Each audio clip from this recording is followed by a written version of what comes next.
Morning, everyone. Hope everybody feels well this morning.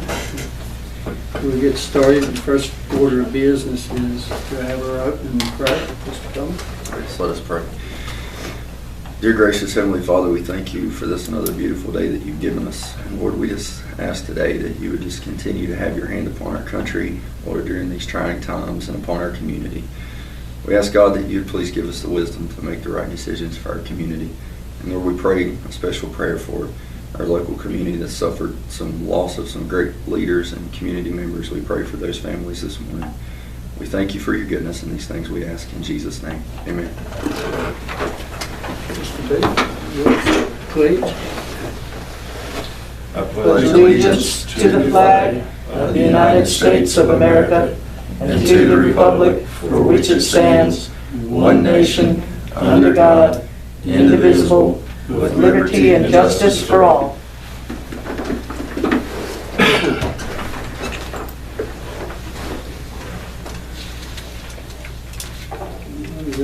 Next on our agenda is the approval of minutes of May the 12th and 26th. Is there any reason we can't get them together?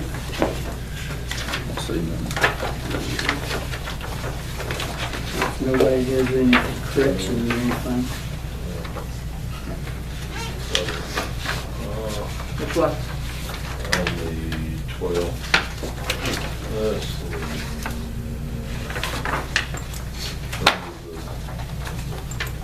The road stuff that's required. Page 5. That's 6-year plan, or is it? No, it was one of the person with me.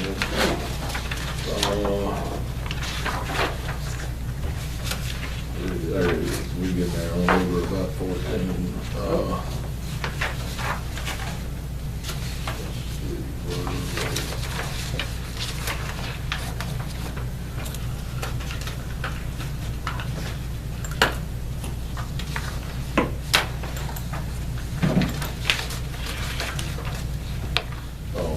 On page 15, you've got vice chairman Terman, and I think you need chairman Terman. Oh, okay, thank you.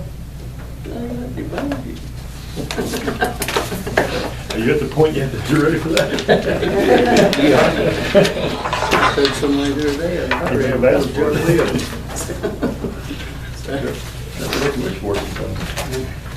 I'll move that we approve the minutes of the 12th and the 26th with that correction. Second. Motion second, any other discussion? Ms. Cookenberg? Yes. Mr. Yoder? Yes. Mr. Coleman? Yes. Mr. Booth? Yes. Mr. Thurman? Yes. Motion carries. Next on the agenda is the approval of the monthly disbursements. Looks like we gotta pay the light bill with the additions. Everything else may have slowed down, but that sure didn't. Somehow that little wheel keeps on turning. Yeah,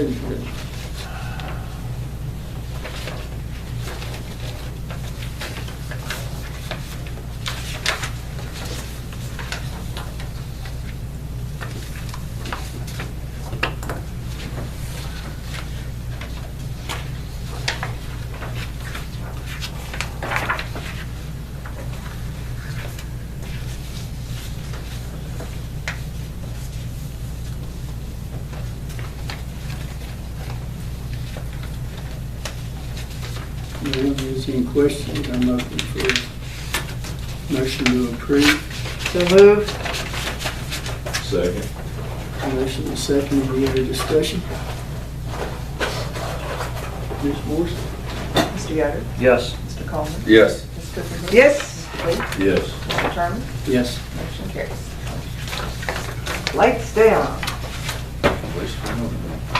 Well, I guess we can move down to your part then. Okay.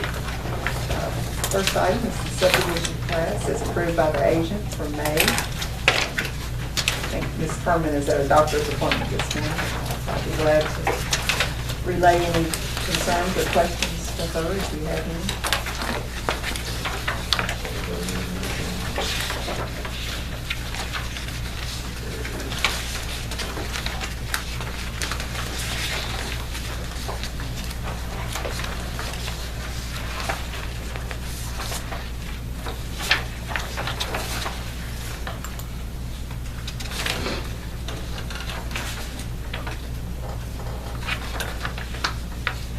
Anybody have any questions or comments on that?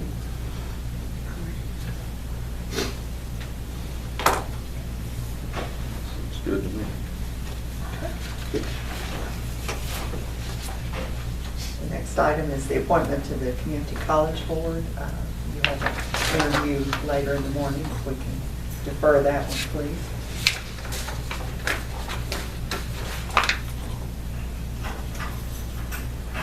Next item is the discussion of the Ridgeline ordinance. Mr. Durbin is still researching that matter and asking if you all will indulge him for another couple of weeks. That reminded me, they putting the Verizon tower at Footyville Duxbury. Would that be able to help us in putting anything on it? I think Mr. Sowers has been in conversation. Oh, okay. Yes. And I think it's close to the line, was that was it should be help us with it.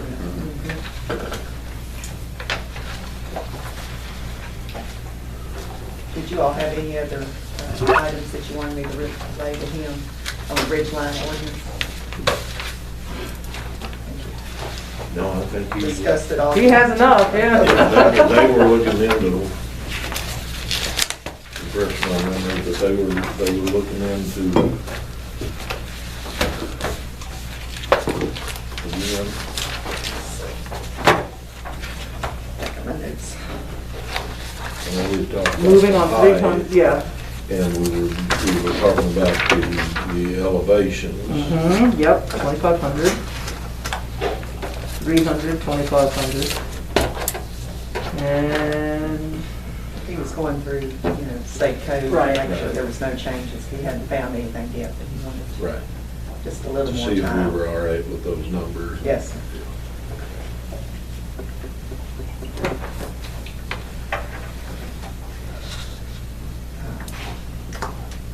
The next item is the discussion of the abandonment request. You have received another email from Mr. Winston. uh-huh, He received on June the 5th, reiterating his request for public hearing. start the public hearing process. Yeah, I talked to him, and he's really concerned now that people are missing the interpreted which road they want abandoned. And he said it has nothing to do with the first abandonment. Right. On the other end. Correct. And he said the way the road splits, Donkey Run would still be open. Right. It's just that little section from the bridge down. I don't think he's so much concerned about the bridge now as he is just the road. The road's in pretty bad Yeah. disrepair. I mean, I've been down there a lot, and it's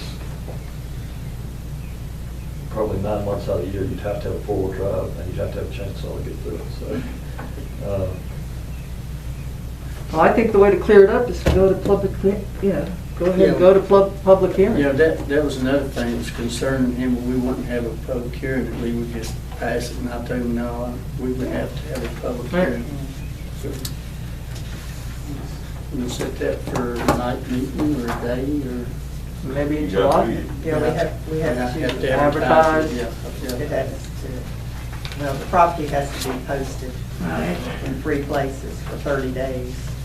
And all Well, we're well the into- adjacent landowners have to be notified by certified mail. Yeah, so we're talking about August. July, 1st of August. Well, and Probably better August. yeah, and we've got to decide what are we abandoning Yes. before they can even do all that.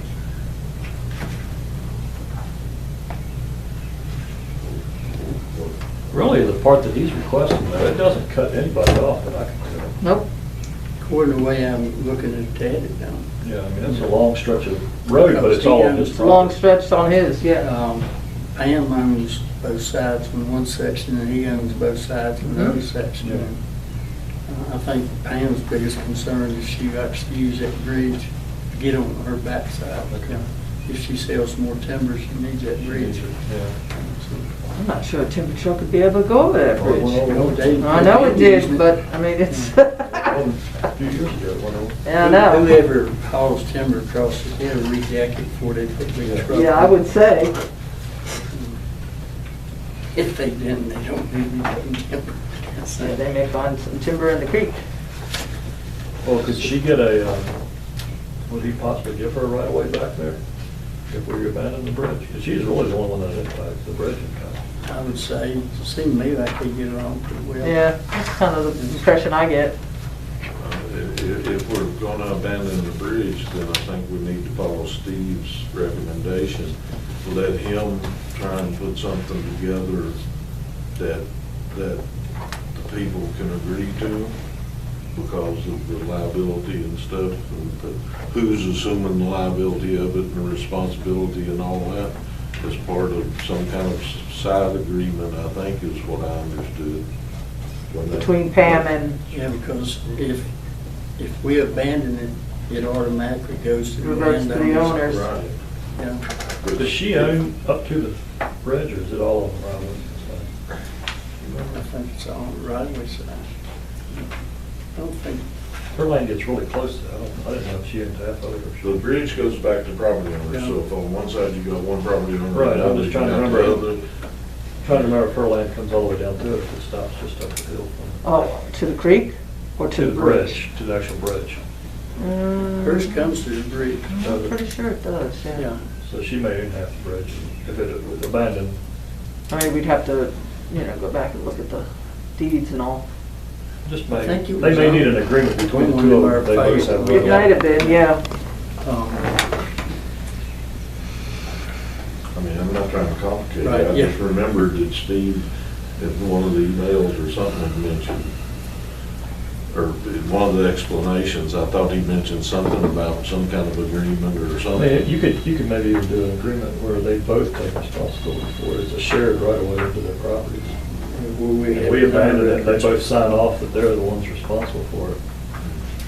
Well, I think the more important part is that it relieves us in the county of any Right. responsibility, and then whatever the state law is. Right. That's why I was asking if she owns half of it, then we probably need an agreement with both of them, just not both of them. Yeah, and it would probably be in their deeds. I left my folder at the house. It had that in there. What Steve had said was, the Attorney General opines that bridges can be abandoned as part of a road abandonment process, and ownership of the bridge would pass to the underlying owner of the fee simple. Right. So if the county owns the fee simple, the act of abandonment would not change this, and the county would be free to sell or exchange the property. In order to know for sure, we would have to research the title. Yeah, her land comes all the way down. So, He says if we don't want to undertake that title work, the county could sell the bridge by quick claim to the neighboring property owner or owners. I wonder if that'd be just the easiest thing to do is to essentially sell it to the land for $1 and then be done with it and walk with it. I mean, well, So there are easements between the two of them, and they were not looking to abandon the bridge. He said if the county is inclined to sell the bridge, I would want to have a sales agreement in place where the purchaser acknowledges that the county has not maintained the bridge, that it may be in unsafe condition, and the county makes no promises as to the condition. And that the purchaser agrees to take on any maintenance, structural evaluations, et cetera, that may be necessary. That they agree to erect signage to warn anyone who may come onto the property about the condition of the bridge. Or they agree to barricade or demolish the bridge. so well, either way, we're still a responsible party at the moment for the bridge. Whether they want it abandoned or not, we're the liable party. But even if they got ownership of the bridge, I don't care how many signs they put up, if somebody gets put, they're gonna get sued. That's just human nature.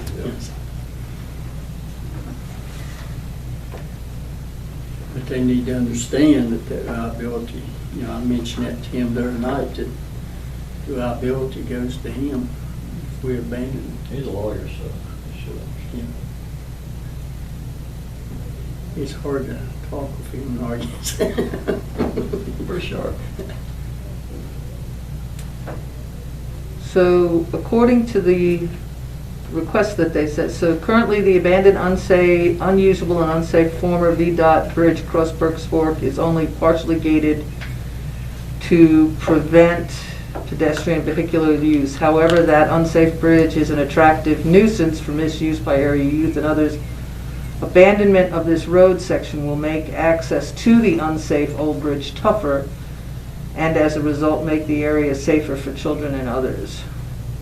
Reduction of access to the dangerous bridge should reduce potential civil liabilities of both Floyd County and VDOT and be appealing to their respective risk managers. This is what he says in his. So they're not looking to do anything with the bridge. Well, honestly, if we maintained ownership of the bridge, I would say let's demolish it so that we don't have a liability. I mean, it's only gonna go downhill. Right. Eventually, somebody's gonna fall through, so. For me, if I abandon the road, I'm gonna wanna abandon the bridge, because the bridge is really the problem from a liability standpoint for us. I wonder how much that would cost them. I'd go out there. Cheaper than a lawsuit. Mm-hmm. Cheaper than a lawsuit. lawsuit. Not trying to- Somebody might want that wood. Yeah, no, That wood's kind of neat.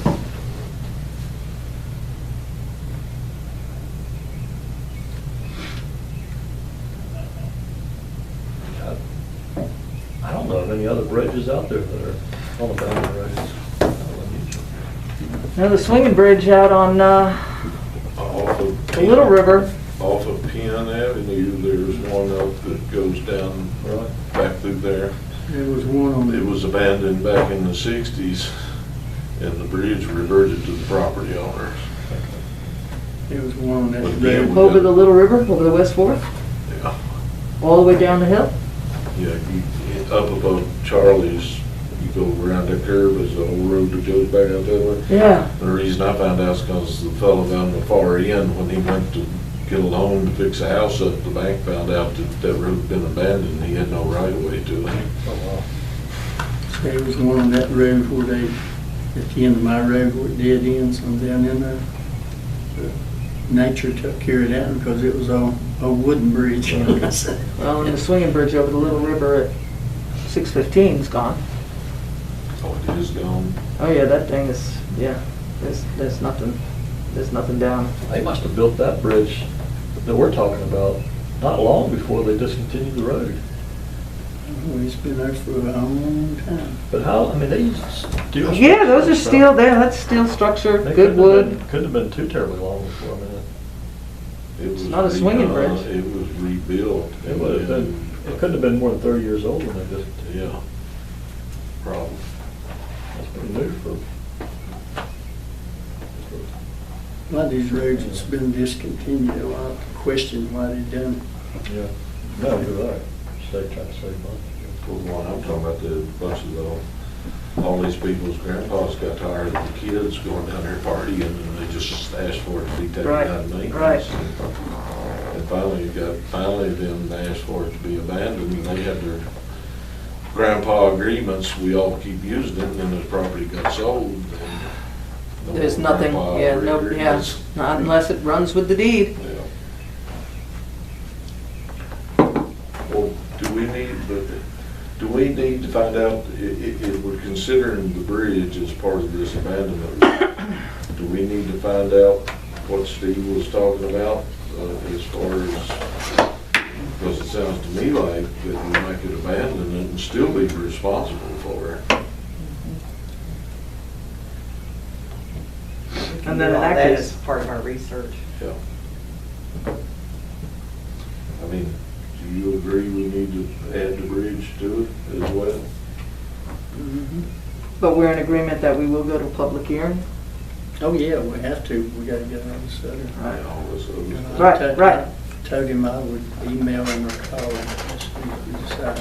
You all authorized me to advertise for the public hearing and start the research process. Do the night meeting in there in August. August.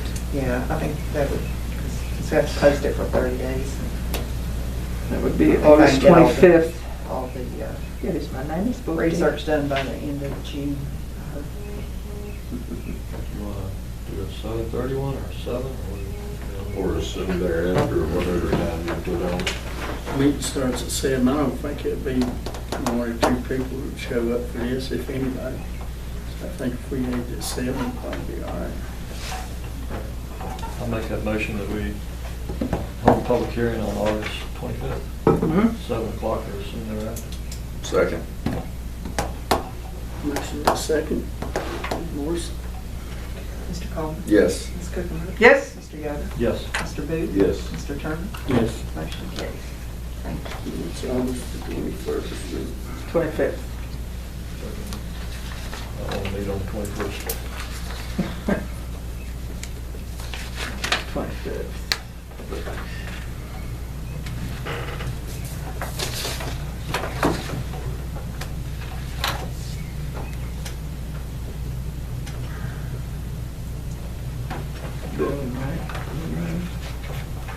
Green newspaper. Our first break of the day. Yep, we got about 5 minutes for our first public hearing. So we'll take a 5-minute recess break. Let's say recess, but I'm just ready to go outside. We're back in session, and the next thing on our agenda is a public hearing on ordinance amending Ford County Code courthouse security fee.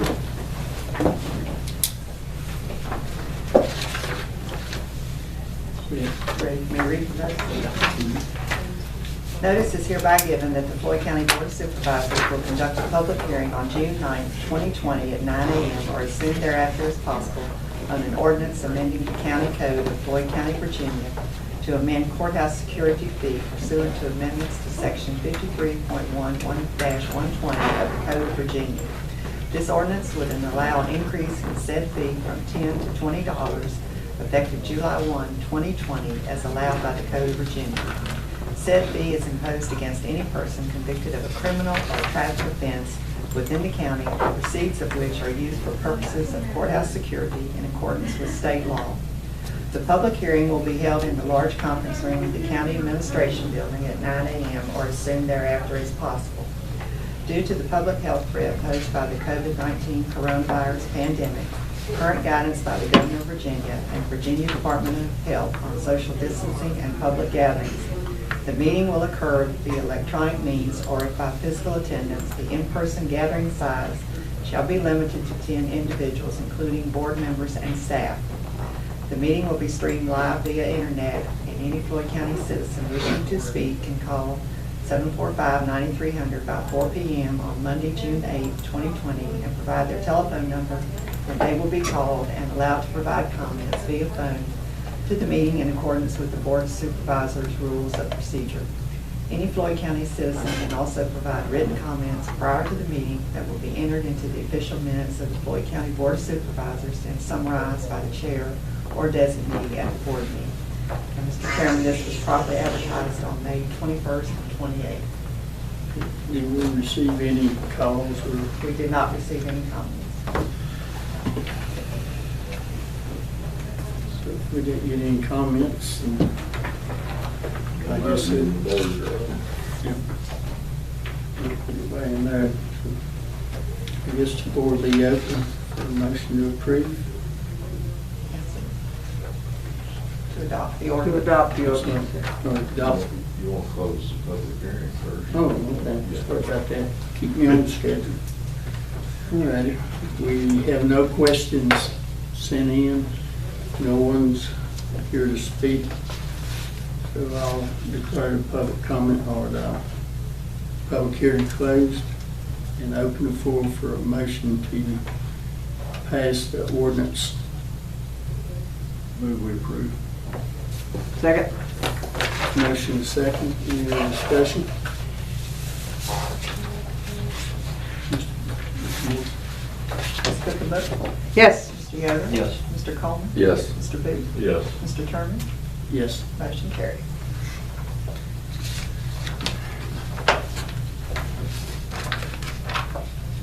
Goes who's next to him, or it says 9:30. 9:30. Yep, all right.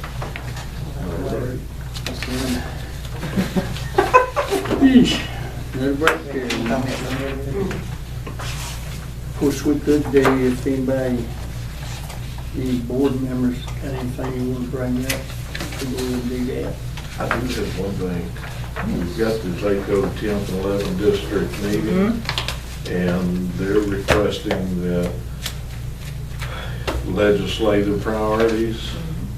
I don't know if you were going to talk about that later, or if you wanted to talk about it now, or. That's fine. And I don't know if we want to go ahead. I think you said you were. Yeah, I've already RSVP'd. Okay. Was anybody else, I'm going to be on it as Board the member. board representative, the VACO board, so. Do we need to talk about our priorities and so that she can present? Yeah, it's present June them, or I don't know 25th. If Terry is going to be there, if she wants to present them or whatever, but. Or our board member could present them. Our Well, board member. I can, but it would be better since I'm Yeah. the leader of the district, so to speak. It would be better if, no, I know. So. You've been there, you know the procedure. So, it's Thursday, the 25th. It would be after our night meeting. After our night? Yeah, because our night meeting is the 23rd. Oh, I thought you meant like 10 o'clock at night. No. It's on the 25th. Sorry. So we meet the 23rd. You were gonna, didn't you say in the email, you were gonna get what we had and see if we wanted to reorient given our new, Well, and depending on the time allotted and whatever, we may want to hit on like the top 4 or 5. Right, right. You know, versus, didn't we do the top 10 last time? I thought we did like the top, maybe we didn't even do that, I don't know. When you and I went, Yeah, we talked about, what did we talk about? talked about it. Yeah, we just talked about maybe 3 or 4. Yeah, we did 3 or 4. Say the big thing coming up this year is just Money. maintaining funding. Yep, money. funding, I'm gonna step out for each one. funding, and I don't know how to word it, but I think we need to get something in there where the state seems to be on a roll about taking things out of the citizens and out of the local board's hands. And I think that's just started and it's going to continue into the next, Administration. well, it's going to into the next general Year. assembly. Yeah. Yeah. And so I think everybody's going to be hollering about maintaining funding, definitely, or more funding. Well, and then additional unfunded mandates again. You know, it's all in there in that same. Yeah.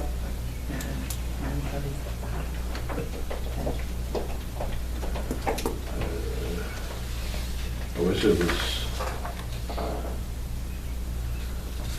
well, we know we missed out on 2 things and found out basically after the fact. That's the gas tax on the 81 corridor, and then turning right around with this latest on the alcohol by the drink. Mm-hmm. We looked to our state representatives to keep us up on stuff like that, but of course they didn't on those 2 issues anyway. There ought to be,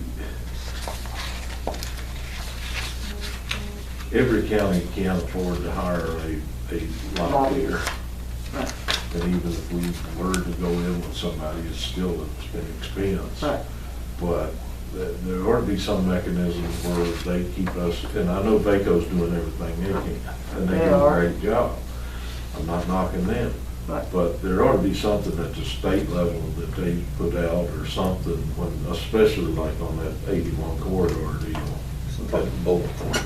Yeah, some kind of bulletin there Just to or look at. something, hey. But of course, that's not in their best interest. No, it's not. Besides what they put, like in the newspaper, you know, just Yeah. judge citizens. Well, they're tooting their own horn on that, and if it's something that's controversial, they're not gonna put it in They're not their gonna- newspaper Correct. article. I don't care if it's state or federal level, so. Well, it's almost like we need to ask our senator and delegate to be more forthcoming with some of the Well, I would, information. It's a good thought. I know. Just saying. Knock you. I know. we I need know. to ask, but we Some shouldn't reason. have to. Well, I ask. agree. We should not have to ask. Some things just don't operate as they should. Yeah.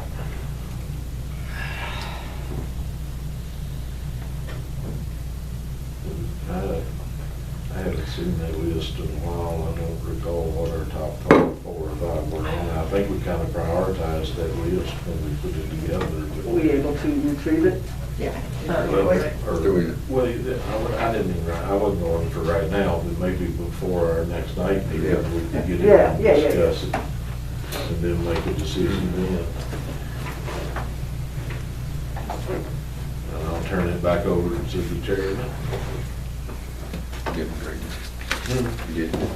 I didn't have to do anything but talk, so We're good at that. politician had me took care of that.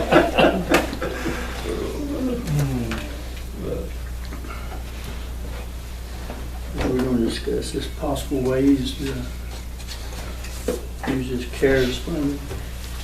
If we could hold off till this afternoon.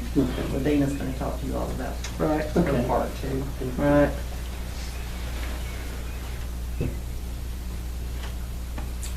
We moved your 1 o'clock up to this morning, so maybe that'll help us a little this afternoon.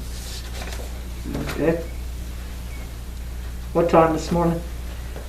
He is on his way back from Radford, so he'll get here as soon as he can. Once he shows up and we got a break, we'll just Yes. pop him Just in stick there. him right in there. Oh, I think we can get him right after the public hearing. I forgot to ask, did you see my email about the walking trail at the park? I did. Okay. He's checked on that.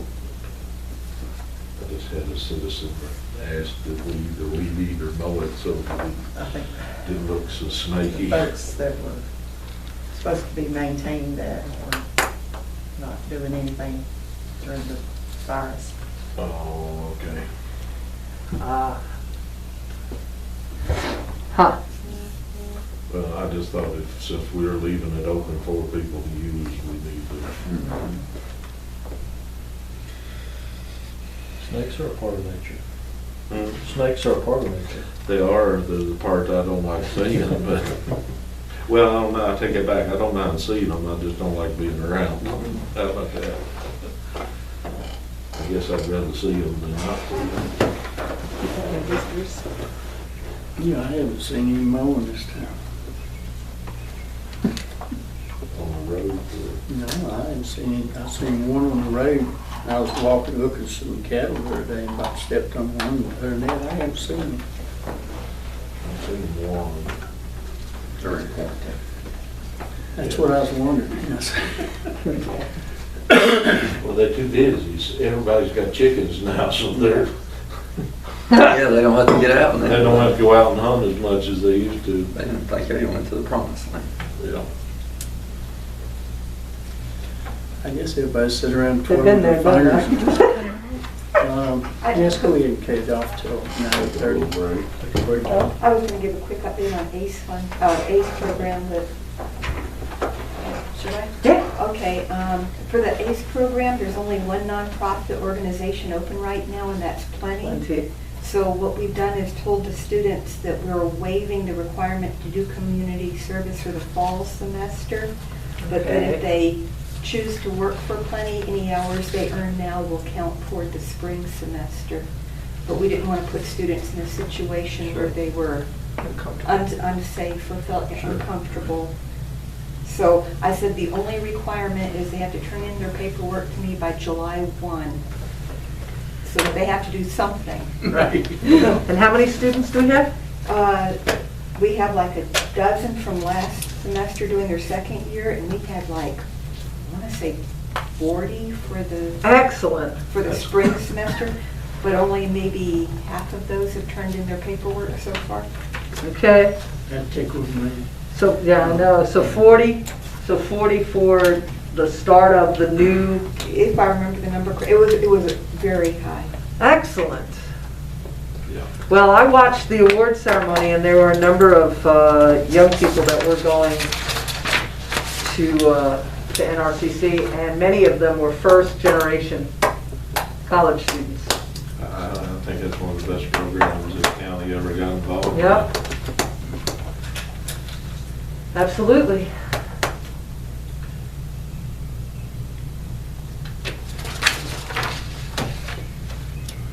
Absolutely. Do you want me to save ourselves some time later and start off right on the budget? I really want to see what Mr. Rhodes has to say before, Yeah. that's kind of where I want to go. So just wait. I mean, I don't want to wait, but on the I'm other hand, sick of looking at this thing. Okay, we're back. Next thing on the agenda is public hearing on a proposed ordinance to ensure continuing county government in response to the COVID-19 disaster. Pursuant to section 15.2, 14.27 of the Code of Virginia and amendments thereto, the Floyd County Board of Supervisors will conduct a public hearing on June 9th, 2020. The purpose of the public hearing is to give the citizens of Floyd County the opportunity to comment on the proposed ordinance to continue in effect the emergency procedures to ensure continuity of county government in response to the COVID-19 disaster that were enacted by the board on March 24th, 2020. The ordinance would continue the emergency procedures for a period not to exceed 6 months. A copy of the proposed ordinance may be provided in hard copy or electronic format by calling or writing to the county administrator, Titchin Terry Morris, at 745-9300 or email. The public hearing will be held in the large conference room of the County Administration Building at 9:30 a.m. Due to the public health threat posed by the COVID-19 coronavirus pandemic, current guidance by the Governor of Virginia and the Virginia Department of Health on social distancing and public gatherings, the meeting will occur via electronic means, or if by physical attendance, the in-person gathering size shall be limited to 10 individuals, including board members and staff. The meeting will be streamed live via internet, and any Floyd County citizen wishing to speak can call 745-9300 by 4 p.m. on Monday, June 8, 2020, and provide their telephone number, and they will be called and allowed to provide comments via phone to the meeting in accordance with the Board of Supervisors Rules of Procedure.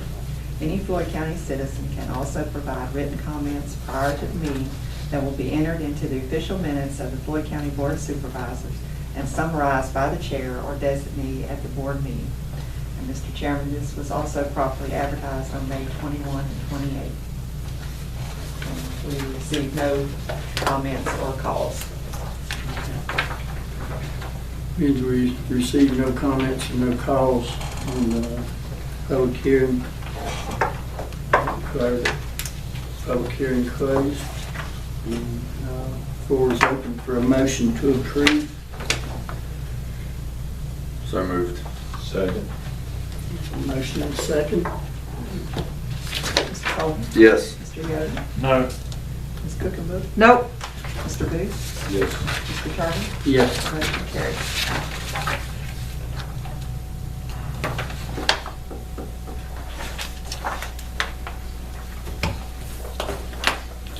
For the people that's listening on the live stream, the way the budget's, the way the agenda's set up, we're gonna have a lot of downtime this morning. That'll change probably this evening, but the next thing we have is a 10 a.m. public comment period. If nobody shows up, then it'll be 10:15 for the rest. Jacob. Mr. Agee, your recreation director, is on his way here. Okay. So we'll get him. Okay, as soon as he And as soon gets as he here, gets here. we can start back up. Working on my notes, actually, said he called. I was like, oh boy. Gotta get together. So, We- Sorry, I We'll be didn't back answer your in text as session. a full. We've moved our 1 o'clock appointment up to now. What Mr. AG has to say. All right. I figured, I was talking with Linda not too long ago, and she said it'd be a good idea if I give you a progress report, and I thought that was a good idea, so I figured I'd let you know what I've done during the quarantine. So, first of all, before all this ended, we had about 160, 170 kids signed up for baseball and softball. We still had a couple weeks left in registration, so that was a bummer. We had to cancel that. But since then, we sent refunds out. Everything should be caught up, I hope. Okay. Yeah, I know. There was a couple stragglers. Now, I got scared for a second.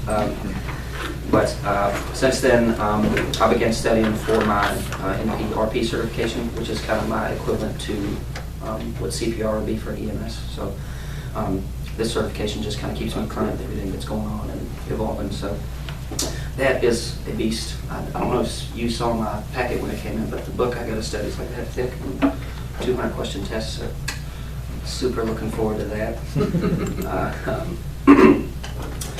And I'm sure most of you saw all the equipment we got for baseball and softball, and I'm sure you all knew the stuff we had served its purpose. So we needed to replace that, and I'm glad we had the funds to do that. So, and has everybody seen it?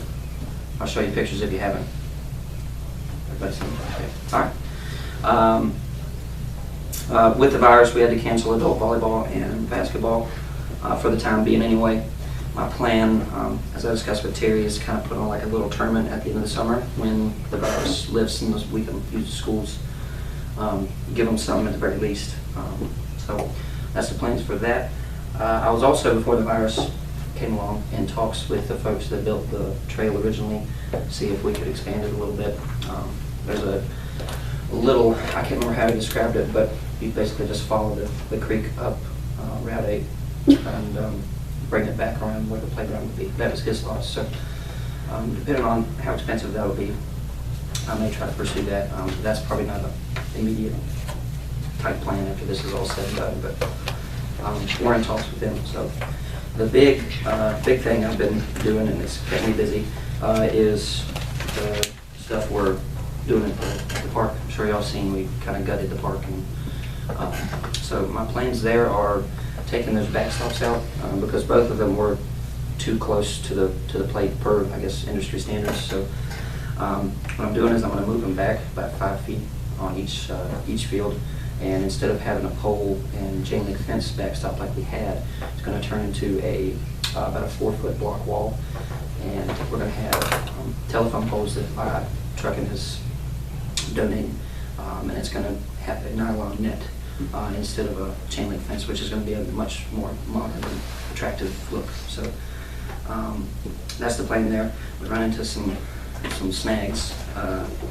Mark suggested we get an engineer, and that took about a week, and luckily they did it for free. But so we've got that set, and so I believe either, I can't remember if Mark said Wednesday or Thursday, Wheels Ridge is going to get some of the rebar and stuff we need for that concrete stuff, or the footers, bent and back to us. So we should be able to pour by the end of the week if we're willing. And I expect to have this done by the end of the month or the 1st of August for the backstops anyway. But again, too, that's subject to us not having any more snags. I also, a couple, 3-4 weeks ago now, I overseeded the outfields on both sides with actual athletic turf mix. It's a mixture of high-grade fescue and rye.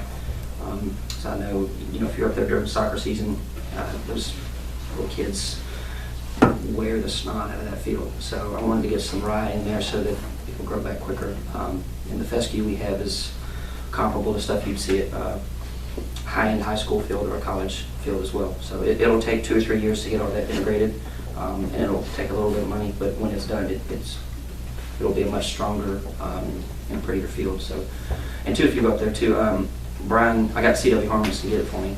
They put down a lot of fertilizer. You can noticeably tell that the outfields are greener than the rest of everything. So it looks nice right now anyway. So where am I at? Oh, there will also be a new playing surface for both fields coming, which I think I previously told y'all about.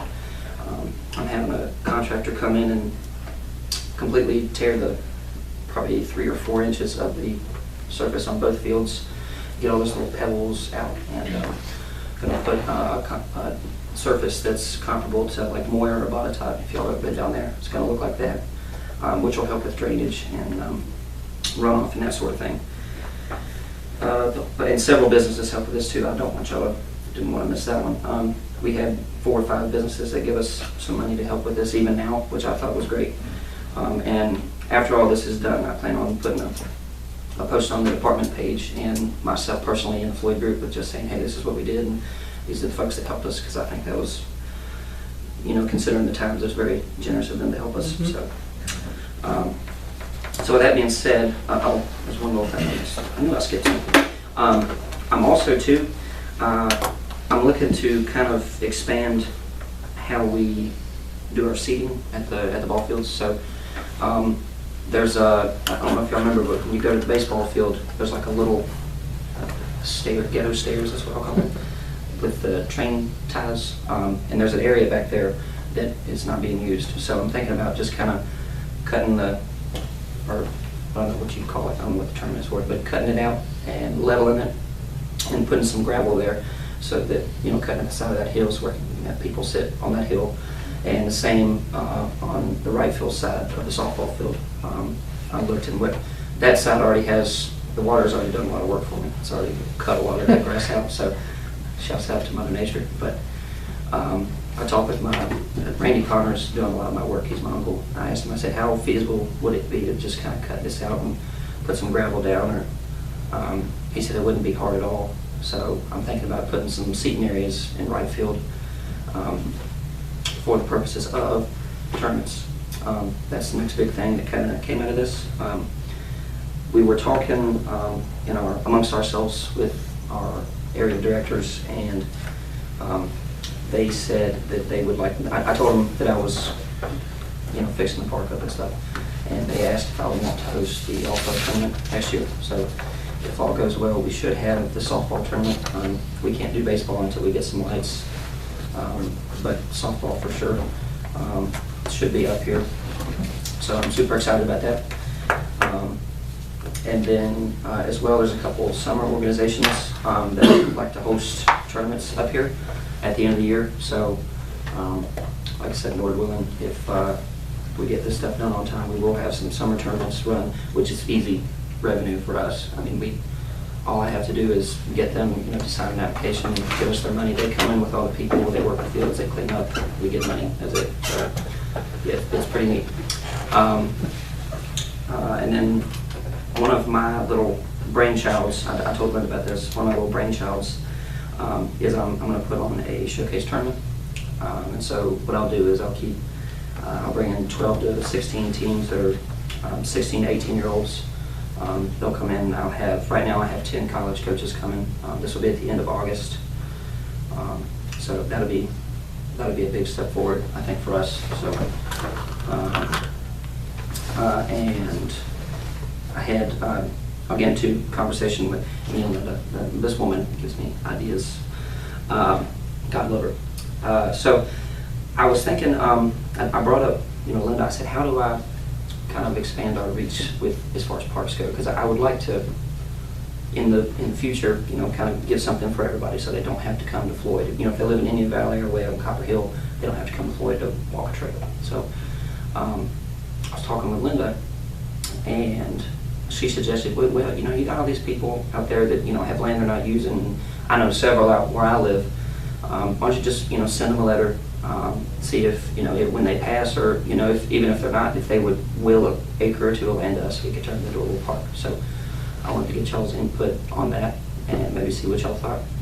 So I've got several, like my grandparents, I could probably be like, hey grandma, what you doing with that land out there? What you doing? I know you ain't got cows on no more. I just didn't know what y'all's thoughts were. I think you tread cautiously with that. Yeah. Personally speaking, that's asking a lot. It's a great idea, but family property, Mm-hmm. I think it's a good program to have if people, you know, felt that in their heart to want to do. Yeah. Just don't know how I would want to solicit that per se. Well, my plan was, I wasn't gonna just send it to folks I didn't know.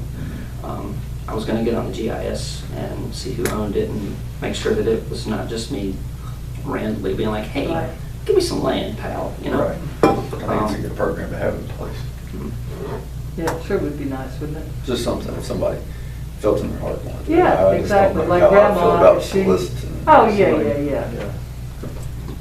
My thought is get the park in good shape first and then before we. Well, this is long. This is, yeah. This is future, yeah. Long term. Yeah. You never know when people may want Yeah. to do that. Yeah, I know, yeah, there's lots of different things that people, I think it'd be good to have in place. I just don't know about this. Yeah, this How is- hard to pursue it right Yeah, now. this isn't something I would try to do within probably the next 3 or 5 years, I would think, so, but. Biggest thing, I think it sounds like you're doing a lot of good things, but just during this time, I don't know how y'all could come up with this, but just business recognition for the amount of resources that our community has put together. I mean, think of all you can think and then go to someone else and try to think some more, because that's a big deal for me to hear of local businesses Absolutely. doing this. Mhm. And really to try to, Yeah. establish a program where they're getting something. So Yeah, a well, lot that's- of recognition, I mean. A lot of the folks that are helping at the park, just check, like, I sent some feelers, I'm like, hey, this is what we're doing, most of it, I have a kind of like an email list of folks I just try to keep in the loop that have sponsored or currently sponsored in the past, so, and a lot of them are like, hey, can I help? So that was great. So, like Derek Mannon, he's laying the block for free. My uncle is gonna pour and dig the footers for free. I can't remember the exact list, but there's several, and so they don't know this yet, but I'm giving them a sign for free, and sign's gonna stay up till it crooks, or till the wind takes it down, and then I may put another one up, but, yeah. Some of them may not want publicity, but I think just as much as we can put it out there, I mean, absolutely. Yeah, maybe even taking a picture and putting an article in the press or something. Yeah, that's Just already works. Absolutely. Everything, anything you can think of and more. Yeah. that's already in order. Have you looked at the, on the softball field, the right of way, how far the state right of way comes on the road to where the backstops are? I've not, It might be something to consider. I don't, well, I think that's what me and Mark talked about. Mark checked into, I'm assuming that's what he and I talked about, I can't be for certain, but are you talking about like where it comes up and, I guess maybe like line of sight, or am I thinking something else? Well, there probably is a state right of way that we're not supposed to build on at some point through there. Which will have to stay so We- far back away from. Oh, yeah, but we're already in violation of that, to begin with, yeah. We're in So we're violation of going the. more violation? Yeah. I know we're in violation with the dugouts because we went through that when I was on the rec board and they said, we don't care. Mhm. So that was kind of what they decided to do. But It's supposed to I'm just be- wondering if Well- we're in violation of it, that's a little different than, Well, we set the distance. I understand. Well, but we set the distance from the state right of way, but if there's a state right of way, we can't change that. No. That's the state has control of that. I mean, they come down and bulldoze it if they want to. The structures are not in the right of way. It's supposed to be Structures are in the right of way. 35 feet from the road. That's what. That's ours, Ours. but the there's existing structures aren't in the right of way, are I they? think the dugout is. It could be. From what I understand, Mark said that we were already violating that. We're violating, The On the 35 softball. feet. County. What he's asking is about the state right of way. Is any structure actually in the state? like there's So the the state third- actually, The third base dugout is in the right of way? it's right there. Okay. On the softball field? If there is a right of way. Yeah. That might, I'm We just don't saying, know that how might be far something up to it check goes. just to make sure, because But there is if the a state right. actually controls it, Yeah, if it's right, not our rule, right, if the that state was the controls it, they discussion. can come up there and bulldoze it down. Well, to my understanding was the state stopped maintaining it up there till you got to the park, or to where the ball fields were. I may be wrong there. It stops at the end of the pavement. Yeah, in the. Oh, does it? End of the pavement. The baseball, you're not gonna have a problem, most likely, but softball, I'd be really careful about that, because if you, concrete it's different than driving a post. Or built as a recreational. I don't know. Well, see, that's what I'm trying to remember. I just See, wondered if there's it falls regulations. under one of those guidelines, because you remember we were talking about gating and not gating? And I know back when it was done, we were told that, we could close that road at 10 o'clock at night.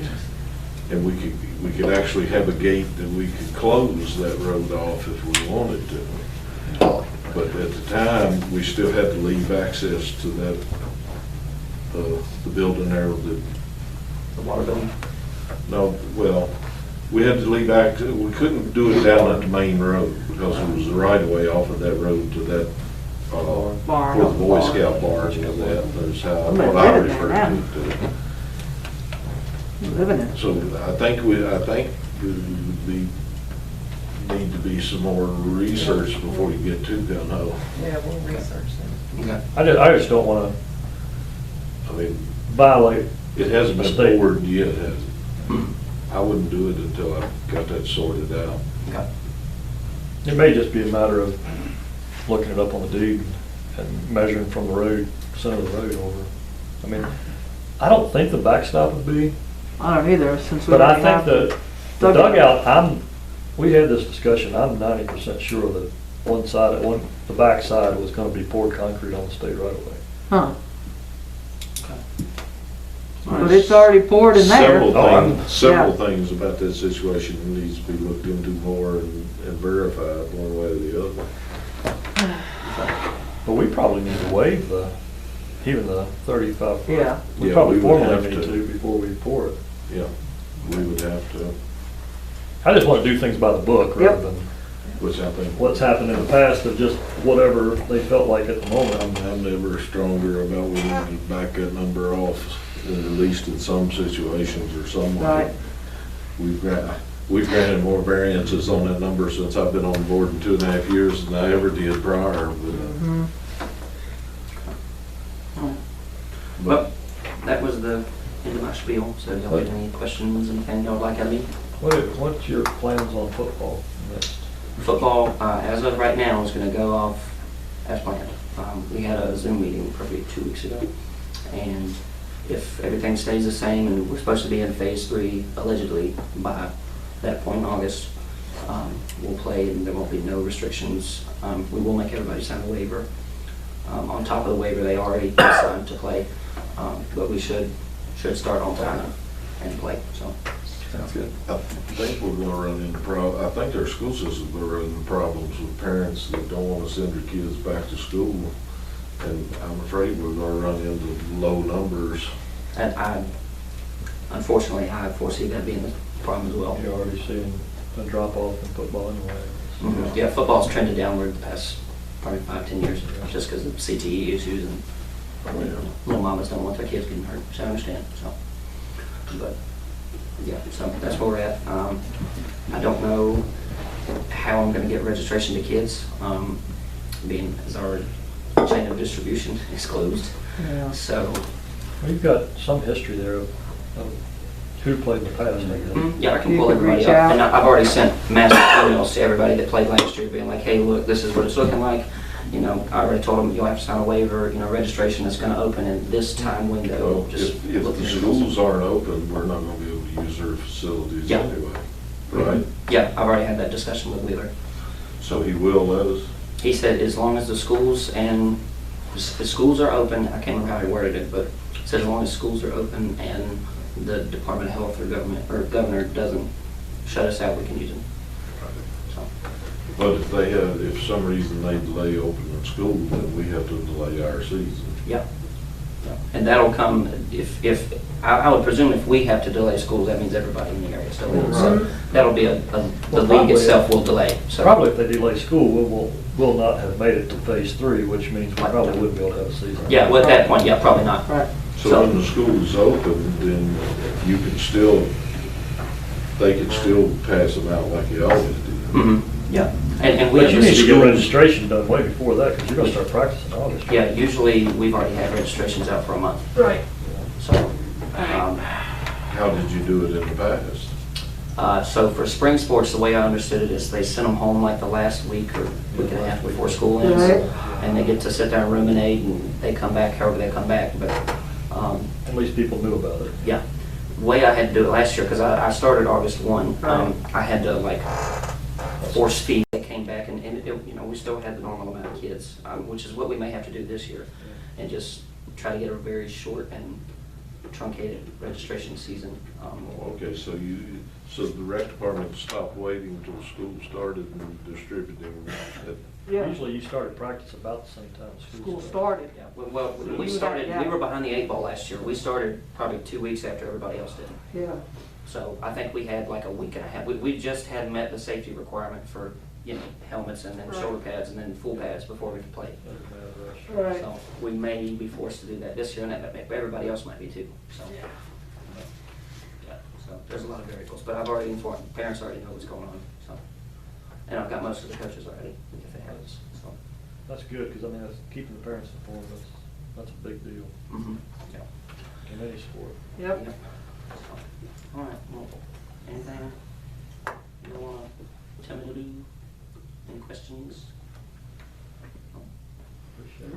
All right. Appreciate you coming by. Yeah. Thank you. Keep up the good work. Thank you. Yeah, Y'all have a good, for sure. or morning still.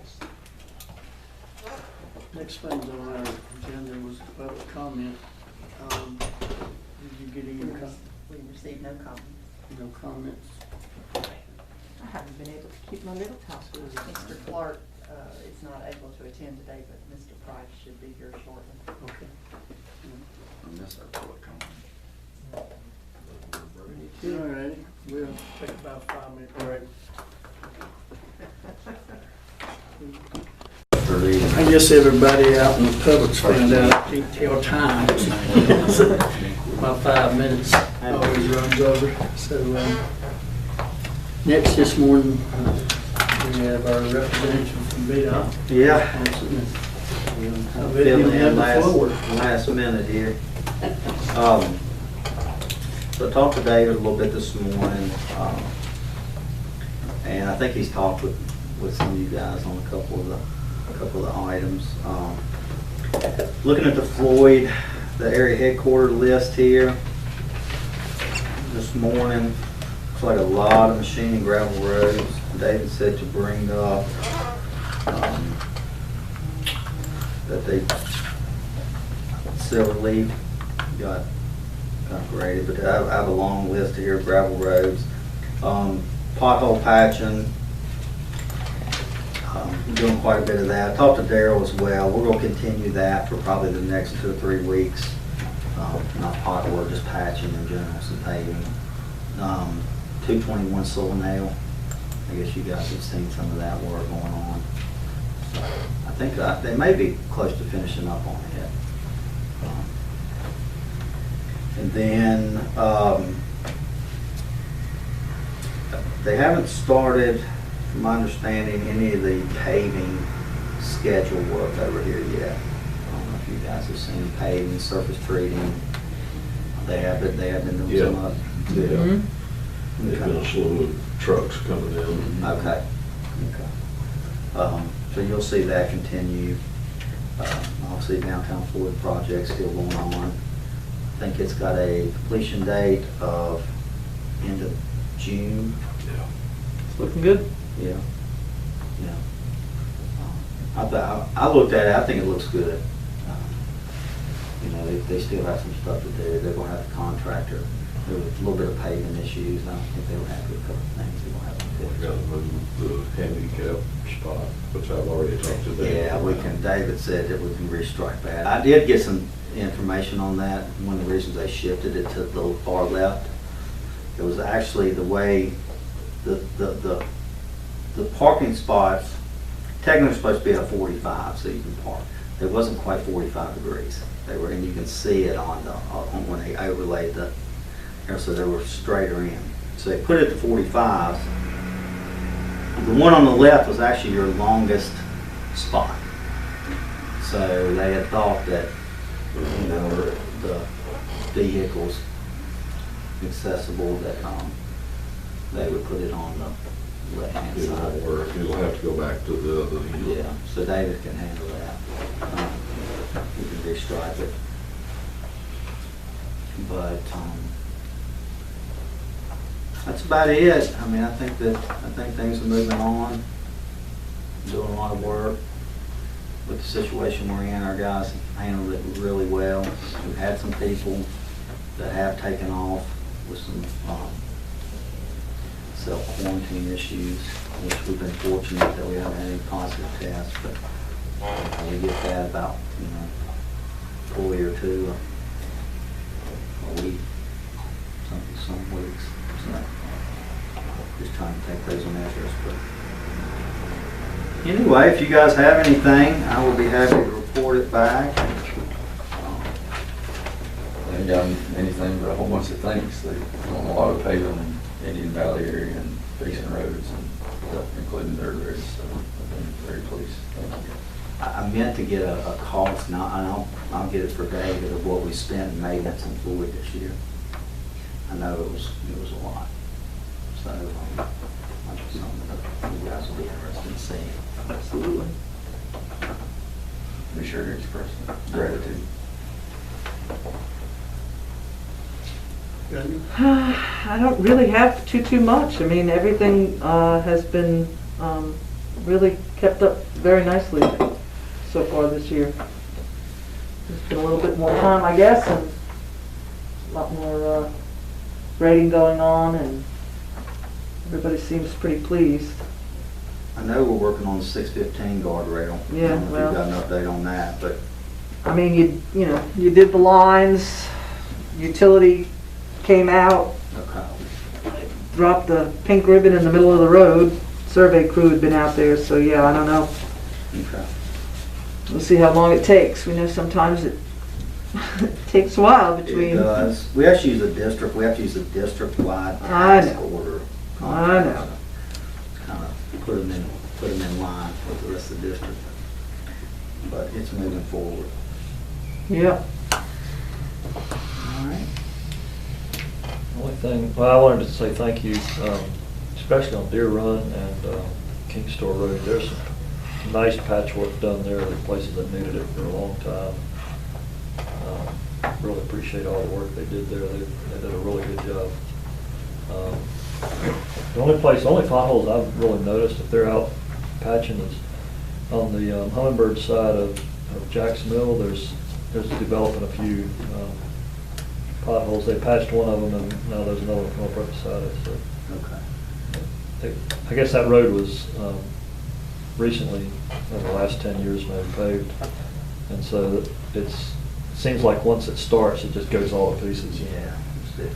Pavement's probably starting to. Yeah. So but I appreciate all the work they do. They've done a really good job on some of the patchwork they've done. It's smooth and yeah. When is mowing supposed to start? Like some of the mowing, grasses seem really tall in some spots. Some has. Some has, yeah, because there's some that, I mean, I guess it's just gonna take a while. Yeah. Yeah. It's been And everything jumped up with that rain, so I was just wondering. Yes, 221's. Mhm. Man Road, I know on that side. Okay. Yeah, I'll check on that, but I know it's going. Okay. Oh, yeah. I don't see no list of it, Jerry. Thank everybody what they're doing. Thanks for Lumber Lane and the latest attention to it. It's made a big difference there. Yeah. Please pass that on to Darryl and everybody. Just I know it's out of your hands, but any idea when we're going to get that stump ground at the bridge and get that work took care of? We're heading into some major storm time, and it's only going to get worse. I don't really know. My guess would be it will be after we're crunching up against the end of the fiscal year, which will be the 19th of June for us. So and we did get a little bump in money. That's why I'm kind of curious of how much money we spent in Floyd. A bump in, that's why you see a lot of asphalt there. So we're trying to get a big push there. So I will talk to Darryl about it, but to be quite honest with you, I'm sure it will be after the 19th. Oh, you mean it's not going to be tomorrow? Come on. Well, and to give you an idea, if anything you guys have had that are seen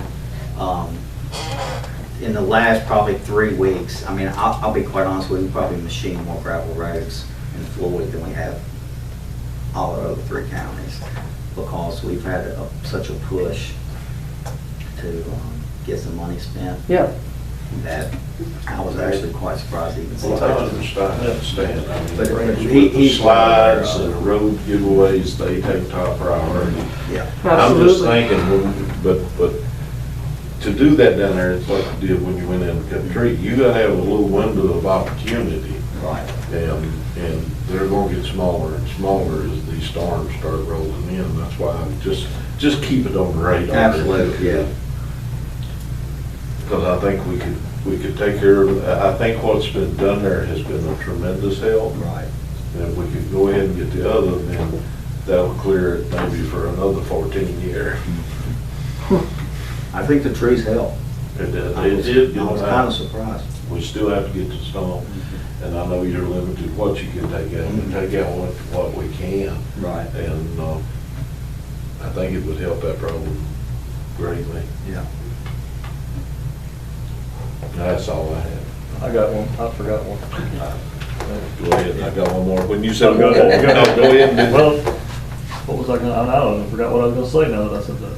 I'll go ahead. Go for it, I'll think of it again. Oh, I know, the latest I've heard is Facebook is coming down Oxford Street. Okay.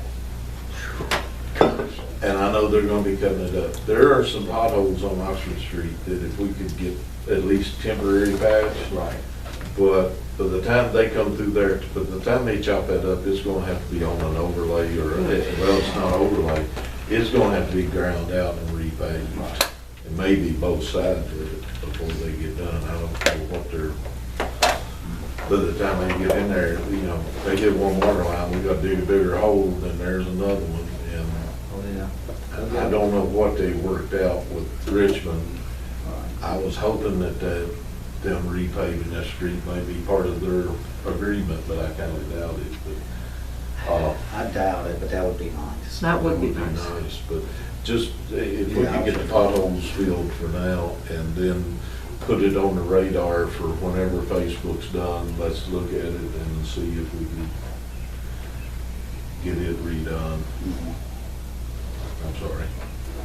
Gave me time to remember. Okay. You don't have anything to do with Route 8 going down into Woolwine, I guess, do you? That's Off of Martinsville, Floyd, isn't it? From the Floyd County line going down into Patrick. It's Martinsville, isn't it? Yeah, Martinsville. All the maintenance, yeah, Yeah. they maintain that, yeah. There's a tree down there that's leaning over the road that I drive through there a couple times a week, and I just know at one point it's gonna fall down on top of somebody. I mean, It's about halfway down the mountain, Right side, left on side? the uphill side. Left side. Yeah, and it's hung in another tree right now, but it's completely dead. And I know at some point it's gonna come down. And don't you guys have a little section 58? That's a really tough. Yep. Yeah, back up. Martin? Yeah, Martin. Yeah, 1.2. Everybody says we don't have 4-lane road, but we do. Well, we do. Yeah. You do that. Got 1 mile of. Yeah. We bought hard for them. Yeah. Yeah.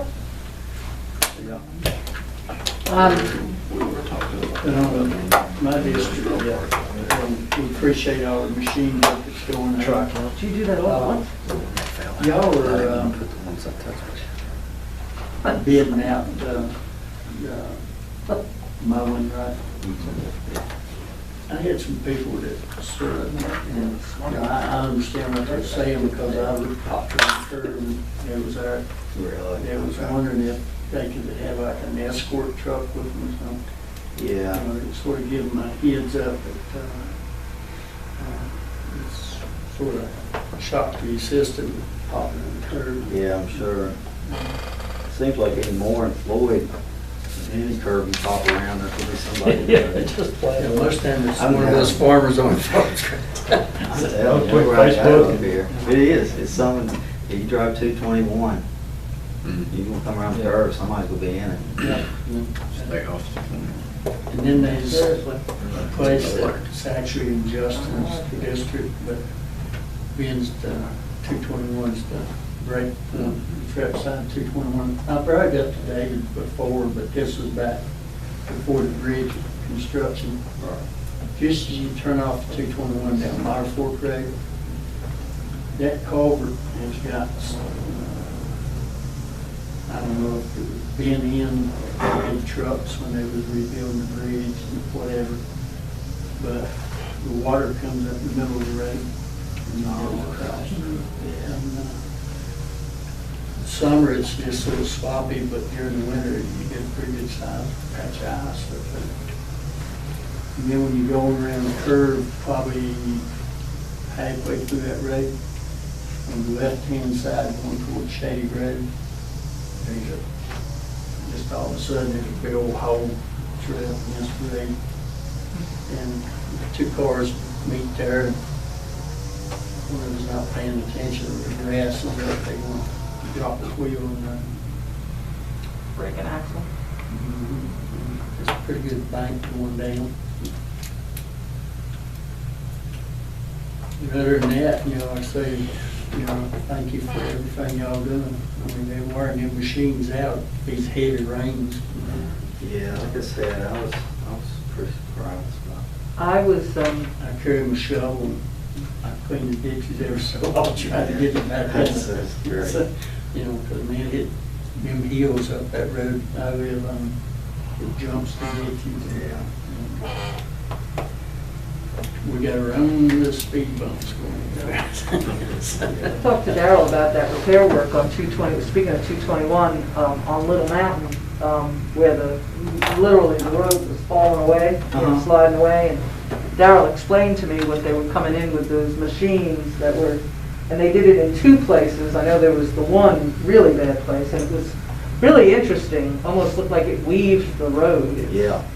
It's pretty, I mean, I know it's hard to watch when you're driving, but it's pretty interesting Oh, yeah. to see them try to repair that, and I guess that this new technique is supposed to keep it in place now. Oh, yeah. I guess we'll see. Yeah, this bridge That's out of always been Colorado. a sore spot there. Right. You know, because I remember dating myself, but I remember when they straightened that curve out. Yeah. I was still in school, riding the school bus there. Wow. And, it just never was compacted like it should Yeah, be. it looks like there's a little bit of feel. Yeah. Of course, my horse fell from the leg going up through Yeah. And if you are still grading around Floyd, I'm pretty sure you hit it, but Laurel Creek is just gone, Laurel Creek Road. I do not see Laurel Creek on there. Yeah, well, you might want to, so maybe you want to come back and do it. Because there's some biggies.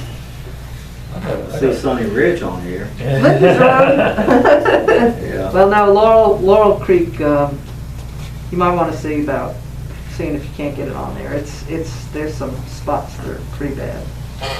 It was really good, and then all of a sudden, I mean, that road just, I don't know. I noticed the slurry mix that was put on 221 a couple of years ago is already starting to come apart. Yeah. On 221 North. Is that kind of what to be expected, or is that not a good question to ask? Probably not. I'm sure it wasn't to be expected by the groups that set it up. It's a tricky Well, deal. they've got a That was a different no mix. comment, looking at it. They've changed the mixing formula on that now. and They've changed a lot of stuff around. Yeah. Yeah, the first go around. Paid from the county line, 221. They're going to pave, I was just, I almost mentioned something to you earlier, but I'm not exactly sure where all they're doing. I know they're going to pick up, so the project paved down a little bit to town limits, right? So we're picking up there and going from there towards Willis.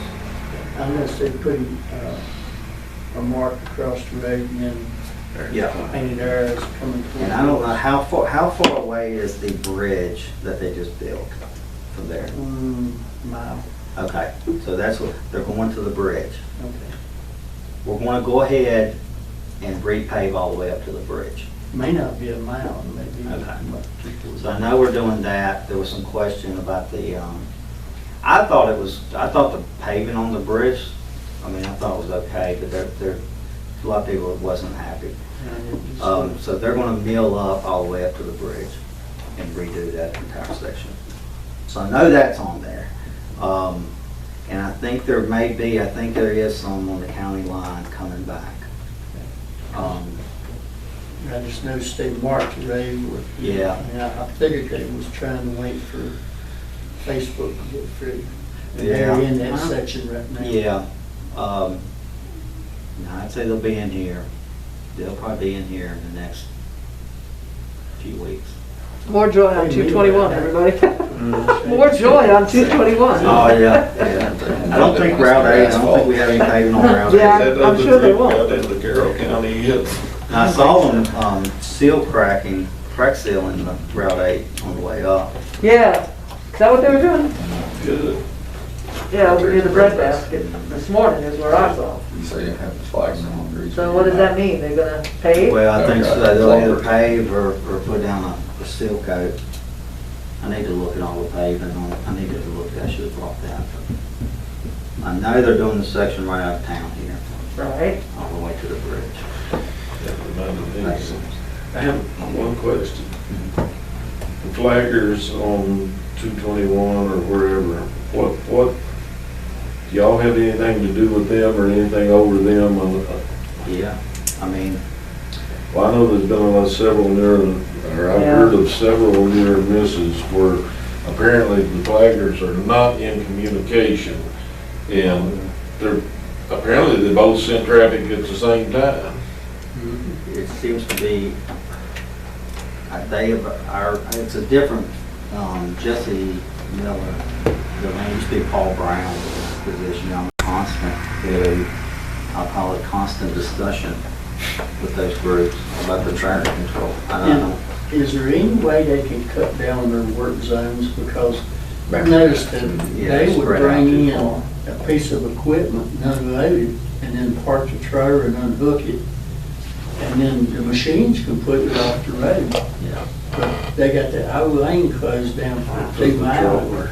Yeah, I noticed that a while back, and they talked, I know he talks to them quite a bit. I can pour water on ducks back there. They Yeah. cooperate. just- Well, and that's the thing, we have some control, but most utility work is handled through Richmond. And our tele fee money that we get per county is paid for, by the utility groups, to use that right away. So there's, most everything, I think even permits are done for them to work is handled through Richmond. So they don't really come through anybody. I just want to know who to complain to, make sure I was complaining to the right people when the complaints come in from me. Yeah.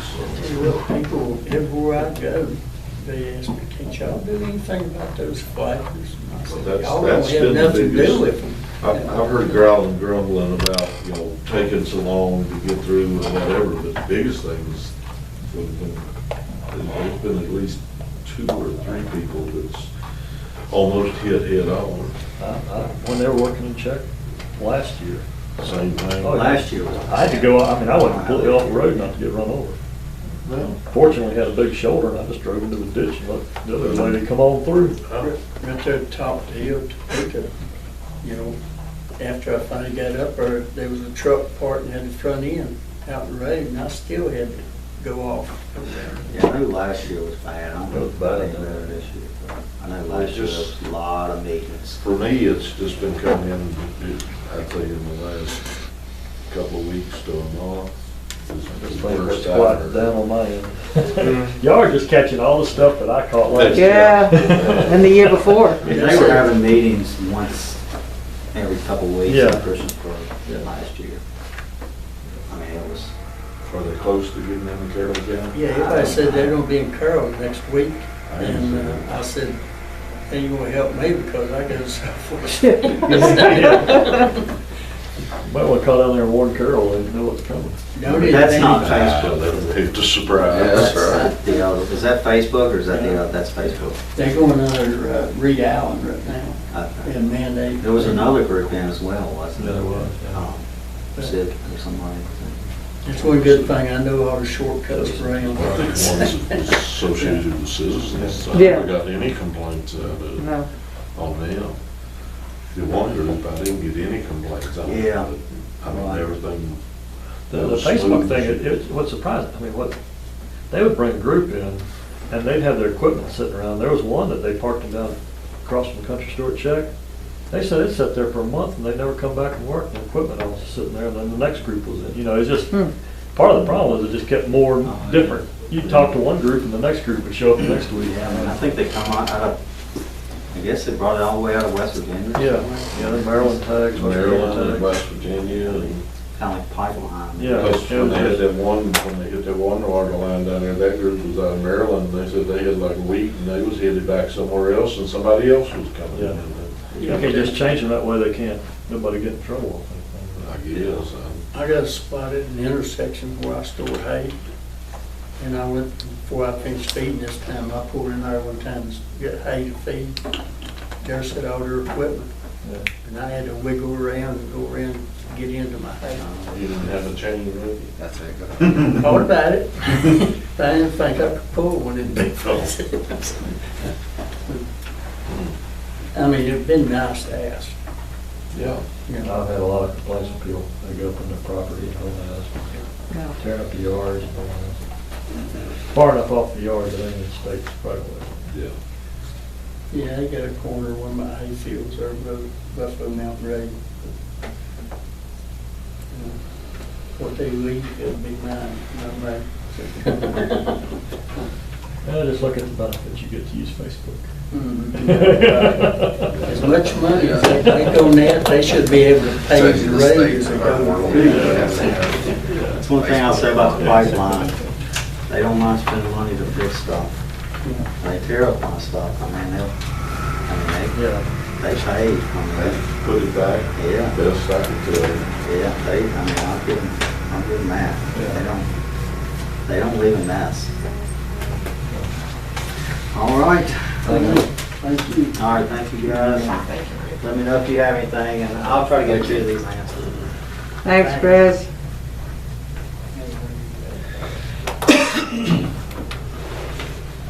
Great. Yeah. What, 4 minutes early? 4 minutes, 4 minutes early. Yeah, we're gaining now.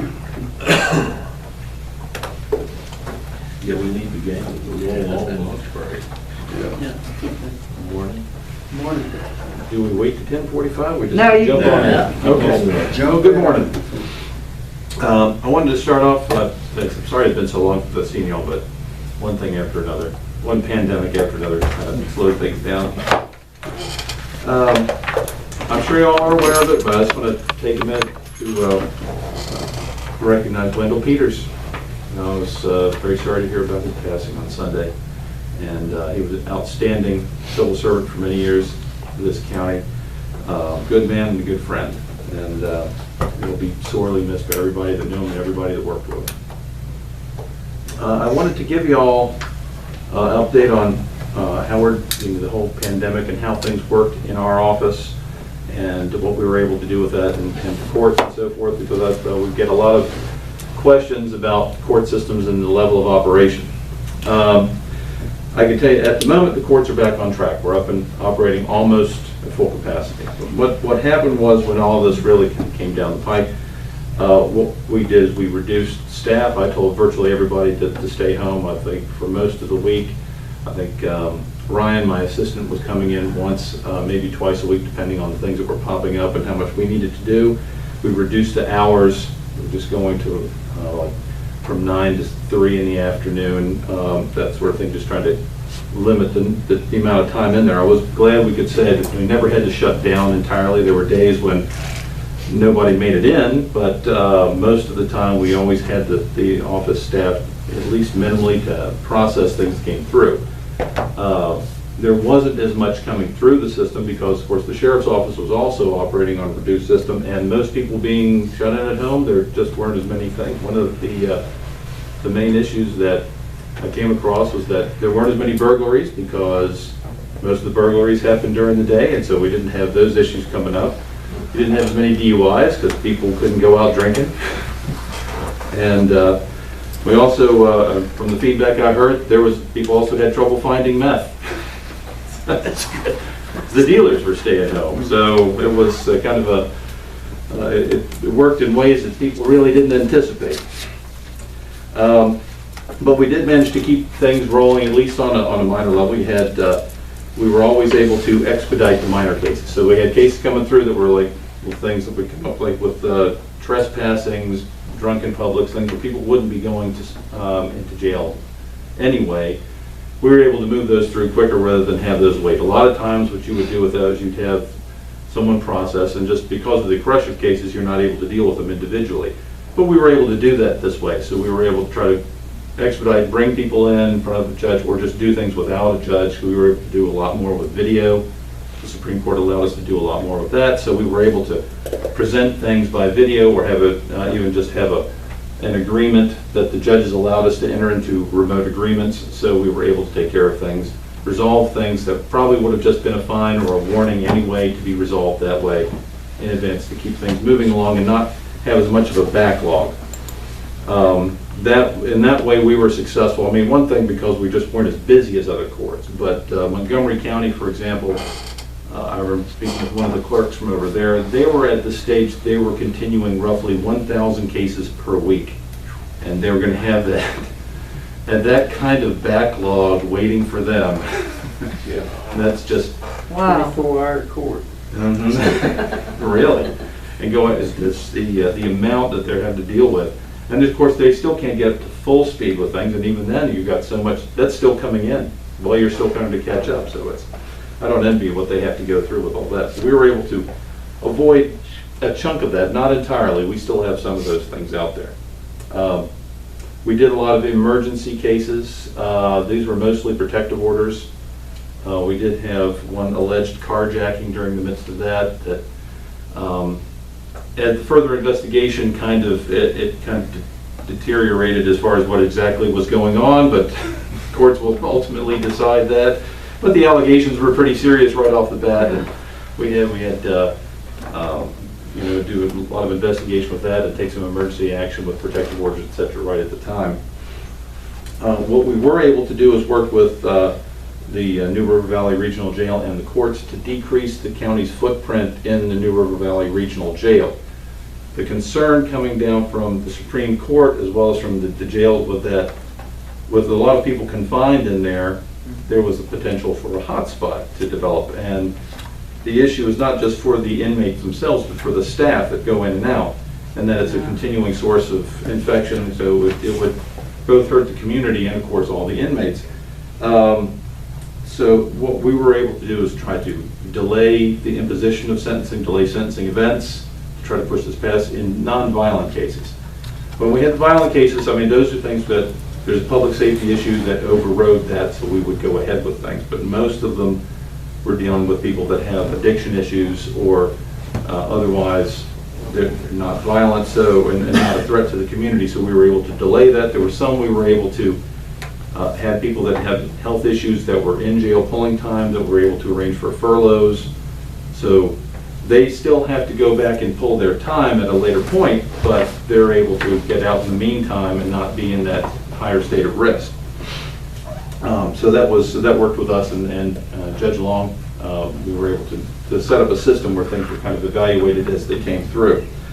Like I said, that we're at the point now that we're pretty much on full speed with the courts. One of the issues that we ran into, though, was just as we're ready to get geared back up, Judge Long fell and broke his pelvis and hit part of his shoulder. So he hasn't been back. So we've had actually 3 judges I've been working with to kind of cover things. So you have Judge Giesler from Carroll County taking care of the drug courts.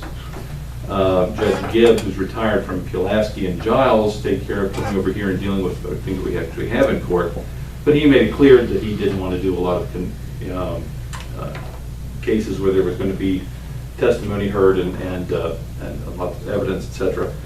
So the other larger cases have been transferred to Judge Showalter, who sits largely in Wythe County and in Radford. So we're kind of split up, going in different directions to cover that. But it's still managing to move it ahead at a decent pace. The one thing that's really slowed us down is that all jury trials have been set off, at least until after June 28th. We'll probably have another directive from the Supreme Court telling us what's going on with that. That's still up in the air. Of course, the idea you'd have to put a number of people in a confined space, you'd have everybody packed into a courtroom. I mean, when you go through The jury selection, you bring in 20 to 30 people, you sit them in the courtroom, and then you go through questioning. You still put 20 people up in the jury area, the box, and you have to go through the questioning with that. Then you put the 12 people you decide back into the jury room over and over, and it's less than half this size. So it gets pretty tight in there with 12 people. So at this point, we're still setting those off. How many do we have off the top of your head? I mean, I don't. I'm thinking about 4 or 5. There's at least one large drug dealing case. Most of them are minor things where people have kind of dug in their heels, and that happens. And so, particularly, I mean, you can see there's one where the fellow's not in jail, and so delaying his trial delays the inevitable. So you run into those tactics every once in a while. And sometimes they work. In this case, it does for him, but that's just part of the system. So we just keep working at that. So that's about where we are with any of that. Does anybody have any questions about anything we're dealing with the pandemic in the courts? Because that seems to be largely under control at this point. Any chance I can do a Zoom meeting next week? No, I'm afraid you're still on. You didn't see me on the tracker.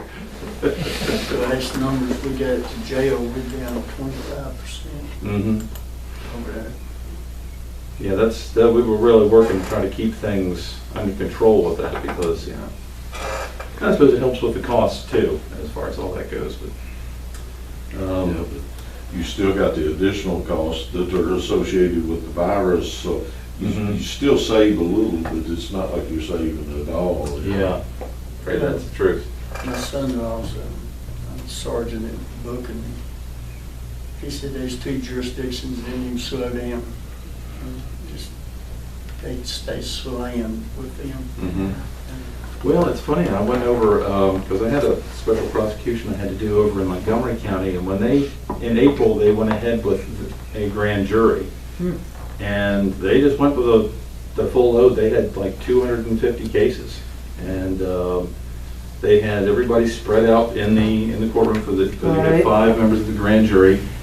And they had a large jury pool waiting area that they put and they kind of cycled through all the witnesses for the grand jury, all the different officers and so forth. They ran it like that. Everybody, like 5 or 6 people in there at a time, but all day long. And they hammered their way through that. So they were telling me that they still had, just as many domestic violence and traffic cases going through that they ever had, because Christiansburg didn't seem to let up at anything. They just kept on going. Well, that's what surprised me from what I understand, that our DUIs and domestics didn't go up. Of course, we're in a rural area, and, you get out on the farm, I guess, and take your frustrations out, but I figured that with the layoffs and everything, I was expecting a lot more with the domestics to go up. I can't say that they really did. It's still be coming though. I mean, you could just building up. Yeah. I mean, it's only been a couple months. Yeah, I don't know, when I get cabin fever after a week, but I guess they just got better outlets for their anger. Well, it's something I always say that's a seasonal thing, because when you have the weather starts to get colder, then the domestic starts to rise, and people are more kind of forced into a small space together. So maybe they were able to get out and do something productive. They're just doing something. A lot of gardens planted this year. Yeah. All right, make sure you got a soft voice. I just take my hearing aids out.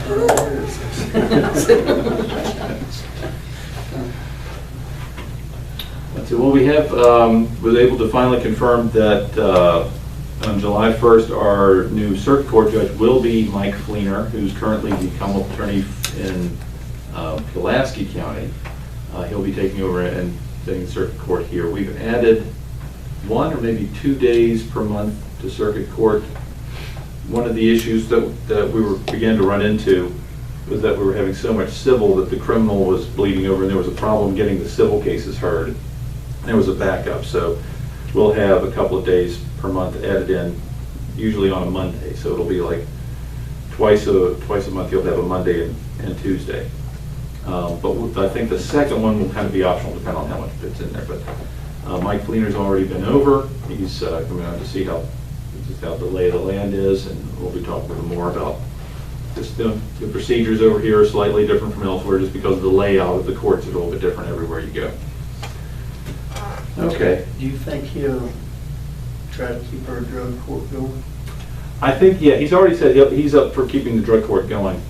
The issue is always going to be that any kind of drug court depends upon the personality of the judge and how effective it's going to be. And I was going to say that's one reason I can tell you that Judge Long has been so effective with the drug court, because of his history of having harsh sentences on the people who were the dealers.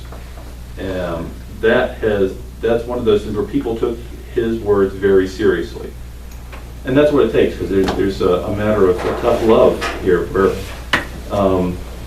people, you have a mix on drug court, the way that the team is put together, that the counselors are generally tend to be advocates for the people who are having the problems. And the judge is going to, and I'm on the other end saying, like, we need to, make sure that people are moving ahead, and the judge kind of acts in the middle, kind of balance things out. And when people aren't making progress, then he pushes them when they need to, and that's worked very well for us so far. We're up to, we're a little bit shy of 20 people in there at the moment, but that seems to be a very good number. The trick is not to have too many and overload your resources. I saw that happen down in Roanoke City, where the drug court became, well, you had more people in it, and that it became, you could see it became demonstrably less effective, although what you needed to do to graduate. So the graduation rates went way up, but the recidivism rate went up accordingly. So what we're trying to do here is get people, so they can actually function well. And I think even some of the people that we've had that have not made it all the way through have taken a lot from it. I can tell you there are at least 3 or 4 people that didn't make it through the whole system, have not been back in, say, the year or the year and a half that they were, after they were kicked out. They haven't been back in the system for drug use. So, I'm seeing some positive benefit, even if we have beyond just the people that graduate. And the people that graduate are doing wonderfully, so I don't have any problems with that.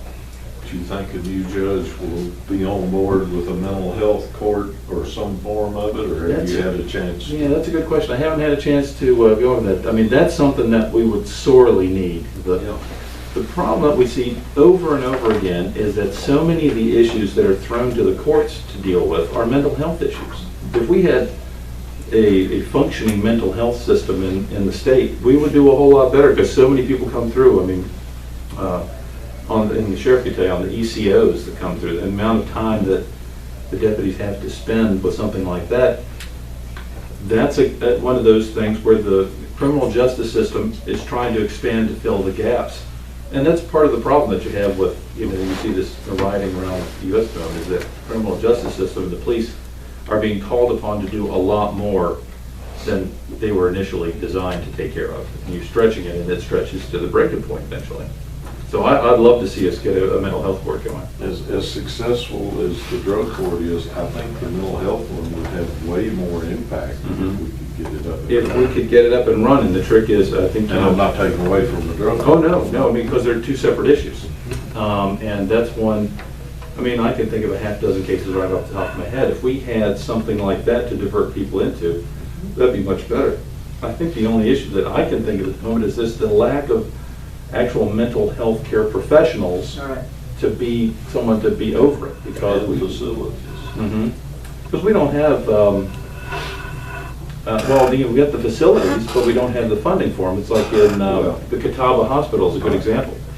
Well, the state hospital, they've shut it down, basically shut it down. Yeah, years ago I lived near the Catawba Hospital, and it's an excellent facility, but there are huge parts of the building that are just shut down. I mean, it's a complex back there, always, and it's a lovely spot, but they only have basically one building operating, so there's not much going on with it, which is unfortunate, because it's there, it's just not utilized. And that's what we run into with the Department of Corrections too. They have whole facilities that aren't being utilized. I've said for several years, our state they spend money to attract business and industry, but they don't put forth much effort of trying to get these service providers that we are so much needed into our state. That's the kind of infrastructure that would really help Yeah. with just the standard of living anywhere. And, It'd help a whole array of organizations and not just the court system. If the state would pick that ball up and run with it, so to speak. And every one of them I've ever talked to is, it's like it's an alien idea to them. and for some reason, it just doesn't seem to catch on in the public imagination. And other things, people want to push one issue after another, but this one is, this is a major underlying issue. Nobody seems to ever address it. I think it's Judge Williams in Montgomery is putting together one level of a mental health court, and hopefully that'll cover Floyd. I don't know. It would have to be something that would deal with all the juvenile courts, the circuit court, and the general court, all of that, as well as working with social services. I think he was in discussions with Judge Long at one point as well. That's right. But you know, you got people, they know the difference between right and wrong, but their mental capacity is so low, that they on teeter on exactly. the edge. We see a lot of that on the edge. And they end up like in a regional jail. They And that's shouldn't not be there. right. They should be getting counseling, Right. but they're in there with people that's teaching them the other side. Yeah. You know? Right, and the people that self-medicate. So you have a crossover between the drug issues and the mental health issues. And that just, and they tend to exacerbate each other. People feel better in the short term, but then go over the deep end, and that's where the problems pop up. Well, it's sad, I noticed over the years that a lot of people that was on that fence, you know, teetering on it, usually was the alcohol users, drug users, because that was the easiest part for them. You know, and they'd always fall on that side. And they don't have no business in the jail. You know, No, and at the moment, I don't think we really have any programs in the jail. I we think don't, that in they Western, try, but, it's really finding somebody that'll provide for them, because it's not in their budget to find that. But it's, Western Regional has some, but from my experience, even then, the types of programs that you have they're so-so. I mean, it's really the people that you get for it. Well, we went from preventive to reactive, but it's starting to come back toward the preventive stuff. And it can't get here soon enough. No, you need a good balance. Yeah. You can't go all the way to one without losing a lot of your effectiveness. that's one good thing about the superintendent we got now is working real good with the Community Services Board. And he's got a medical background, so, you know, he's doing a little bit on his own, you know, trying to get these people some help, you know. He's been a big help as far as a lot of it, but he can't do it by himself. Funding limits Right. greatly. Oh, yeah. Funding limits and the ability, and ability to find the right experts. I mean, they have the people who work with it. Because they're all the public services outlets that handle things like that are pretty much at capacity.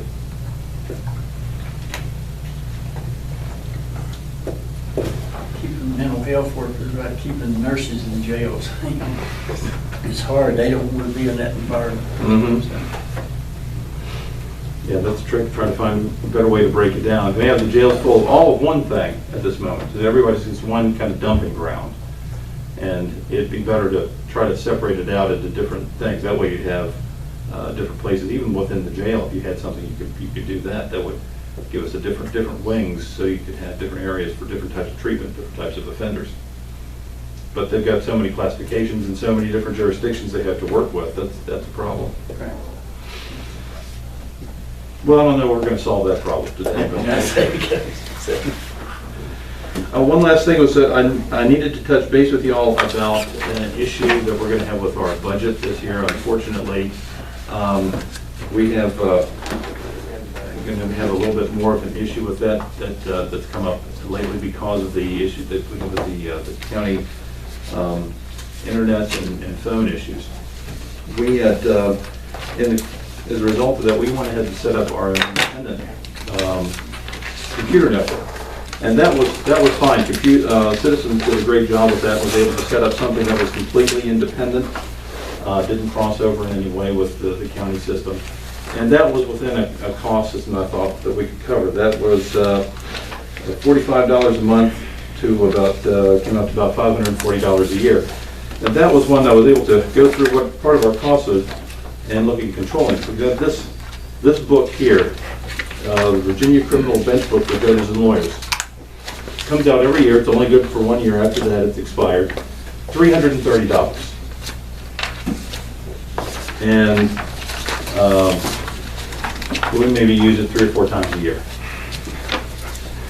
So we're gonna be cutting out that. So that's something, that and a few other things we can cut out. Most of the resources that we need for up to date are being provided by the Supreme Court anyway online, and most of that we can find. So we can cut back there on that and cover that issue thing. But part of the issues that we have to come up with is that we now have a separate phone system as of Friday. That's also a voice over internet protocol system that Citizens was able to set up for us. That, however, is going to cost, that's the unanticipated cost, because that's $170 a month and comes out to approximately $2,037 per year. That's an estimate given to me by Gary Reedy over at Citizens. It won't come up with. Fortunately, being voice over internet, we wouldn't be worried about long distance, etc. But that's the thing. It's able to run through the internet that they set up for us, so it's again independent in every way from the county system. But it is an additional cost that was unanticipated for us for this year, and we didn't include it in our budget when we put that in. So I'd ask for you all to consider that, and hope to remind you that what we've had, that with our cost collection program, we have for the past couple of years brought in over $20,000 for the county, and I hope to, don't want to diminish that, but this is every now and then we have a time like this when something pops up that was an unexpected cost for us. I'd much rather be an overall positive for the county, but every now and then one of these is going to pop up. We'll continue to look for ways to cut back our budget. One of the things I've noticed that we were able to cut back on is travel, because there's no travel this year. That's and I'm really hoping, quite frankly, that a lot of this, since we were able to do our continuing legal education almost entirely over internet and Zoom meetings and things like that, that they continue that, because that's a huge cost for the conferences to do that. But that was basically, you go and you sit in a room and you hear the same thing that you're getting over that. So we were able to just basically sit there and go through all that this year like we would any other time. So with the added benefit of being able to answer the phones at the same time. So and being able to go home at night instead of having to stay in a hotel in lovely downtown Norfolk, which is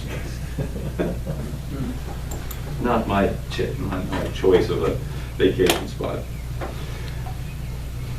But that's really the only updates I had. If there's anything else y'all had, any questions you have, I'd be glad to answer them.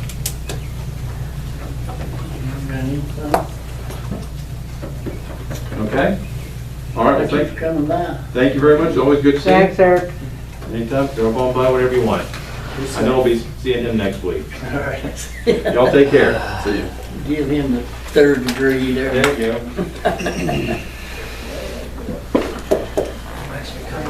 So often, at some point, that case has got to get done. Mr. Funk was going to come in too, if you don't mind, because they're, Mr. Funk. Oh, yeah. That's fine. Because they're kind of Right. talking about the same thing. Hello. Hello. How are y'all? Lovely, lovely. Taking the glasses. Robbery. You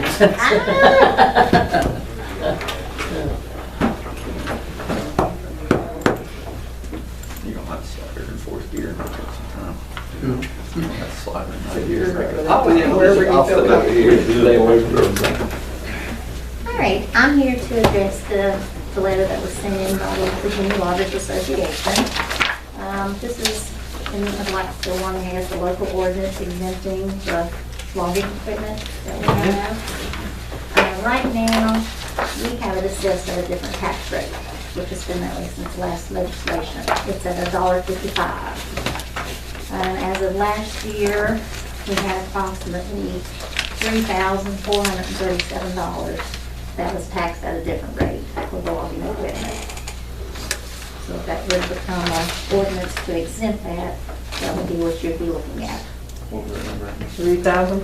3,000, 34, 37, yeah, 21. and that was last Thank you. year's. Repeat that one more time. $3,437.21. That's it, huh? For a year. Because that's at $1.55. Right. And a lot of the log That's- agreement isn't here, a lot of it's in other counties. So you're assessed at machine and tools. Right, it's $1.55. Right. So that applies to the machinery that's considered housed here. Correct. We won't go into the housing problem. I've been down that road. That's all I want to do is understand. This So is what's here. It applies to what's considered housed employees. Right, that's here on January the 1st.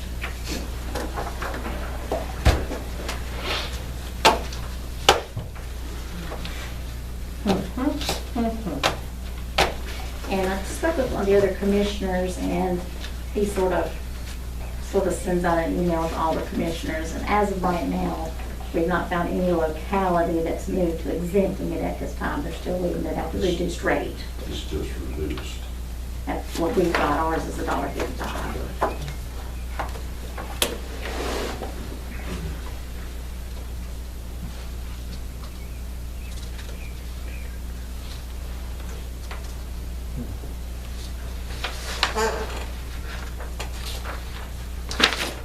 Any questions? Do you know, have they asked for that in the past, do you know, or is this I something think new? this is the first, time? yeah. I'd never heard of it. First time I recall them asking for it. Because the farm equipment is all that is, we don't tax Right. farm equipment. And it's sort of in the same category with farm equipment, but now it's sort of being one set out separate.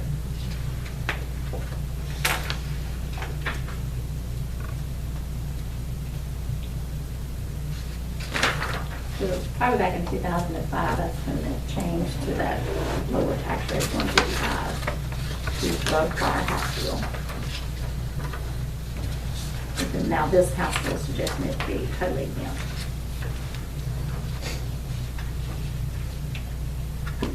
And then some of the other ones I spoke to, they said that they provide either a more favorable rate, they suggested that, or just leave it taxed at a general rate. It just depends on, what the board wishes to do.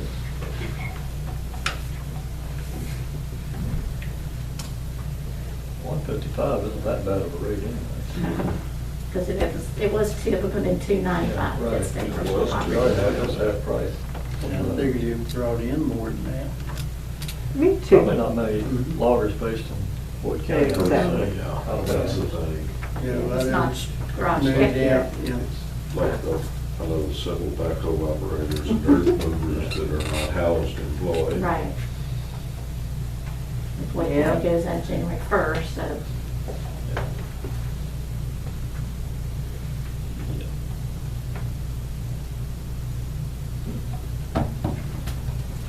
Yeah, the only thing I think about is you do have some people with like backhoes and things that do try to log with them. And would you have people try to call it logging equipment?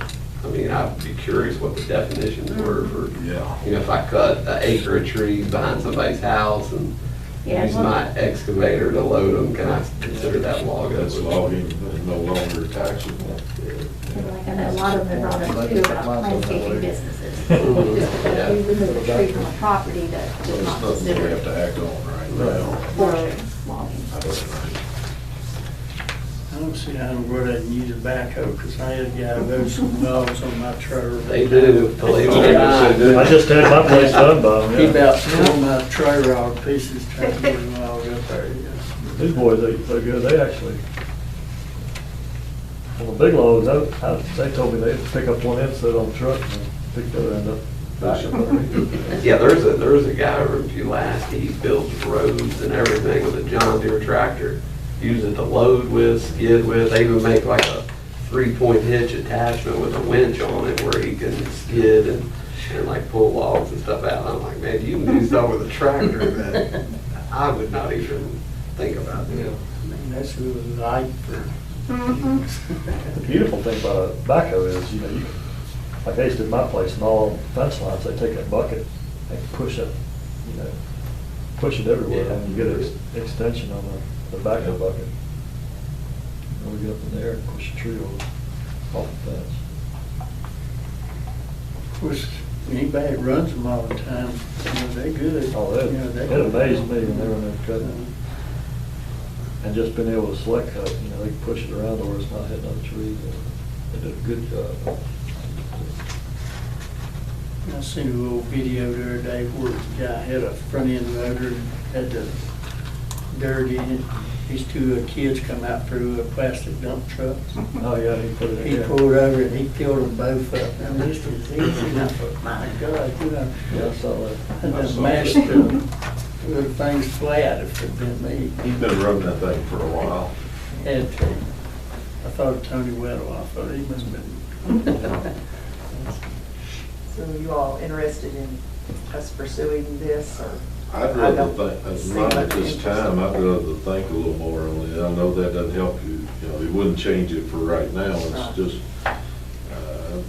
If I hear back from other localities, I'll keep Ms. Terry advised too, so if we do hear of any changes.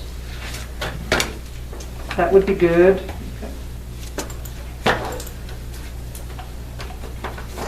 I'm all right with leaving it for a later date, if you need consensus, Chairman.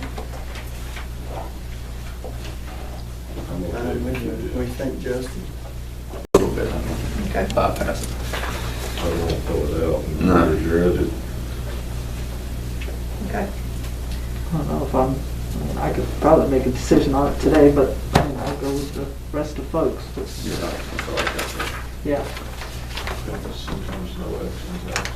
Yeah, that's right. Yeah? That's right. Maybe just do it on about on our not meeting next time. That way it doesn't get away from it. And whatever information you find. Okay, if I get anything, I'll forward it. Thanks for coming by. Thanks, y'all. Thank you. Thank You want to say, listen, you're quite welcome to. Mr. Funk is our area forester. Yeah, I don't really have anything like. He just wanted to super come formal or meet you anything. all and give you some stats. Yeah, did she give you all the sheet I sent Yep. her? I didn't bring copies of it. Yep. So I guess I would ask y'all the same thing that I asked Terry when I met with her a while back. I mean, do y'all have any clue what we do for the county? And it's okay if you don't, because that's why I came, to fill in the gaps of what y'all. He met with me early one morning and he asked me that and I said, I didn't know we were having a test. I mean, I could stand up here for a half hour and tell y'all Quiz things today. that you already know, you know, but if your level of knowledge of what we do is not that great, I would just probably hit the high points and just say, hey, you know, might be the greatest need of your all's constituents. I guess from what my picked up, you work an awful lot with the property owners, especially when it comes to reforestation and that sort of stuff. Or used to in the past. Now, I'm Mhm. guessing is that still a big part of what you do, or? Yeah, everybody that does these particular jobs, you know, we can, you know, just like any profession you go into, like in law enforcement, you probably have your favorite parts of the job that they give you flexibility to spend more time on certain things. Dennis, when he was here, you know, he was really big into, you know, he does tipping and making wreaths, so he has a big interest in reforestation and the tree planting part of it and all that. So it's I kind of like all of it. Probably my least favorite's the firefighting side of it. So this is a perfect area because there's no fires around here.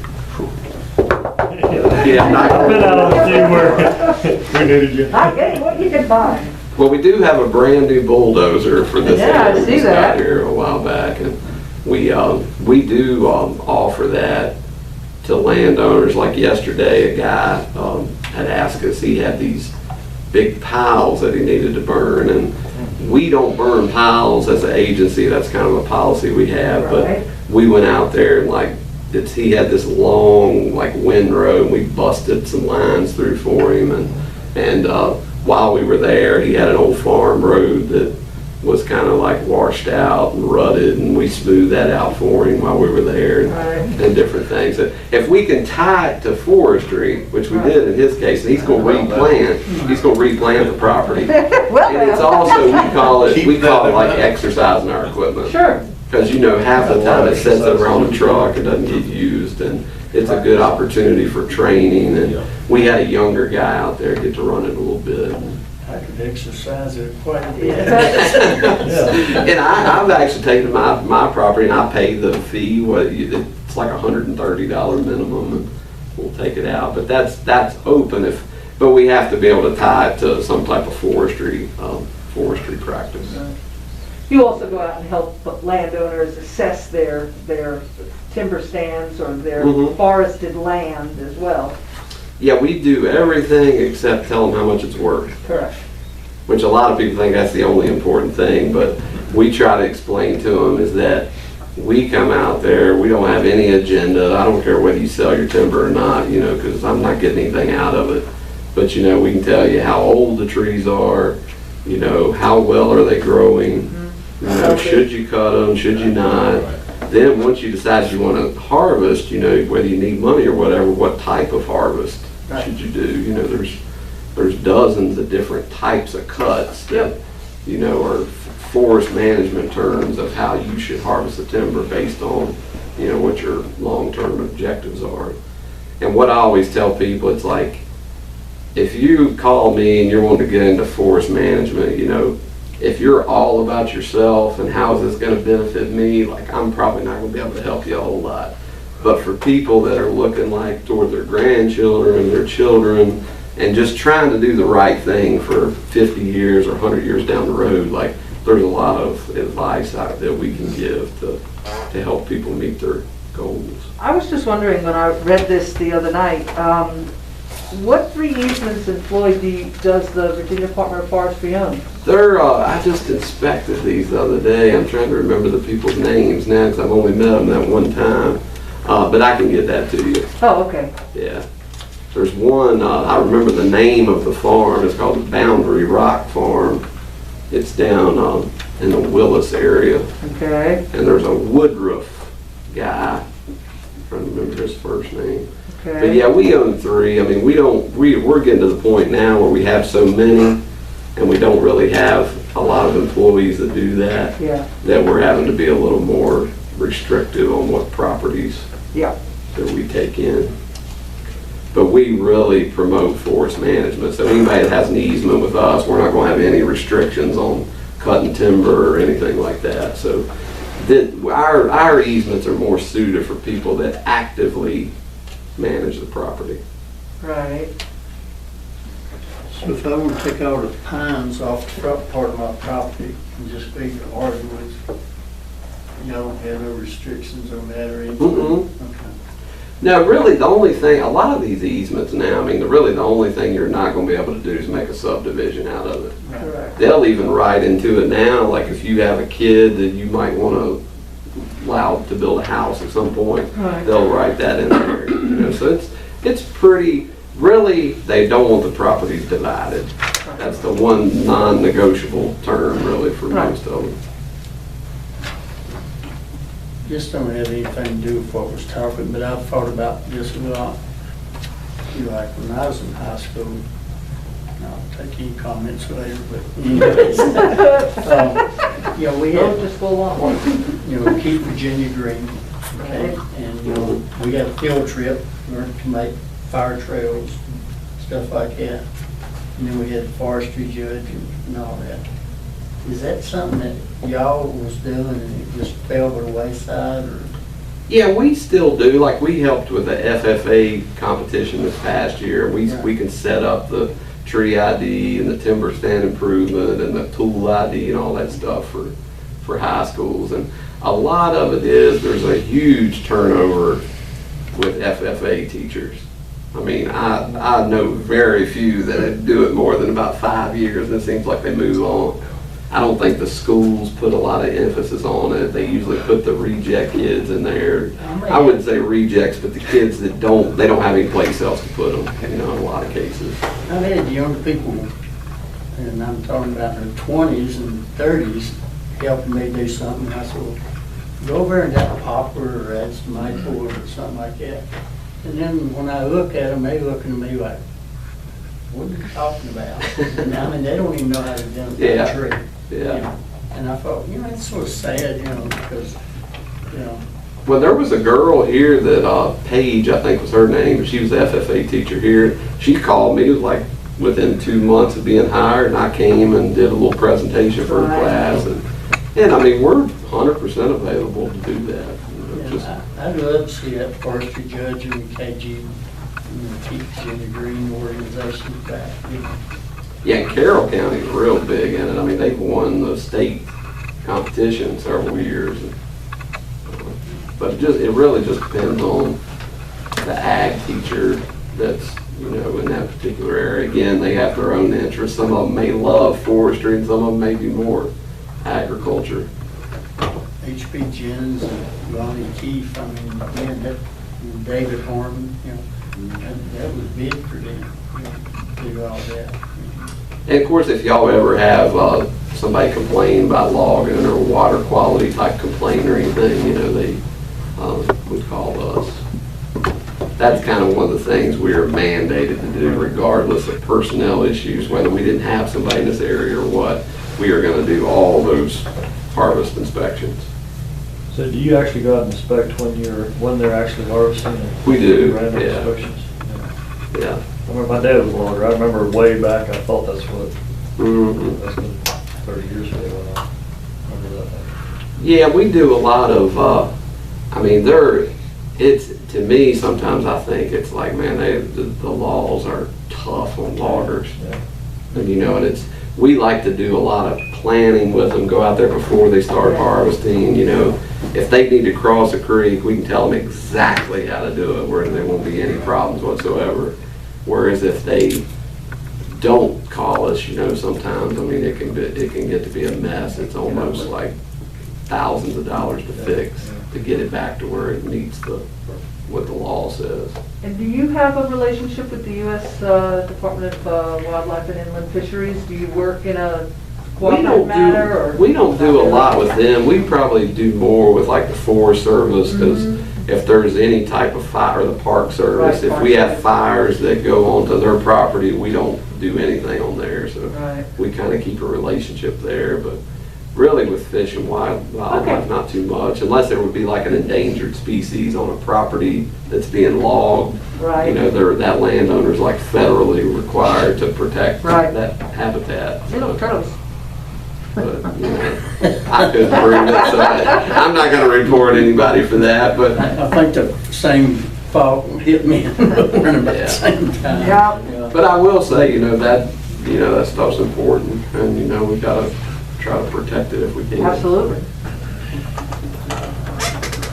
But other than that, I mean, I would like to see more forest management going on in the county. There's a lot of,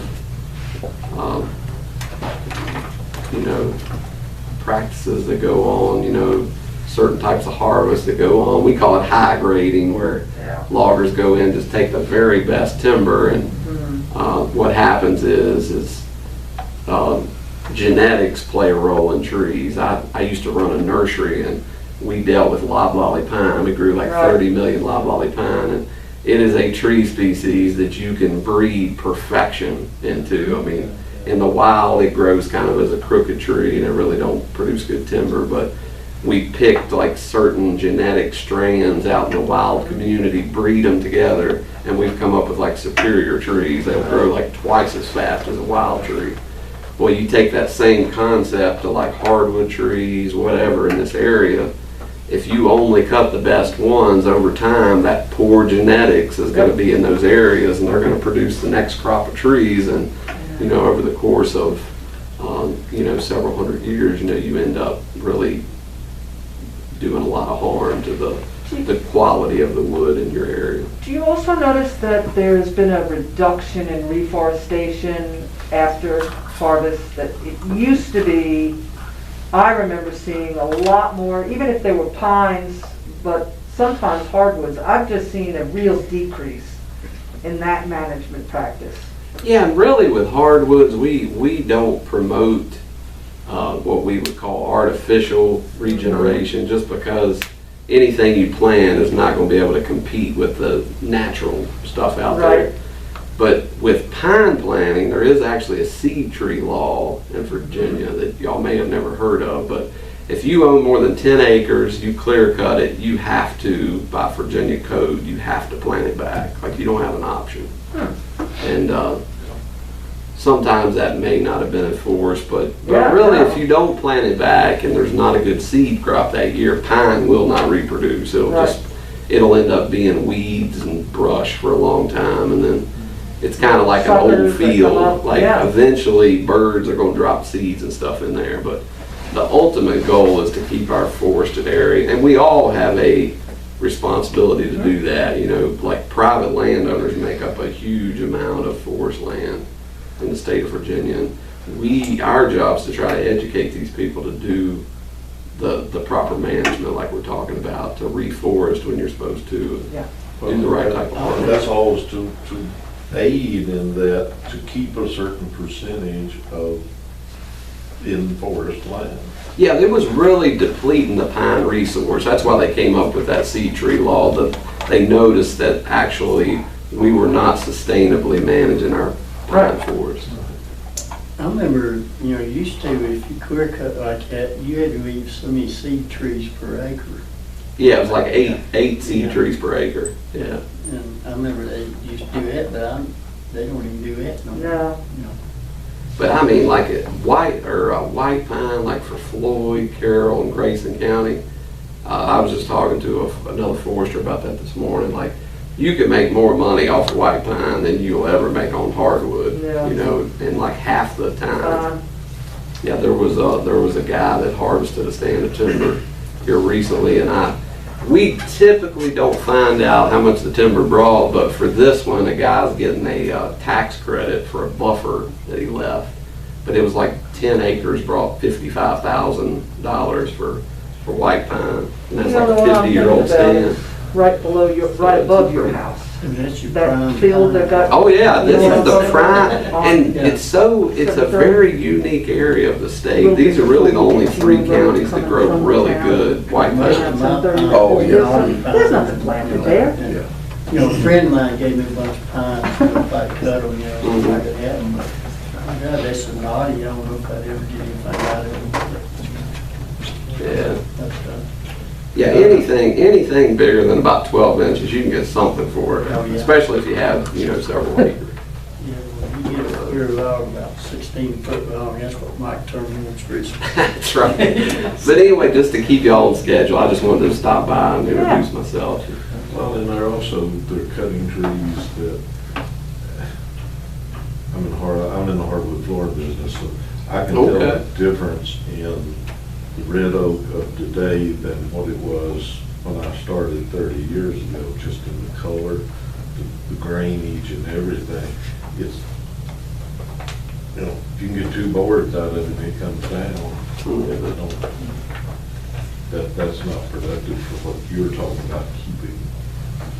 So I don't have a problem with the reforestation laws. Yeah, and I would- think in some ways they should be more restrictive, but. And if y'all talk to people, like I said, I mean, we have our systems kind of set up now is where if somebody were to go online, look up Floyd County, they're going to have a list of like 6 names. We don't really do the area forester thing like Dennis was.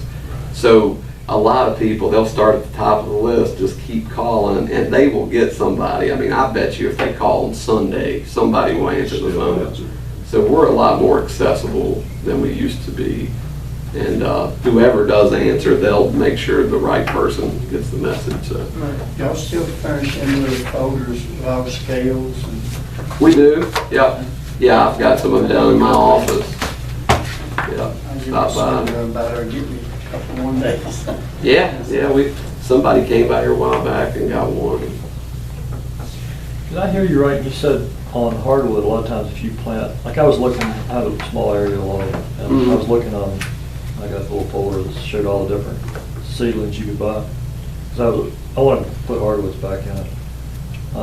But you said that they probably wouldn't regrow, or they probably wouldn't. What happens is the deer will just tear them, and just nail them. So we always recommend, basically, anybody that gets cost share now to plant hardwoods, it's required that you have to put shelters on them. Those little plastic Yeah, tubes. plastic, yeah. And they're like $4 or $5 a piece. So it's like every tree you plant, and the deer will just hammer them. You know, they really eat them. And now if you're planting in a field, there, you can get some pretty good cost share money to help the federal government help pay for a lot of them. It is just going back and where I had cut, but I wanted to keep hardwoods there just because it was one of the few nice places on the farm. So is there anything coming up out there since y'all cut it? We just cut it. I mean, you probably were out there recently. It was off Holmberg Lane. The vast- I don't do the inspections Okay. here in I Floyd, got you. but so y'all clear cut it? No, Just select cut? Yeah, so you're probably gonna get there's a lot of poplar. It was mostly poplar. Yeah, so you'll probably always have poplar. Yeah, which is fine. That's what I want. Yeah. But it would probably grow back from what's already there, then I guess. Yep.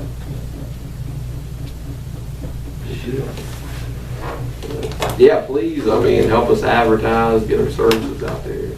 I like staying busy.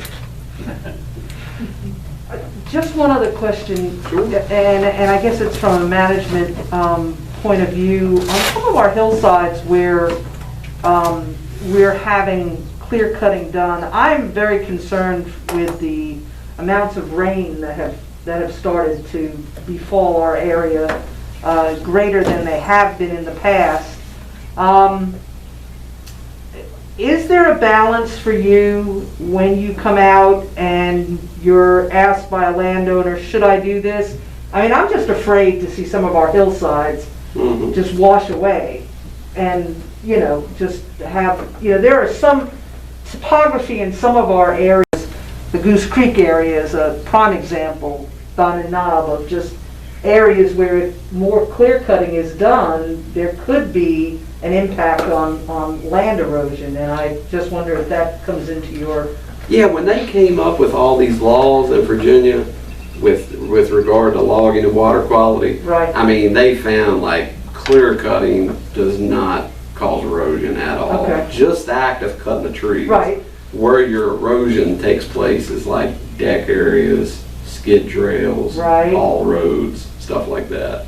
So that's where we really enforce Gotcha. the water quality laws.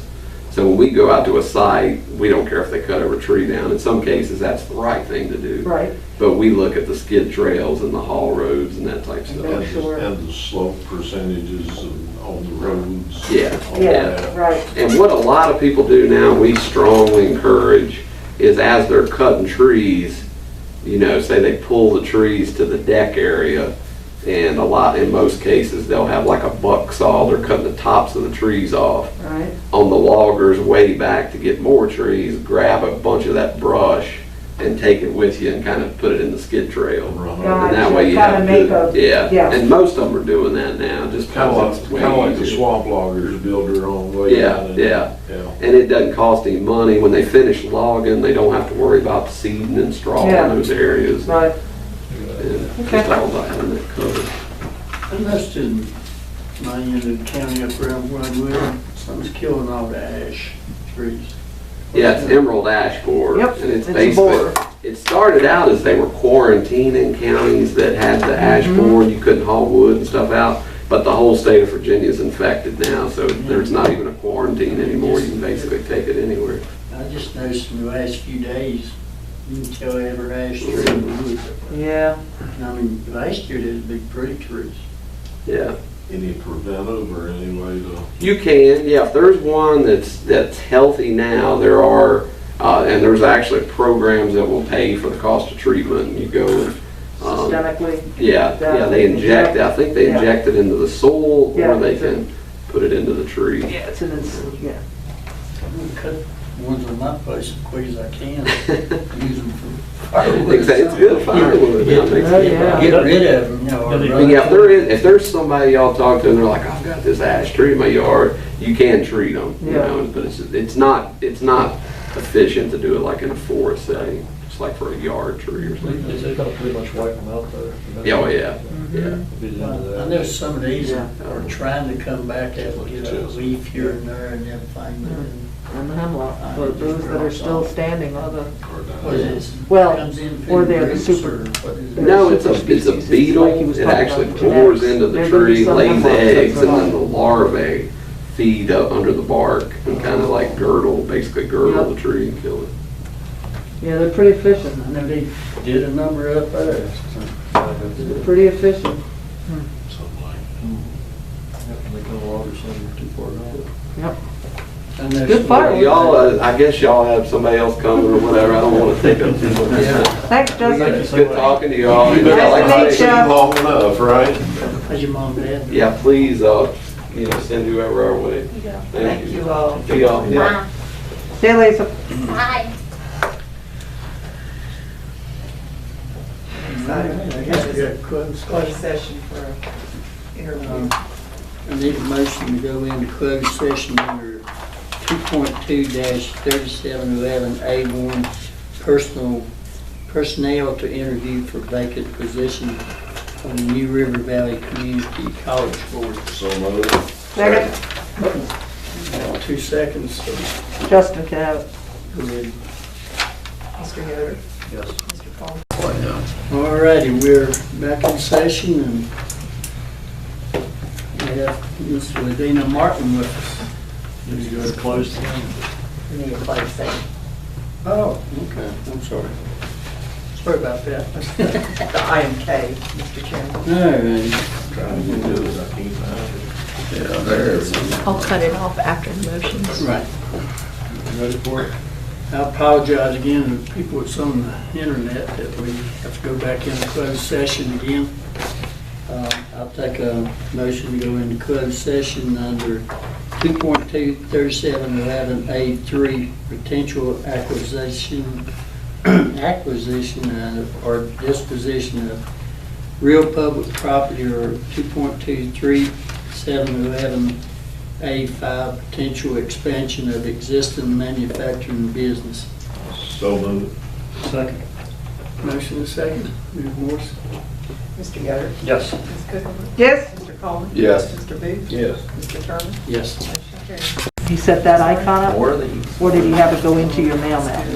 Mr. Booth. Yeah, I do too. I'm gonna have to. They're live. Good day. Let him know they're live. We're live. So he just set you a nap up that fast? Yeah, so we're back live. But did it? Hello. Hey, Everybody's here. so do you have this though? Did you have that though? All that's supposed to Has be. another one? How you Yeah, doing do you today? have that as well? I'm good. I'm good. Good stuff here. I think you like it. I think you will.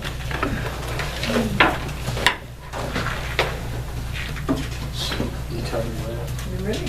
I'm ready. Okay. Well, I appreciate it. Everyone should have a booklet in front of them. And for those, whoever is watching, this is our report on what our process that you gave us the green light to do. And I will tell you, we are excited about some of the things we're going to tell you, and hopefully you'll share that enthusiasm. I will say that between Terry and Cindy, they were critical to the whole process, and very much appreciate that. So on page 1, if you would, a little background. Again, I'm sort of speaking to everyone here, those that may not be able to be right next to me but are watching, and that we are the financial advisors to the county, and as a result, we proverbially sit on the same side of the table as all of you here today in trying to accomplish the things that you have designated, primarily some capital funding strategies and trying to save as much money as possible and do the things that you want to as necessary with as little dollar expenditures and all the things necessarily tied to it. So back in fiscal year 2019, seems like about 100 years ago, but it was last year. We did some $6 million of funding for some HVAC needs for the county schools. We did a $3.5 million line of credit for the economic development projects at the Commerce Center. And we also did some strategic refinancing, restructuring to free up some cash flow while interest rates were solid.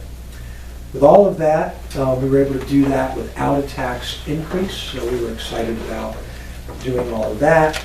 And then we come into fiscal year 20, and back in December of 2019, which was again the fiscal year 20, we borrowed for effectively about half of the high school project. And what we did then, for you may recall, is to get some interim funding so we could guarantee that we would have at least $7.5 million thereabouts of 3% literary loan monies, which the state limits to any project, no matter how large it is, to $7.5 million. So we put ourselves at the time in position to be certain that we can get 3% money.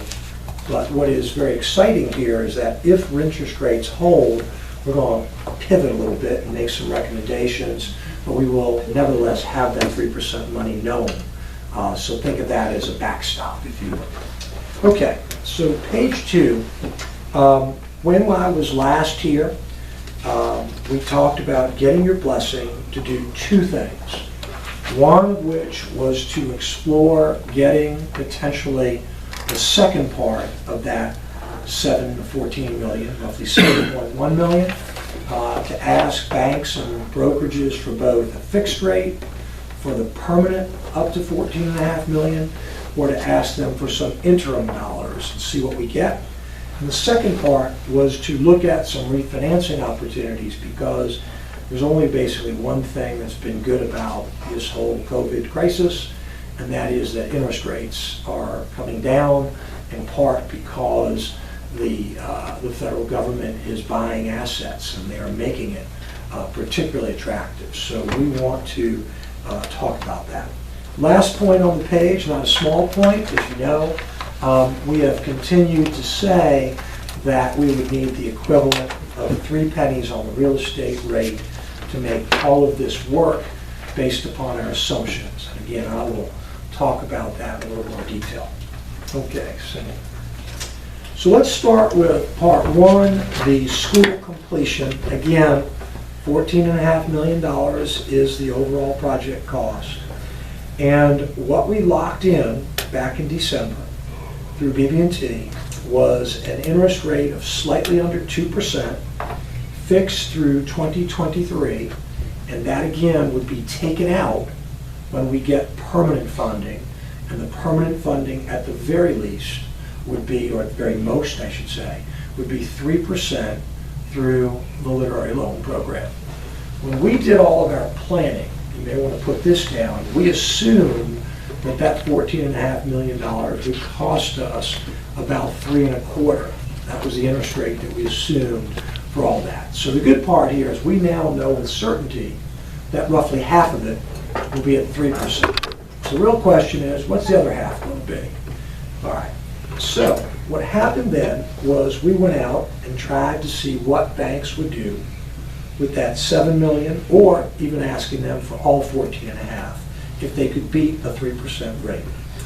What we got was limited, and First Internet Bank, which may sound like some far-off bank, but it's actually a quite big bank. It's out of Indianapolis. It does have a real offices and employees and all of that. It's been around for 25 years, so we know a lot about it. We work with them, but they also use technology, and that's why they call it First Internet Bank.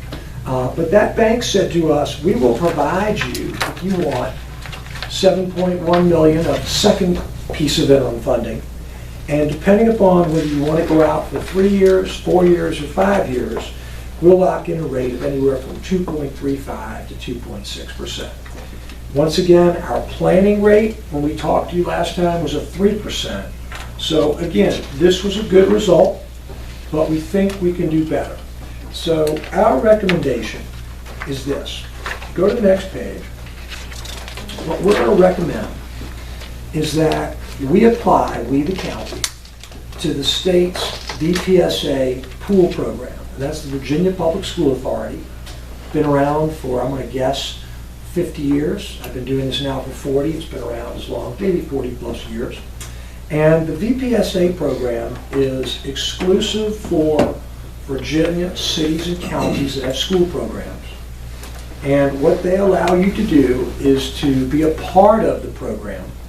And they borrow, and you'll be part of that if you approve this. And right now, if we were able to go to the market with them today, which we can't because they do it twice a year on a date certain, and I'll get into that. Basically, it's about mid-October. If we were able to do a 20-year borrowing, all of that money would be about 2%. That's fixed for 20 years, 2%. So we would actually say thank you, but no thank you to the literary loan at 3%. We retire that interim financing at 1.97, and we take that piece as well as the other $7 million, and we have it. Yes? Why didn't the Virginia Public School Authority financing program, why did we not look at that before? Was We it did. not as We did, because at attractive? that time, the rates were not lower than 3%. Gotcha. So we like the literary loan, and still do, because that guarantees the 3%. Right. And the beauty is, we can always go to VPSA, but we have Gotcha. very, Okay. very strict in terms of how we can apply the literary loan.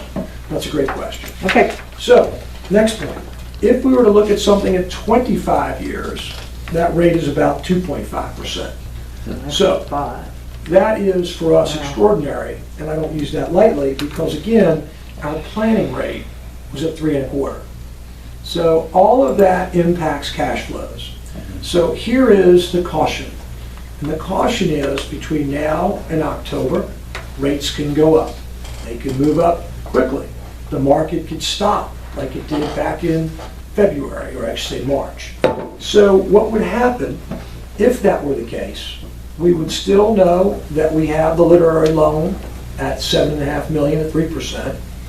And then we would probably go and do another interim financing at the time we need to, and then take those things both out when we, again, absolutely need to take it out. So we'd have several years at that point.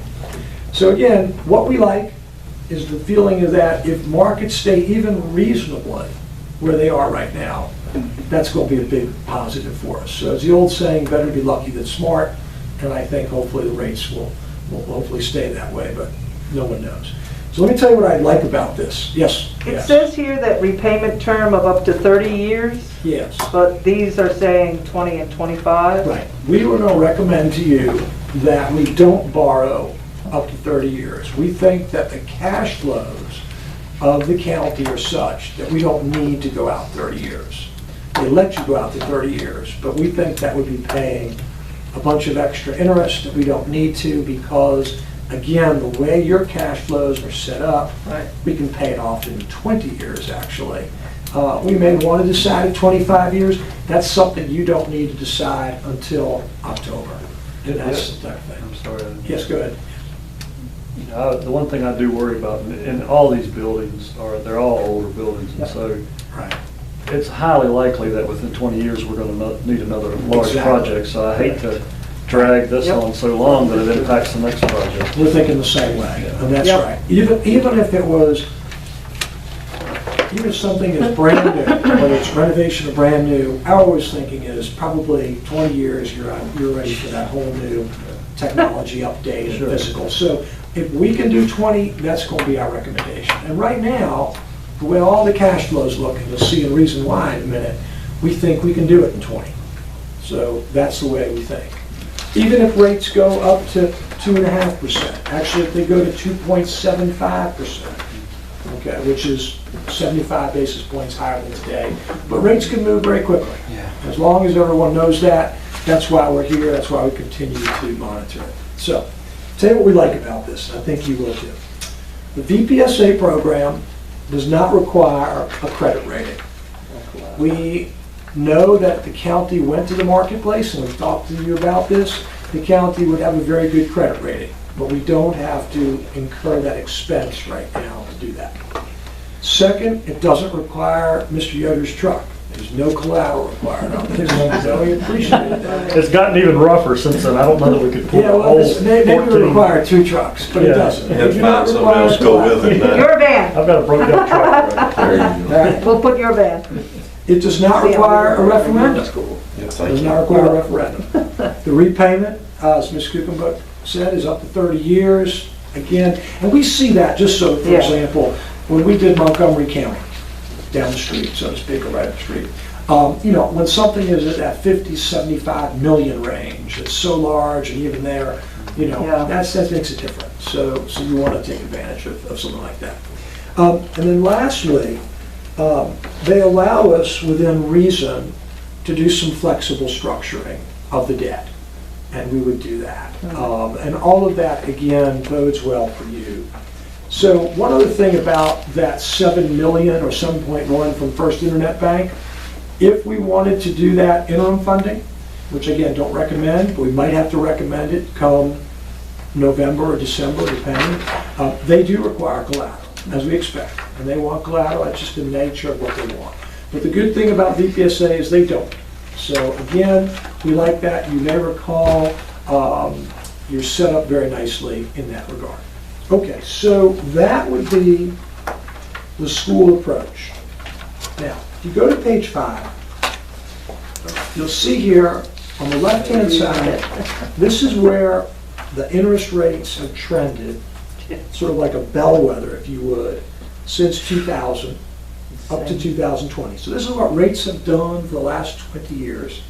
And then right-hand side, we just took the last 4 years or so, roughly 4 years, and said, look at even rates coming way down, how much they even have come down further. Just kind of see. We are literally in a mode where we're at 50 to 60 year lows of interest rates. If I had done this and gone from 2000 back to when I started, basically right after 1980, it would be, you know, Bigger paper. literally off the charts. It would actually, it would be. This goes to about 6.5%. We actually have one that goes to 15%. Wasn't there some at like 17, if I remember correctly? Yeah, that was, some rates were as high as that, but the tax is up 20, which that means is Right. 20-year maturity for highly rated credits never really got above 15%. Gotcha. But yes, you're Yeah, right. there was some 17, yeah. There was some, and I remember years ago, my grandparents, when they were alive, my grandfather came back, he was there from Gulfport, we were from Gulfport, and he comes back and he says, the Bank of Gulfport is giving me a 3-year CD for like 18.5%. Yeah. And he said, we're set between, you know, the retirement stuff, that's what we got. So I just remember that. I remember that. Yeah.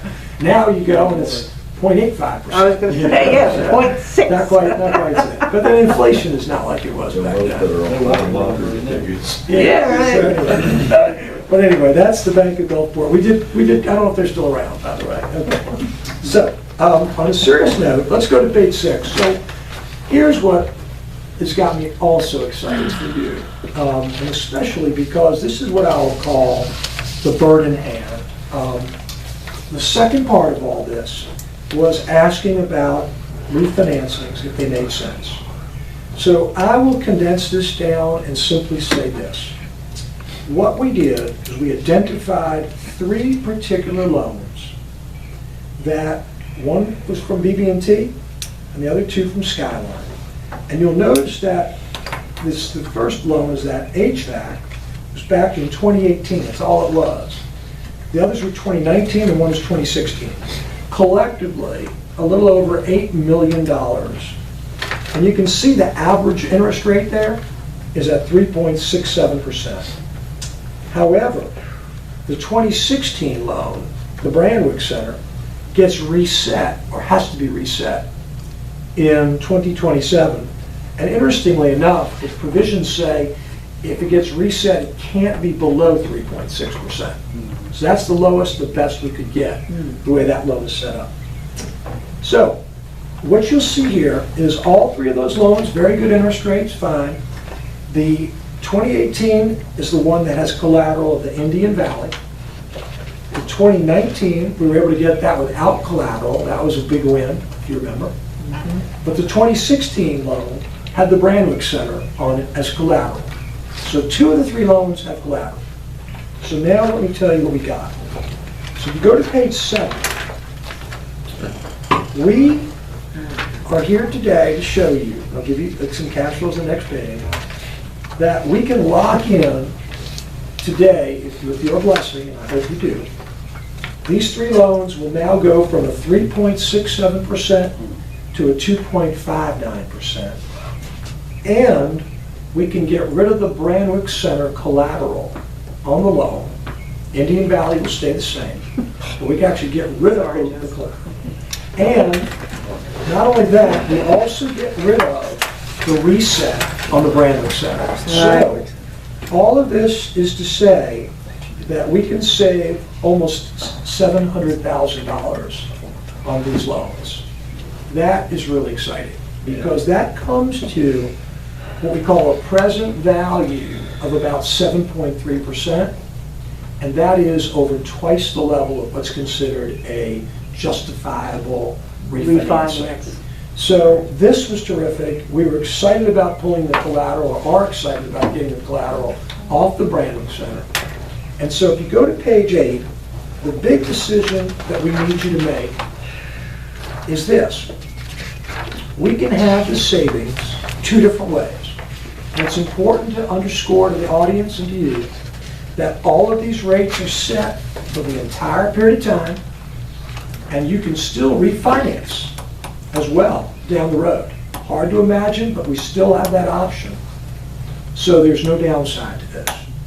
On top of that, these cash flows are guaranteed. The one thing we have to do is close by July 17th, which is not going to be a difficulty. Yes, ma'am. How much does it cost us to do this? Is that on the next page? This is already, the cost has been built into this already. So Okay, but these are what- net. I'm estimating the cost probably, I'm just going to guesstimate, Okay, probably around 125 to 150, something like that is what we figured. That's typically between Okay. about 2%, not percent, but 2 points on the roughly $8 million, a little Right. bit less. That's what I'm Right, okay. estimating. And that's in line with what we've done in the past. So Right. nothing new here. But that's what we're estimating. Yes, ma'am. also, I see here that basically BB&T and Skyline, were they the only ones that looked at refinancing? What we got there was those 2 were the ones that came through, and in this case, I should have pointed that out, all of this would be done through BB&T. So Yeah, I see that. actually- Yep, so that would be, it'd be effectively one loan package, if you want to think of it that way. Strange that only 2 banks really came through? No, I didn't for 2 reasons. Number one, the size is not that large Right. relative to what these banks are looking at. And number 2, the banks are extraordinarily busy. Oh, yeah, I know. All of these loans for the small businesses that are taking a lot of their time. Yeah. So we really felt like, you know what? There's a few banks here, the 3 of them, First Internet, you got Skyline, you've got BB&T, and so you have 3 good banks. You've got an excellent local bank, you've got a national bank in BB&T, which is now merging with SunTrust, so effectively you've got those collectively. You want to think of it that way. And then again, First Internet is a national bank that's out of Indianapolis.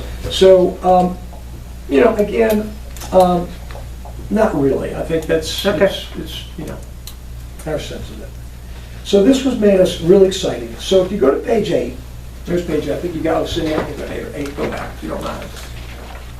So one of the questions, maybe the real question, page 8, okay, is how would you want to take the savings? Now, I will tell you, as a finance person, as your advisor, one says it's $668,000, one says it's $694,000. Do not think that the $694,000 is $30,000 in real dollars more than the $668,000. What it means is that in the $668,000, you get almost $200,000 in the next fiscal year, under the theory that you could reinvest those dollars over the next 7 or 8 years. It comes to the same thing as the $690,000, because the $690,000 is what we call level savings. This is a combination of front-loaded, then it levelizes. does not matter to us, but it may matter to you, and this is why. I said earlier that we are looking at doing your entire program with 3 pennies. Well, here's the good news.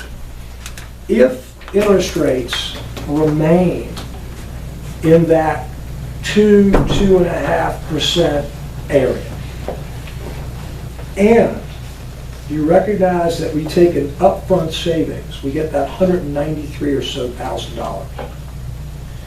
The way that cash flows work and what we've learned about your Commerce Center and the fact that you're going to ultimately get some good dollars in terms of grants and the way the timing of the cash flows work, plus what's going on with the equipment, the $1 million, and the timing of that, we believe that we could build up what we call a capital reserve, and it's very possible that if you were to move forward, and our recommendation will be that you implement at minimum, if you put 2 pennies in now, do 2 pennies of the 3 with all these things. Get the refunding done, lock it in, know about the other 2 parts. We believe that it is possible that we may not need that 3rd penny in the next couple of years, or if at all. But only we'll know that once we lock in the permanent funding, which could come as early as October, November. So I think the good news here is that if you do the 2 pennies immediately, which is what the plan envisions, and you take all these savings and keep it in what we call a capital reserve for capital, for debt, then I think we're going to put ourselves in a position that is better than anything that we had planned when we first started talking or have talked to you. And that's still relying on those interest rates staying below the 3. Very much so. Yes, sir. That's right. If it Between doesn't, now and October. yes, between now and October, roughly 15th. I'll go to the schedule in a minute. So, Well, I'm sorry. yes, no, that's fine, but that's right. But if it doesn't, the good news here is that we'll say we need the 3 pennies, but that last penny can wait a year and can wait a year, the way the cash flows work. But we'll need, the 2 pennies will be important. Or if they did the 3 pennies, if we didn't need that extra, they could put it into capital reserve. That's exactly right.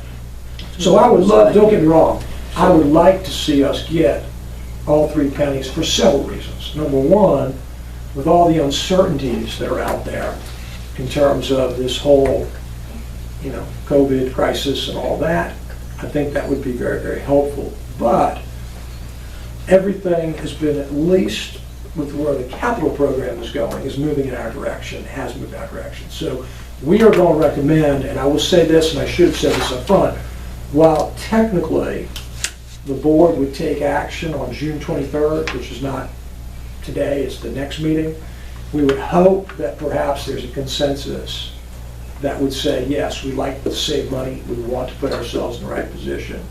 And if that were the case, we could get the banks going and even close potentially faster, and that would all work to our benefit. If we close a little faster, actually the savings would be a little higher, actually, but that's another day, another dollar.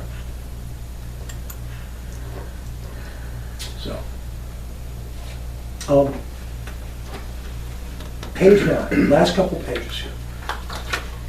Now, if they did the 3 pennies and we had some extra money in the capital reserve, what would they need to do for next year? Nothing. So I'm understanding, one time. It's a one-time, that's 3 exactly pennies. right, that's exactly right. We're not having this conversation next year. No, I hope we have a conversation next year about saving some more money or something, but no, we're not going to be talking. Or refinance and gain more cash flow. Well, I mean, all that's well, as long as it's not in the framework of a conversation of another. Right, so what's important is. But Yeah, that's so in what's- relation to the current debt service Right, in a lot the of- school. lot of That wouldn't include, like we were talking about next year, we're possibly going to have a fire truck, maybe an ambulance. Right, yeah, I understand. This is all just related to the Capital construction. project. Just for the school? But the thing is, in fact, the ambulance, the fire trucks, we've been talking to Cindy and Terry about that. the way the cash flows work, if we have those 3 pennies, we'll be able to fund those as well as the school. We can get all of that done with that 3 pennies. Because this refinancing. One 3 penny. Yes, sir. Yes, sir. But that doesn't count. That doesn't count the fact that our reassessment is basically a 3-cent hike right now if we go in at 60 cents. With our reassessment and our tax rate at 60 cents, Right. we leave that's 3 cents. That's correct. And you're talking about an additional 2 pennies? No. So you're not, so let me, because that's what we're gonna try, I have to make sure I understand this. So we're saying that with reassessment at 60 cents at our current rate, you're saying that that's all we'll need? That's correct. That's right. That's what I understand. Is that right? That's right. That's right. And so, To complete the complete school project. Capital project. And the capital On project. the capital project? yes, If I that's correct. understood you correctly. You did. And And what- the only thing that could change that, let me make sure I'm clear, Those interest. is if, but we still have some cushion, we've got a fair amount of Right. cushion.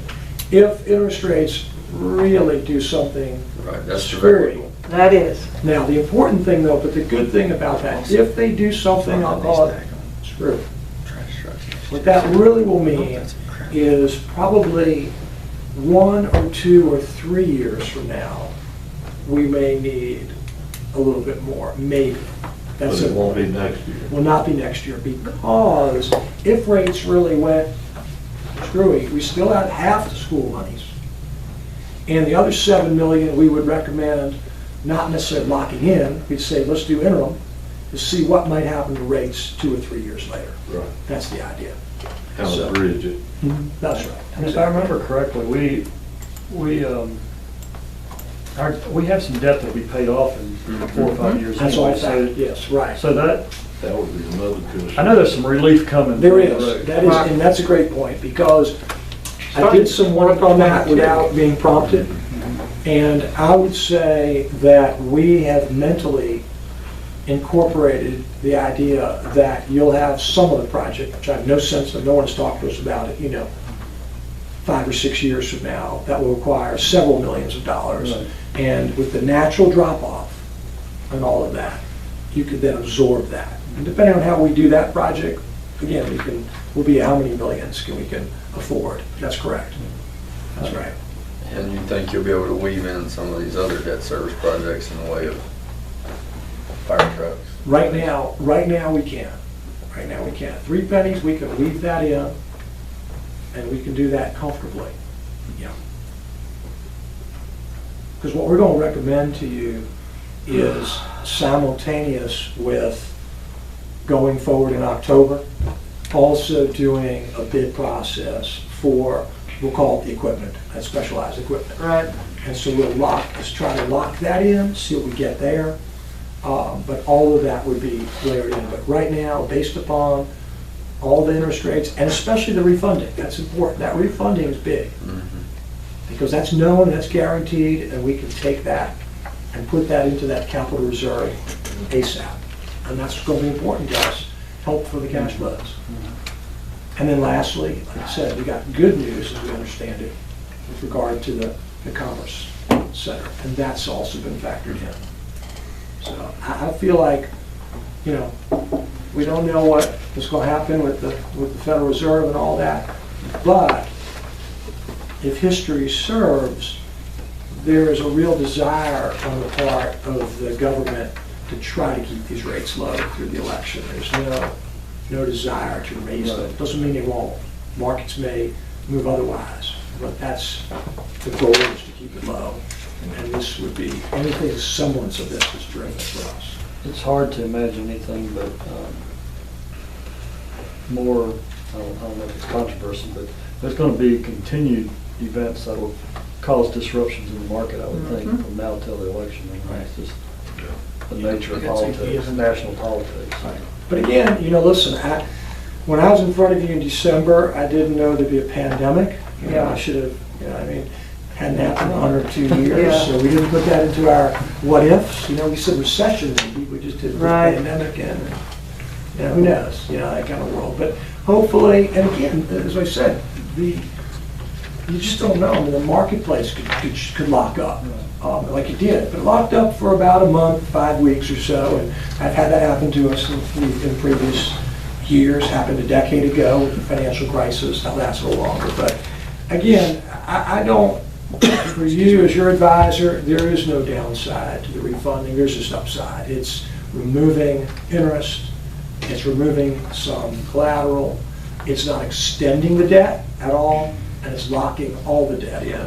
So we feel like that would be something you would heartily endorse. And so that would be, again, one of the steps on the way to getting us going. And then we thought you'd like VPSA because, again, it does those things that you wanted to do. Yeah. And one last thing about VPSA, we are their advisor, been their advisor for years, but we're separate. It doesn't. I represent you, and so not because I don't push that. You know, again, they have always is a strong statement, but even during the financial crisis of 2009-10, they were supposed to sell, let's say, roughly October. They might have pushed that for a month or two, but we meaning the county, are not in an urgent need for that other $7 million. That's important too. So if they, for example, let's say the markets got locked up or something and it took an extra couple months, that's not going to really matter to us, the county. So we're in a good position. I guess the one benefit to waiting till October also is that we'll possibly know an actual number at that point. Like we'll have bids back and we'll. Right.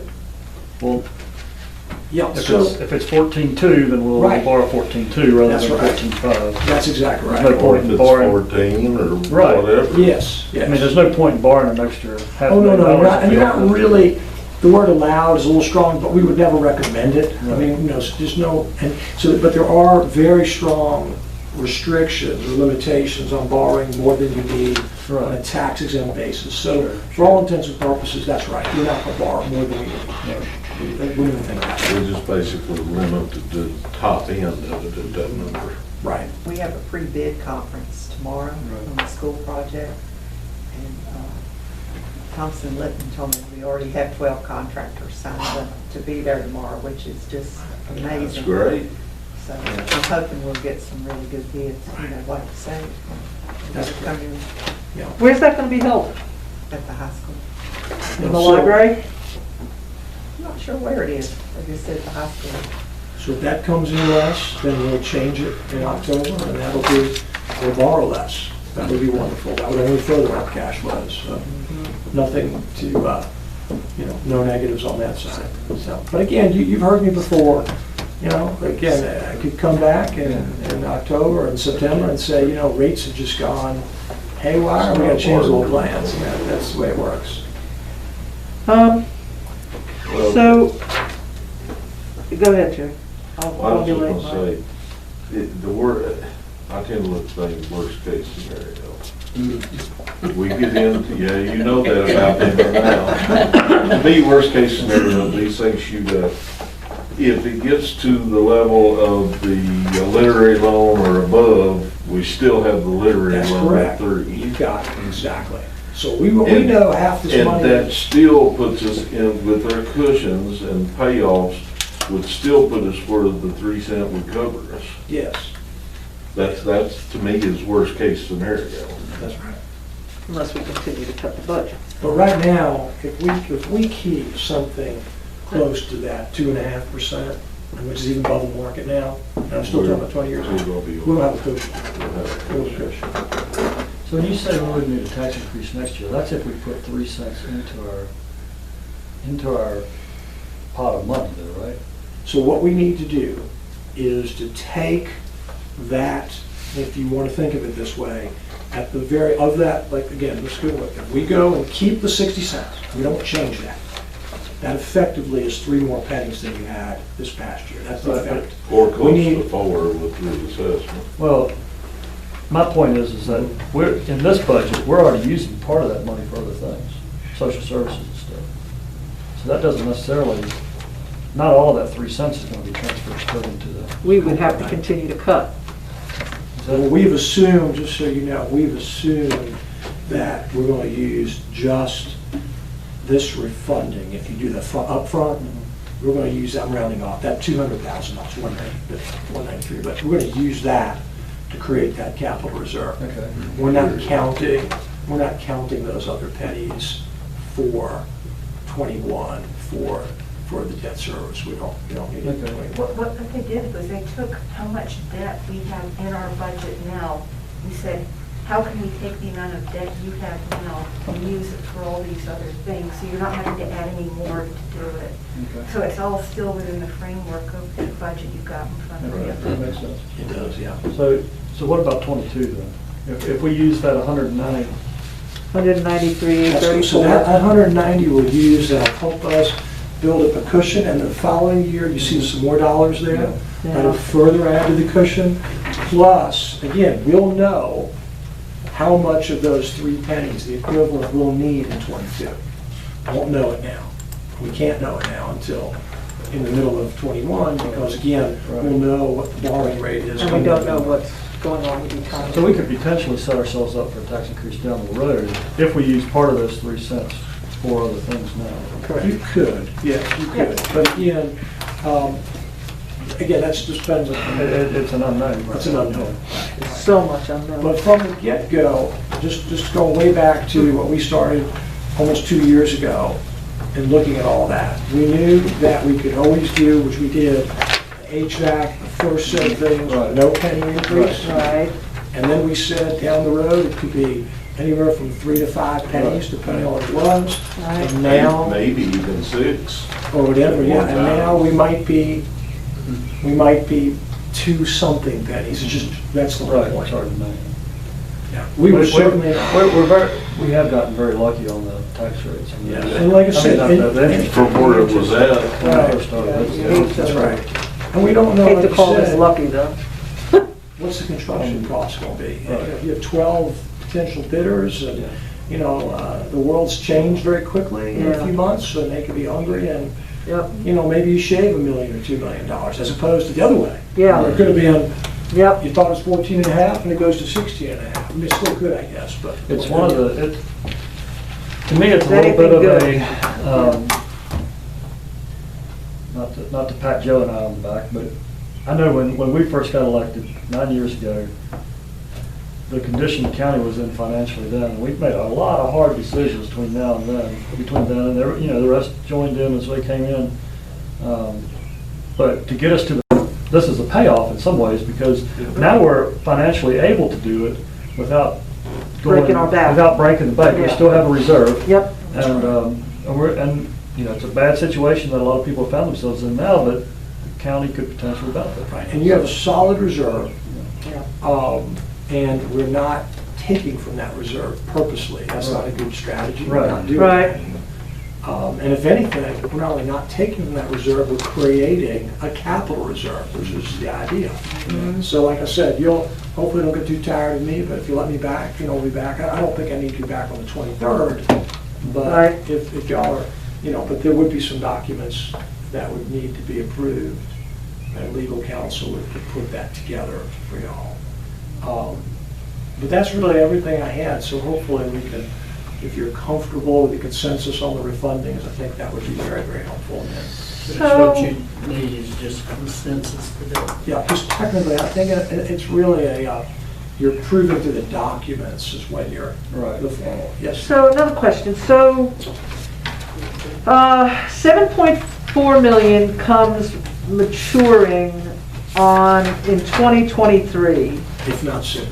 if not sooner. Right, so if, So, yeah, so that interest rate is at 1.97, right, and the Virginia pool right. could be as low as, what was it, 2.00 for 20 years, which is, I think, kind of where we're all leaning. Right. Just so I'm clear, is the recommendation then to go ahead and finance all of it with the Virginia pool in October? Yes, because that 1.97 is just an interim funding. Correct. It's just out to 2023. That was always intended to be, as we call it, taken out. Right. By, initially, it was going to be taken out, and still would be technically, by 3% money, which is 20 years Right. locked in, by the literary loan. Right. Now, if we can lock in anything lower than 3% or lower, then it's our advantage to do that. That's what we're saying. That's going back to what I was talking about, that worst case scenario. Yeah, right.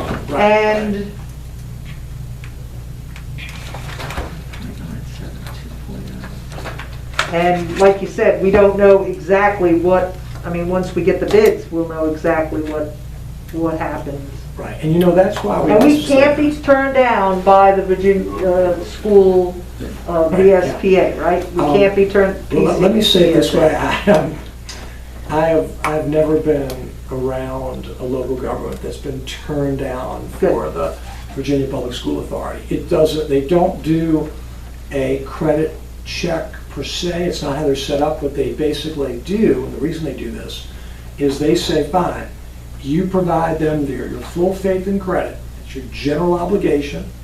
However, unlike everything else, you do not provide a referendum. That's the way VPSA has been set up from the get-go. It's a very well done program. Is it funded differently than the literary loan? When you say funded differently. Like, where do they get their money? Oh, so they're both administered basically through the state. The literary loan is Department of Education, but they work interchangeably. So sometimes a literary loan permanent financing, that 3% money, sometimes that'll be part of a pool program in a way they call a subsidy. It doesn't matter to you, the mechanics, but sometimes they get lopped on. We don't care. You don't care. All you care about is you get what you want when you need it. So it's a little different. The But they programs are structure their way down What we there. like about VPSA, even it's up to 30 years, okay? Whereas literary loan is absolutely 20 years, it's very locked in, and it's very front loaded. Right. You have no choice to work with the cash flows on that. So whereas VPSA, we do have the ability to structure the cash flows. It's more You can flexible. balance it or make it tail end You got it, versus exactly. from- Within No reason. balloon penalties, no nothing. You can prepay it, there'll be a prepayment, meaning in a good way. Right. We can prepay it. Usually it's 10 years, the VPSA controls that, we don't control that. So they want you to take their money for at least 10? Yeah, I mean, because I'm not investors saying- want that. Right, Investors, right. they require that, yes. Okay, So, and that's why, that's a great question, though. So like the 2023 money that you were talking about, Right. 2023, right. what you'll notice there is we can prepay that anytime. We purposely set that up Correct. because we I remember. knew, like if this, for example, let's say First Internet Bank came to us and said, for 2.5%, we'll give you 20-year money for all 14 million, we probably would recommend doing that today. Right. We'd probably say, let's go do that, and we pay off that 1.97 today, so to speak. Yeah. But that's not what they did. Nobody came with that. Yeah. So, I got consensus from forward, no you. Yeah, I say let's move ahead. On the refunding part. It sounds better, it's the best sounding thing I've heard. Yeah, through I this just, whole process. I don't know, I mean, I do have another question on that. I hate to be asking all these You are questions. talking about option one. Up front. Yeah, option well, one. you don't have to decide that right now, but yes, well, I shouldn't say that. That's not true. I have a I'd like to have you do option one. It makes a difference for you. Like I said, it's the same, it's the same present value, bang for your buck. It's all the same, but the way you get it is more helpful to you, given the overall program, yes. So, yes, but, Yeah, trust me, it's the better way. I- Because, again, think of it this way. You get that roughly 200,000, and it gets reinvested if you want to. And that interest rate that you get reinvested, that will change. We Right. don't know what that is. But the way cash flows work is if it's reinvested basically over time on average, it's going to equal that other cash flow. It's going to equal the other dollars. If you look at it simply just from a inflation standpoint. That's exactly Right. right. What would you rather do? Have $1 today? Or Right. $1 in 10 years? and I mean, basically, you're Because just, you're only getting 80 cents in 10 years. you're basically front-loading the Maybe first 80 4 seconds. years of this. I mean, that's basically what it's saying, because you're roughly you're roughly getting that amount spread out over 4 years with the level savings that you get this year with the upfront. But then don't forget, after that, you're still getting 35, 37,000 every year. Yeah, So you yeah. really, it's really more like, you're really getting about 160,000 more immediately. But you're getting 100, you're really getting But more what? than that. Yeah, but it seems like we don't get as much over the long term. Well, there's your Like- numbers. It's 668 versus 694. It's there's the Yeah, I know, it just The seems interest so rate's so low, it just doesn't bizarre. make much difference. Yeah, Yeah. it just seems so bizarre. And inflation's For gonna the eat last faster. 5 minutes. I'm sorry. That's okay. I'm sorry. I was just gonna say, I cannot count the number of BPSA loans that we have done over the years since I've been here. Right. And they've all been so successful, Excellent. so easy to work with. What was our last one? BPSA? Something with schools. I Good. forget which project it was. Was but it did we do that with the gym? With the gym? gyms? It may have been. We've probably done a dozen or more since I've That's a been great here. program. I mean, it's tried and true. They borrow at interest rates that are basically shade below AAA. It's double A plus. It's a tremendous. And we looked at you as basically borrowing by yourself and all of that, and just, we couldn't get there. Meaning, even though you have a good credit, this made more sense to us. Because if we did, let's assume you said, well, how much faster can we get to the marketplace? In reality, our thinking was, we probably could only get to the marketplace about 4 to 5 weeks before. Now, 4 to 5 weeks would make a big, but then the flip side is, rates go the other way, 4 to 5 weeks Right. later. You just don't know. So it wasn't like, if you were to say to us, okay, we can get there 6 months difference, it might look a little harder, but it's only a few weeks. So it's costing us between 125,000 and 150,000, and we're getting close to 200,000. No, you're getting about 700,000. 700. Yeah, right. That's just 1 year. Right, that's just the 1 year. Yeah, I mean, I think we were locking in as Yep. quick as we can. Yep. Before the rates start jumping or. yeah, for the refinancing. Do you all want to go ahead with the BPSA application, or are you ready for that yet? Are you ready I think so. to go ahead with that part too? I think so. So what I'll do is, I guess on the Get somebody 23rd, in the paper. the legal counsel would be here, somebody would be here. I'm out of town, I know that. I'm out of town that week, Terry. We're supposed to be 23rd. But someone would just be here, not on the financial side, but just to make sure the documents are approved for the refundings and the, Somebody from your shop or? maybe, but I think someone from Sam Anderson needs to be here. That's, I would suggest. Read them in ahead of time so they don't throw a kink in it. Oh, they've been on all our conference Okay. calls. Oh, yeah. Okay. I just want to make sure they are lawyers. Excuse And they me. might, I know the senior person has been pretty reluctant to get away, to be on site, but maybe by telephone or meeting. Jesse probably. And Yeah. I will have to admit to you all, when Cindy and I talked with David last week, that by the time we got done, we were doing our happy dance. I will have to admit that. Such good news. You had a reason to. Yeah. And I think, like I said, if you didn't have a good credit, meaning that you didn't have structurally balanced budgets, good reserves, and good staff, I'm not going to get into names and whatever, but it's not a given, I can assure you, that the banks that are coming through, don't take them for granted, not that you do, but they're not giving everybody loans or the rates that they're giving different people loans. It changed a lot. I mean, I would go so far as to say, I can just think back to people that have served on the board that, kind of going on what I said before. There's lean years that we had to work hard at. I think it's people like Casey Klinger and Virgil Allen and Freddie Gerald that served and worked those really tough hard to get our decisions. fund balance back to the point that we could work. And then all our staff that have worked really hard on it, and constitutional officers that have tried to limit budgets. And, if we get this new project done, I think it's a credit to all these people, whether they're in the room currently or the ones that have served before and have gone on. We just kept building on what they started. Yep. There was a lot of hard work that went on. I wish Mr. Gerald and Mr. Allen can see today Yeah. what we're doing because of it. Well, I've been involved with several of these projects that I feel more comfortable about this one than any one that we've had before. Yes. I mean, the $13 million project in '04, I think I still have gray hairs that have been stunned over that one, but When we had not much money. yeah, I mean, we're I feel sitting there, no better. money in the bank and still we're able to move forward with that.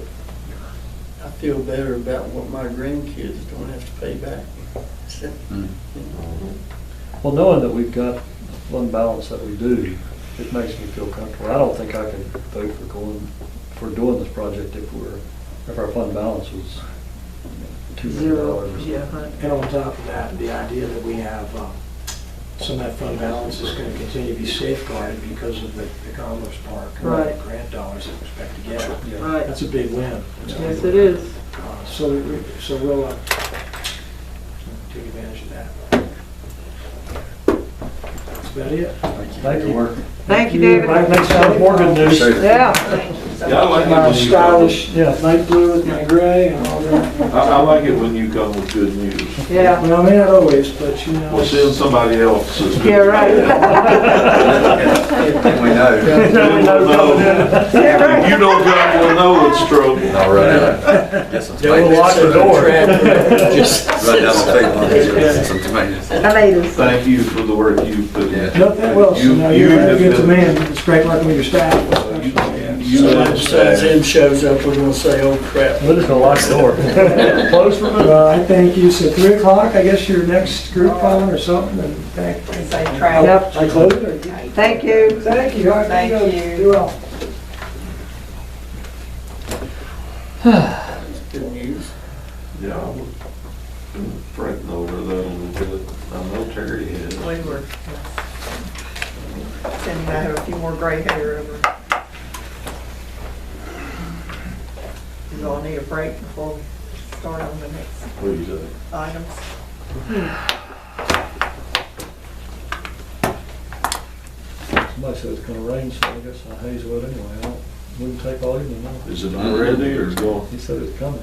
It is. Oh, it is? Oh. We take 5 minutes, if y'all want to. Just do 5. I'll still do it.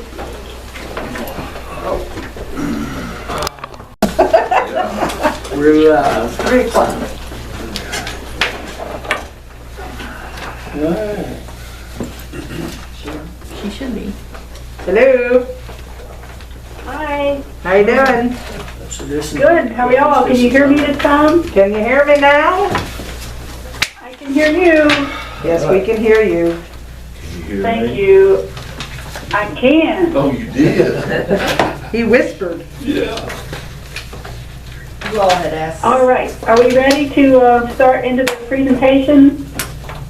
Yes. I think Terry was getting ready to start up. Okay.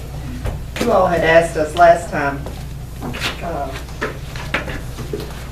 come up, that we could talk this time about the use of our CARES money.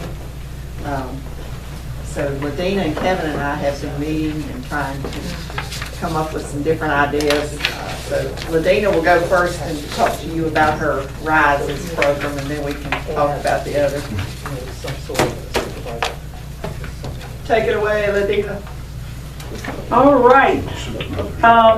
So I think you got copies of the slides maybe in your packet, but I just wanted to run through those in case you had questions. Just some economic background that relates to what we'll be talking about here. So the second slide after the cover, 463 employers in the county. That includes governmental agencies and nonprofits, but that's the count from the Virginia Employment Commission. We also, as you've heard me say before, have about 1,250 self-employed people. That means that they are in business, but they have no other employees. It's just them. I wanted to share a breakdown of our employers by size with you. And this was as of January 2020. We don't have new data on this yet, but it's the best information we have. So 332 of those 463 have 4 or fewer employees, and then you can kind of see the numbers down through there. Basically, 72% of our employers have 4 or fewer employees. If you jump down to the 49 employees or less, that's 98% of our businesses have 49 employees or fewer. Okay, next slide is about the number of people employed by establishments of that size. So you'll see this is a very different picture. The ones up through, you can see that it's just under 500 all the way up to the 20 to 49% block, and it's blocked out. The information is not available. They won't show it to us for the ones with 100 to 499 employees. Those 2 lines, because there are so few of them, they don't want to reveal that information. But counting backwards, you can see that about 39% of people in the county are employed by those with 100 or more employees.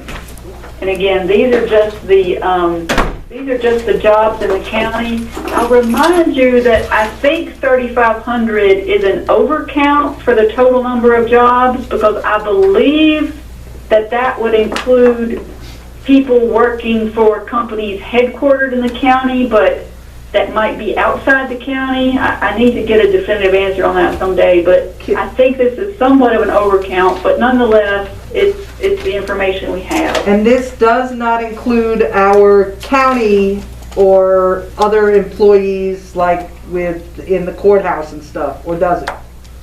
Yes, this includes all employers. Okay. So including the county. Whether Okay. public, governmental, nonprofit, or private. Got it. Okay. Yeah. On that note, I shared with you the latest information available on the top 50 employers, just so you can get a sense of how many of them might be governmental versus private, for-profit versus nonprofit. Of course, the school board is the top employer. County is number 5. You see the VDOT shows up. The National Park Service shows up. Then you have a couple of nonprofits like Tri-Area. I believe, does Eagles Nest operate as a nonprofit? I believe so. I think so too. So this kind of just gives you a sense of, there are definitely some governmental employers and some nonprofit employers. Yeah. So again, sticking with January 2020, we had a total of 70 unemployed people in January, which is maybe actually high because it's seasonal. So some things like construction, you can see construction was the one that had the most unemployment. And then down the list a little bit was accommodation, food services, and manufacturing. If you compare that to April, which is the latest information that I have, we had 666 unemployed.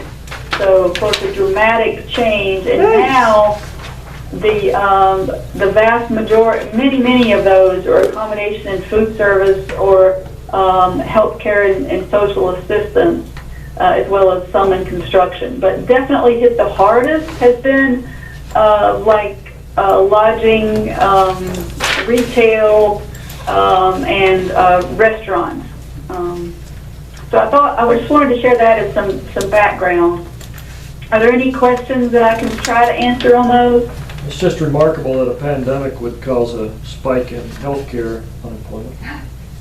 Yeah. It is, but So I'm nobody's sure you going to all- the doctor's offices, yeah. Yeah, exactly. And I even, understand you know, why. elective, yeah, right. It is remarkable. It is indeed. Yep. All right, now, go ahead. No, I was just saying, yep. This next slide is to just circle back to the business survey that we did in May. I shared it with you all on the day that it was to wrap up, and it wasn't 100% complete. We ended up getting about 20 more responses, but I just wanted to share a couple of slides from that as we get ready to talk about this proposed program. Of the 106 responses we got, about 42 businesses and/or self-employed, it included those, estimated they could make it about 6 months or less if the disruption continued at the current rate. Now, that was just before phase 1 reopening started. And of course, now we're in phase 2 reopening. So I'm hoping that this is helping some of those businesses already, but we have not put another survey in the field. I hate to worry people to death with surveys, but you just occasionally, you know, we're trying to do it just to keep up with where people are. Again, what they were highly concerned about, health and safety of customers, getting customers back, concern that customers wouldn't follow safety protocols, lack of visitor traffic, and reopening too quickly. And then we asked what resources and support would be most helpful. Clearer guidance about phase 1, which hadn't come out yet, but now has, of course. Convincing customers my business is safe. The ones that I've highlighted in yellow, I did so because this is these are the ones that Pat Sharkey and to some extent John McInhill have been focused on. Pat's been working really hard with businesses to get the word out about their hours, what they're offering, if they're doing specials online. And she's also worked with them on some signage that I'll share with you. And then John McInhill at the Chamber has been working on helping find cleaning supplies that people can buy. And then Pat has also shared ideas on facilitating social distancing. So these were the things that people were most concerned about. And here is the flyer. Pat worked with several businesses that came up with this together, and she put it together based on feedback. And so you can kind of see it has a pledge from the business and from guests. So it was meant to be a mutually beneficial thing to just signal to people the business is open, they're taking visitor safety seriously. Some more recent concerns, just anecdotally talking to businesses, difficulty in finding supplies, including PPE and cleaning supplies. Again, John McInhill is trying to help with the cleaning supplies. Some people are experiencing dramatic increases in costs of certain things as it relates to the supply chain, like, as you all know, the meat supply chain with so many meat packing plants being affected. So sometimes meat prices have been doubled for restaurants and whatnot. That's going to change pretty rapidly, though. Like pork, beef, for example, is almost down to wholesale is almost down to the levels it was before. Is that right? Yeah, okay. it's Good to know. It's just all the plants are back open again. So within a few weeks, retail is going to be down to what it was before, probably. Okay, good to know. That may factor into some things we talk about in a minute then. And the last thing I wanted to mention in terms of background is some employees not wanting to return to work yet for various reasons, but one of them, I'm told, includes the $600 a week federal supplement, the unemployment supplement. That is set to expire July 31st. Who knows if that will be extended. But I wanted to point out that self-employed people, of course, have been eligible for that particular unemployment, which is unusual. And many people have applied for it and are receiving it. So you'll see in my, what I'm proposing for you all to consider is potentially having 2 rounds of of business support, and the second one would be focused on the self-employed more after that support would expire on July 31st, assuming that it does indeed expire. This is just an example with a number, but whatever number you all choose, if any. But this is to just give you an example. So on paper, 3,500 employees in the county, 1,800 and roughly 50 work for companies with 50 or fewer full-time equivalent employees. And so if we set this up so that companies were eligible for $500 per employee, to cover all of those, that would take $900,000. But not every business has been negatively affected by the pandemic. Some have been able to carry on. Some probably wouldn't apply anyway. And so one scenario would be in the first round, having $400,000 available if we had a total of $500,000 to work with. We could provide $500 per FTE for businesses, which would cover up to a total of 800 people per se. Or, of course, if we did $1,000 per employee for the business, I want to be clear that we're talking about for the business and not for the employee. That's just a way of measuring it. Right. We could do 400 FTE equivalent. That would leave 100,000 in that scenario for a second round, where we could make nonprofits eligible. I've drafted it to say nonprofits that have at least one staff person, just to try to weed out. There's lots and lots of nonprofits on the books that may or may not be active in the county, but that's just one idea. So if we set aside 20 for nonprofits, leaving 80,000 for the self-employed, again, that would be $500 would cover 160 self-employed, or you could make it more or less, whatever you wanted to do. So that's just one scenario. And then hopefully you receive the draft, the simple draft of a program description. I've tentatively called it Wood County Resiliency Initiative for Small Employers. By the way, the Treasury guidance on the use of CARES funds specifically said it could be used for small employers. It did not define small employers, and there's a lot of different federal definitions, but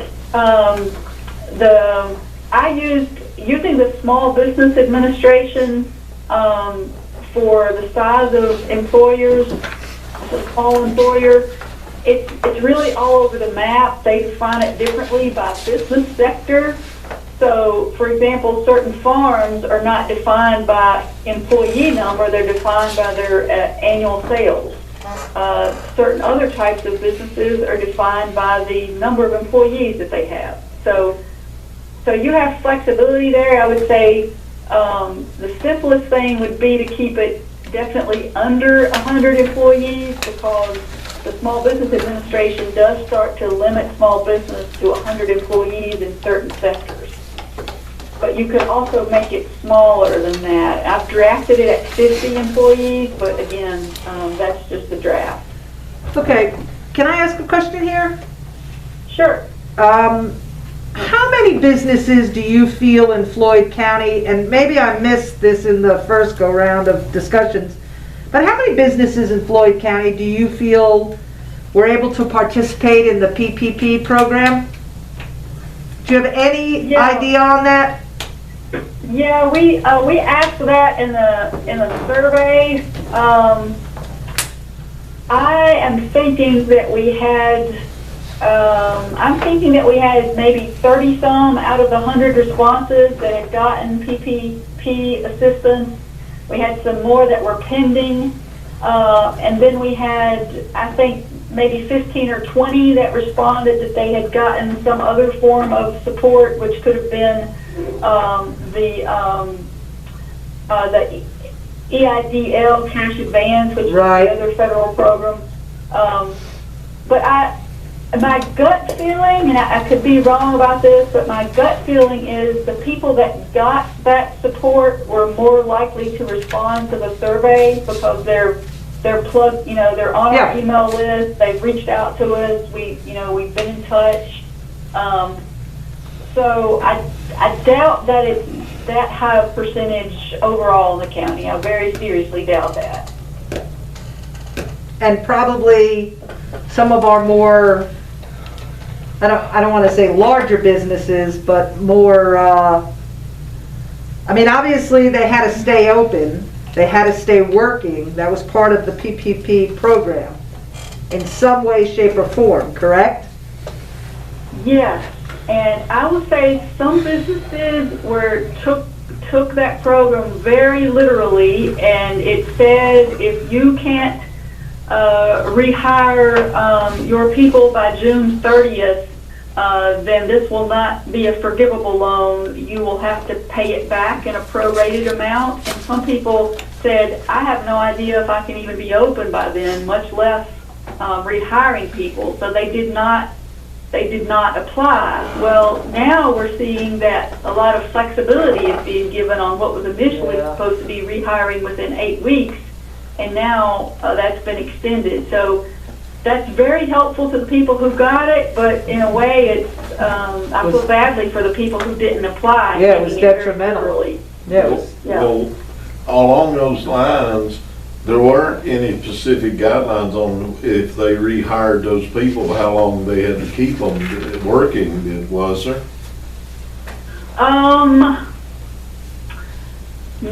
Not that I saw. Well, only in that 8-week period. There was an 8-week period that those PPP funds could be used to pay employees. 75% of that money had to be used to pay employees. Right. So if you couldn't use it to pay employees during that time period, at least 75% of it, you would have to pay it back. So in that way, it was really looking at that 8-week time period. But but after that 8-week period, right, then there was no other guidelines on it. As long as the money went to where it was supposed to, basically you could open up for 8 weeks and then shut down and not have to repay it. So that's right. But there was only there was only 25% of the funds that could be used for very specific things, like it could be used for a mortgage payment. It could only be used for the interest on a mortgage payment, and it could be used for utilities. So there were a fair number of limitations with it. Right. So how do you propose that we make sure that if we put something like this together, and it may not be this amount, it may change, but how do you propose us to make sure that this program targets and helps folks that truly need it? That haven't already been helped, or how do we go about making? I mean, it's a lot of money, and there are some other things we can do, and I'm just wondering. I mean, I know you've thought about it, so. Yeah. Well, there's a couple of things. First of all, there would have to be. They would have to demonstrate that they had. I've got it set up where they have to demonstrate they were either closed, and we could make that say closed by due to state mandate, I guess you would say. That particularly relates to entertainment businesses that really had no choice but to close. Some of them. They could either prove that they had to be closed for a certain length of time. They could prove that they had, I've got it drafted at 20% loss of revenue for a comparable period, the prior year or prior month. Or the other way, and this may be moot at this point, but I also had that they could demonstrate that their net profit was 20% less, and that was trying to take into consideration that even if their sales were consistent, if all their costs were up dramatically, they still could have been affected by COVID. The other... Wait a minute, say that again? Let me direct you to the slide number. first page of the proposal. Right.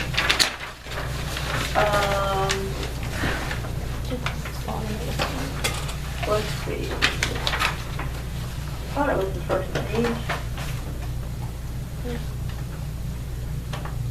If I understood you correctly, you were saying that while their sales could have been level, their additional costs put them into where they were overall a 20% loss. It's the last Right, sentence. right. Is that what you were saying? It's the last sentence. of it. That's right. That's the way I've got it drafted, and I've got it drafted to be pretty generous, and so, in some ways, so, of course, any of this is up for what you would want.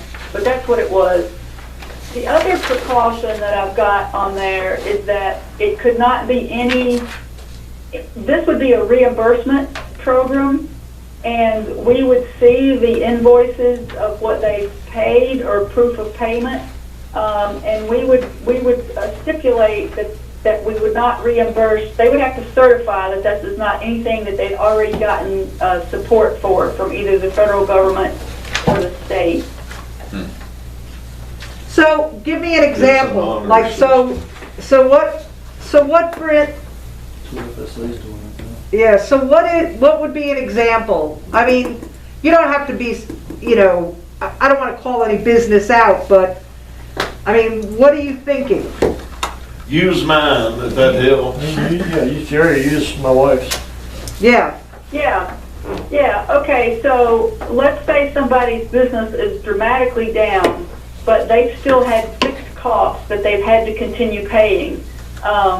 So that could be utilities, that could be lease, that could be mortgage. They could have had loss of inventory. They may have had inventory that was not durable. It was fresh food or something, and they lost it because they couldn't sell it.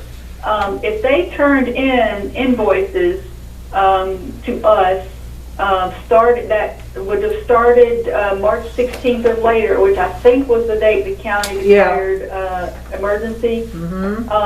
Then we would reimburse that. And the reason that I'm proposing it to do it even backdating to things is that if we ask them to have to pay something new in order to get the money, then we're just creating more hardship in a way. This is trying to get cash to them to carry on their business. So, with that example, a restaurant had bought a normal amount of, Restaurant A bought their normal amount of food on Friday, March 12th, or whatever date it was, or the 13th, and then they had to shut that business down. They had spent $750 on such, and another $1,000 on something else, and another. Those invoices, or what you're saying, could now be brought to this program, and they could be reimbursed. And it would give them money for a cash flow now, because many of them are now open. Or it could even be a retail establishment that closed down for a few weeks and still had to pay a lease. Correct. Exactly. Or utilities, or insurance, or all those things that the bills keep coming. Right. So Dana, as far as administrating this sounds like a lot to take on. Yeah, it does. And as Terry and Kevin and I and Tabitha were thinking through it all, one idea which I like, and it would be a little harder on businesses at first, but if in their application, which we would set up as an online application, they would need to provide documentation that they had lost revenue, or if you wanted to go with loss of profit, either which way you would want to go, and go ahead and ask them to submit what they think are eligible expenses that they've already spent since March 16th.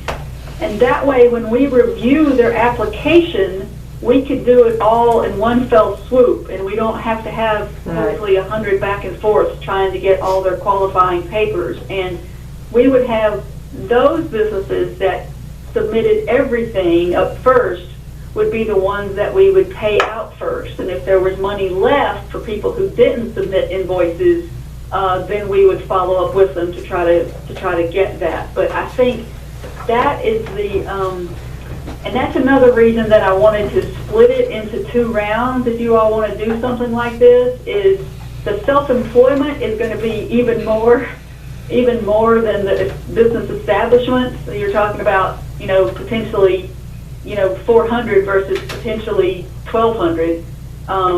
So I would like to focus on the business establishments first, in part because those self-employed could have applied for that the $600 a week supplement already, and that would help them through the end of July at least.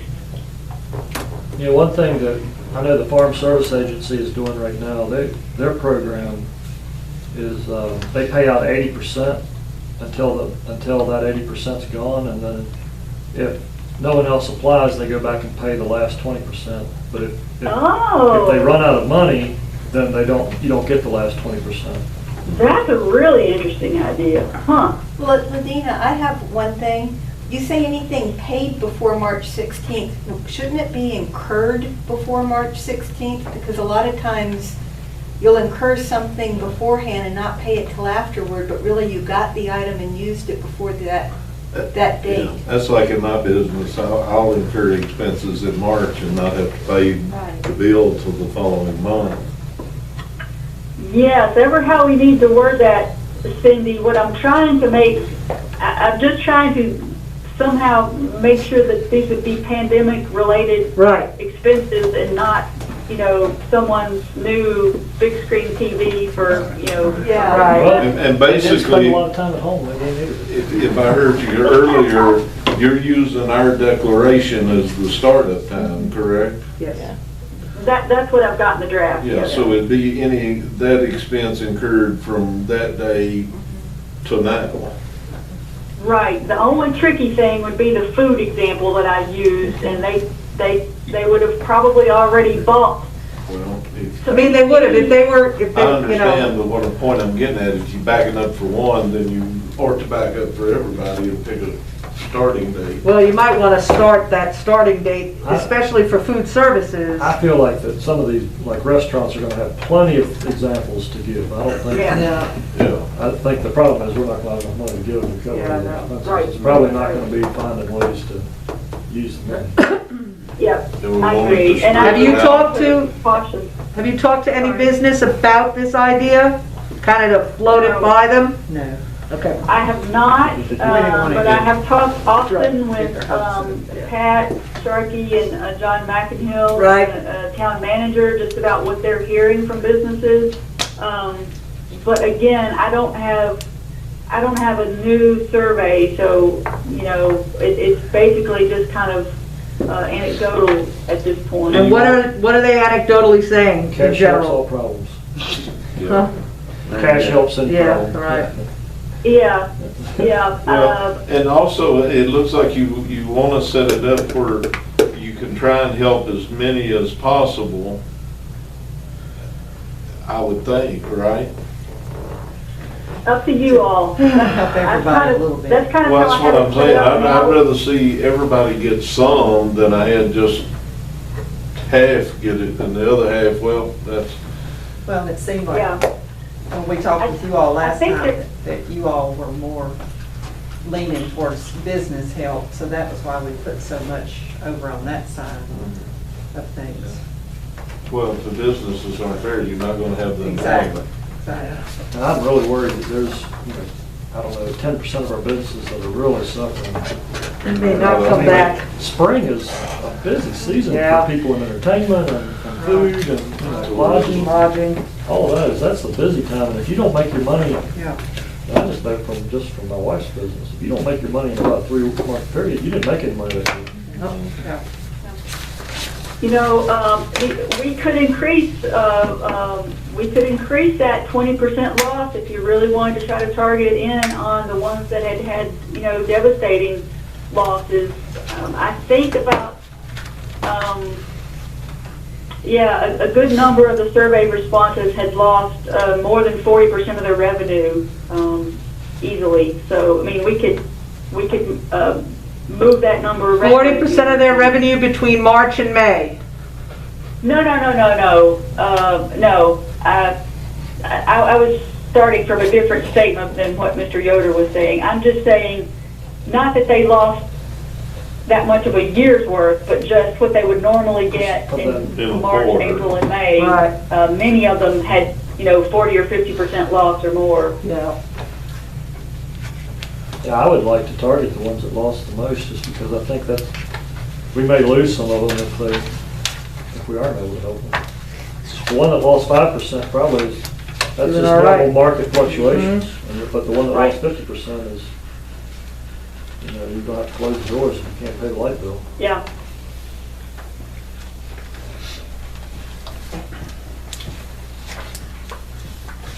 Well, as you said, I want to make sure it's helping the ones that need it the most. However we get it set up. Which we're not going to set it up today. But No. And do we feel like there'll be another, or is this our one time? Will there be more money coming in? Do we know? Depends on the Senate and all that. Yeah. You predict Washington. Yeah, I know. I will. I know they're working on something. trying to work on another one, but I also know it's been blocked. Yeah. That one was more to help local government. Right. Our revenue loss would be nice. Right. Yeah, they blocked that one big time. Yep, I sure have. Because Wasn't they that had nice? so much other junk put in on it. Well, they had other stuff put in on the other ones. Yeah, too. not quite. Both sides is throwing stuff in there. So Dana, how do you envision overseeing this? Or is that a? That's a Well, great question.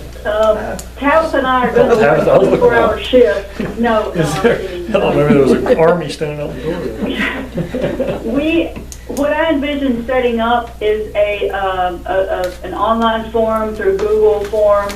A business would complete that. They would be able to upload documents. Those documents would have to demonstrate, for example, they could share a profit and loss statement from a period last year compared to this year. They could share last year's taxes, broken out to demonstrate that they had had significant losses this spring, whatever percentage you all would want to say. And they would also attach what they believe to be qualifying expenses and proof of payment of those, which would be either a canceled check or their bank statement or something like that. And we would look at that. The other thing that they would need to attach for the businesses is a copy of a document they have to turn in to the Virginia Employment Commission every quarter, called the FC20, I think it is, Tabitha? That's Is that correct. right? Yes. Which reports the number of employees that they have. Now, that does not break it down between full-time and part-time, so there would be some kind of honor system here somewhat that we would ask the business to translate that to full-time equivalent, but we would have some idea if it was in range. But for example, a restaurant might have, 30 part-time people, but it might only work out to 10 full-time equivalent. Well, it seems to me like, and I can't remember what it was, there was something in the last year or two that involved turning in tax returns. And I was several people that revolted and said, no, it wasn't nobody's business. Yeah, I mean, I'm wondering. I can't remember what it was. I'm wondering if that's going to be the same, if there are going to be some people that just say, no, you don't need to see my information. Right. That same thought was going through my I head. can't remember what it was though, right? I mean, not even tax returns, just some people just not realize, That's definitely the case, but in our Floyd 5 and 10 loan program, if they want the loan, Yeah, we require it. So, Right. It's up to you all. You could waive that, but there's also got to be a little give when you're asking. absolutely. No, I'm not, Well, no, I'm not saying I waive it. wasn't, I wasn't suggesting we drop it, I was just making the observation that there was something Yeah. else, and I don't, maybe you remember what it was, Linda, but I remember something else that it involved asking for tax returns, and Yeah. there was an overwhelming, Yeah. Well, tax returns alone isn't going to tell the story, because Right. we're asking people what's happened in the last 3 months, and Right. that's not going to be reflected in tax returns. Right. Yeah, that's why we really need a profit and loss statement. But not everybody Does profit and loss Some people- statements, yeah. Some people keep better records than others. I'll Well, say especially that. when you get to the self-employed people, you're not going to, We you're don't going to be Yeah. all over the map on that one. bringing a You're gonna have- shoebox full of receipts. Yeah, they're gonna be bringing in I've got- spiral I have a notebooks. different gauge of whether it's good or bad. Yeah. It's a really good point, and maybe we can't, I don't know if we can handle self-employed unless we can think of a way to make it, manageable. Well, if you're a sole proprietorship like myself, you don't have unemployment records. Yep, See, so if you're a single, and that by far, there's a large number of those, so they're not gonna have any unemployment records to turn in. So, I don't know how. Yeah, and their quarterly taxes are just estimated, so. They're just estimated, and it depends, a lot of things depend on whether they're doing quarterly taxes or not. Some of us just pay the penalty and do it once a year. What about sales tax? Do you have to pay? I don't have sales tax in mine. Yeah. Unless you're doing services retail, have you would. sales tax. yeah. You're probably going to have to do the honor system on a lot of your self-employed people. and Yeah, just keep if the you number. go that route. Self-employed's probably gonna have to be, they'll have to come up with a profit and loss of some sort. And if they don't, and if they don't. We can provide a template If they don't probably. already do that, then Right. they're gonna have to create one. Right, I'll and go we back. could probably provide a template for that. Well, yeah. I'll go back to what the FSA is doing right now. Joe's probably went through this, but they're taking applications with the idea they're going to go back and audit a percentage of them. And so you sign a paper saying it's all factual, and they pay you money, and then they're going to audit you down the road and see If you what don't happens. have the paperwork to match it, you gotta pay it back, Yeah. at minimum. Yeah. Oh, Being the federal government. Then it's a question of, bleeding Well, heart, that's- not a collateral or something. Or we either do the work up front or at the end. because Well, they the just do a state will come percentage. after us, then we'll have to go Yeah, after they them. do a percentage, Luckily, we got a little time to think about this. Yeah, and a lot of information. Yeah, okay. You go- I would say that, for a certain percentage of these businesses, sooner would be Yes. better, Well, I though, understand that. if you want to do it. I So, wouldn't want in to- our original, huh? I want to move on pretty quick. Yeah, I see in our original CARES fund uses that we received in our packet, it originally had 500,000 for businesses. Yes. For the whole program. For the whole program. Yes. Yeah. Okay.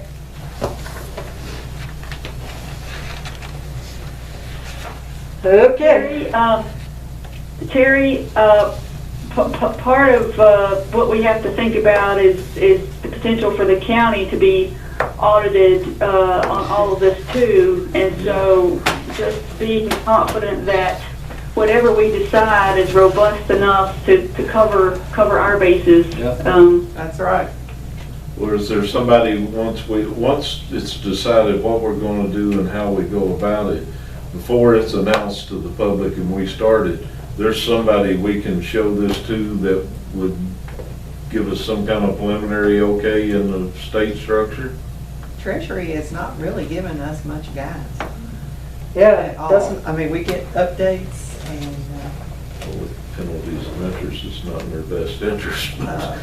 so it's up to us to, use the funds wisely, and that's why some of these things on here, we're kind of, does I mean, that? if it's directly corona related, we're Right. pretty sure we're okay, buying masks, buying protection equipment. Right. It's the other stuff that's all iffy.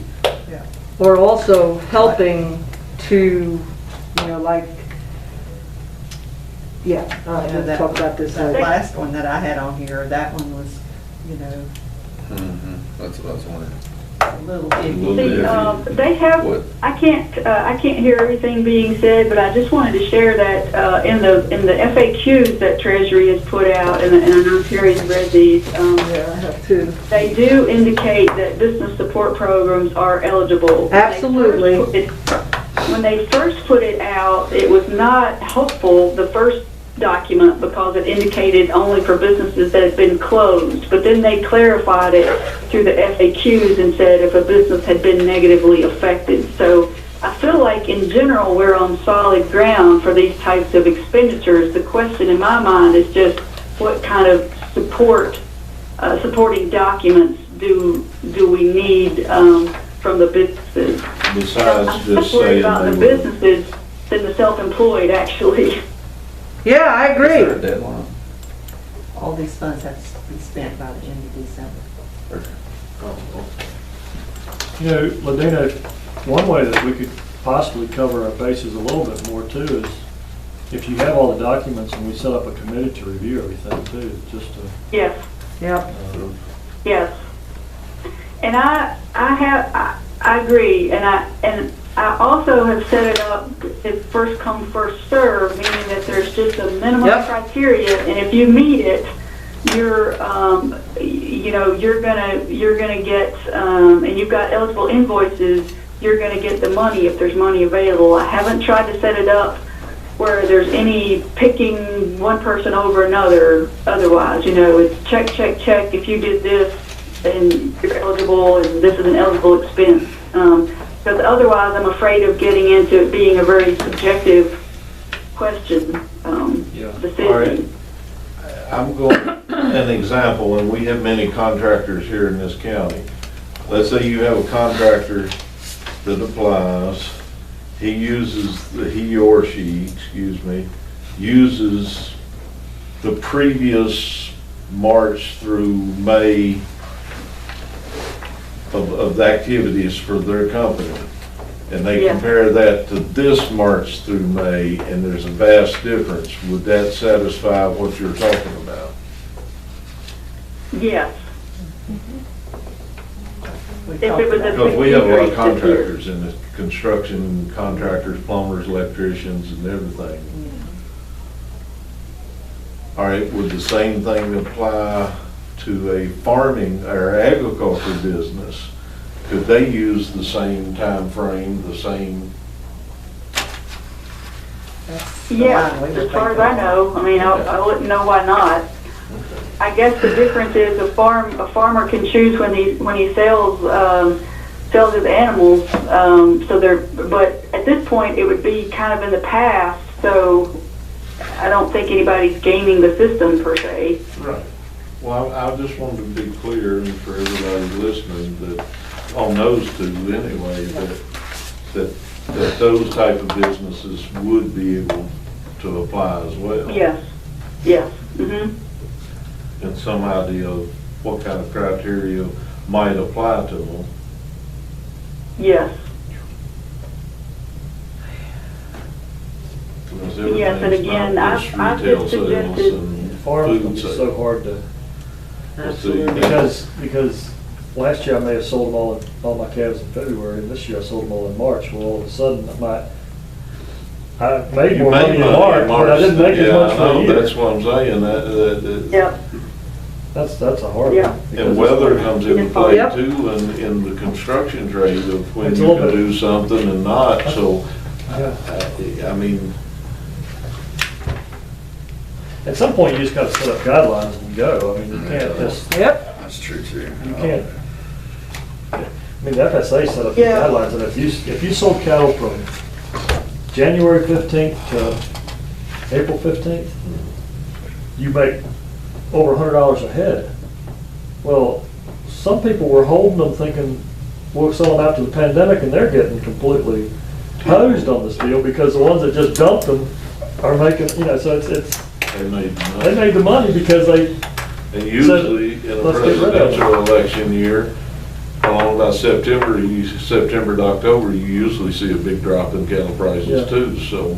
Well, the way they set that up was, the people that were trying to hang on to try to squeeze every dollar out ended up not making as much as the ones that just said, forget it, we'll be done. Take their loss and go on if they think it's. Yeah, it's just at some point you can't help everybody, but I would like to make it as fair as you can. It's kind of the same thing on the PPP program and the cash advance. Is you had a lot of people, even though we tried to get the word out that people needed to apply early, and some people just didn't, and and then they didn't end up getting the money, and so it's kind of hard to want to disqualify somebody just because they did the hard work of going through all that. Yeah. But on the other hand, I get the point too that if somebody's already gotten some help, then they're better off than somebody that didn't. So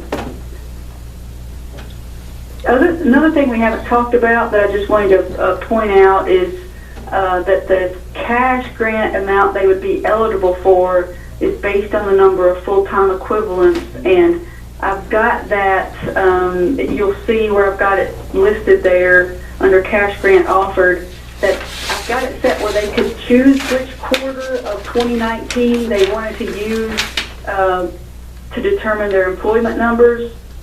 I didn't know any other way to do it because I was trying to be fair to say, most people's peak period is going to be summer or fall, but that might not be the case for every business.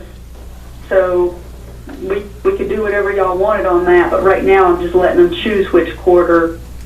From the previous year? Previous I think year, that's right, fair. Yeah. Everybody can pick their highest number from the year before. Right. At least you're even then, everybody's highest number rather than picking and choosing. Right. Yep.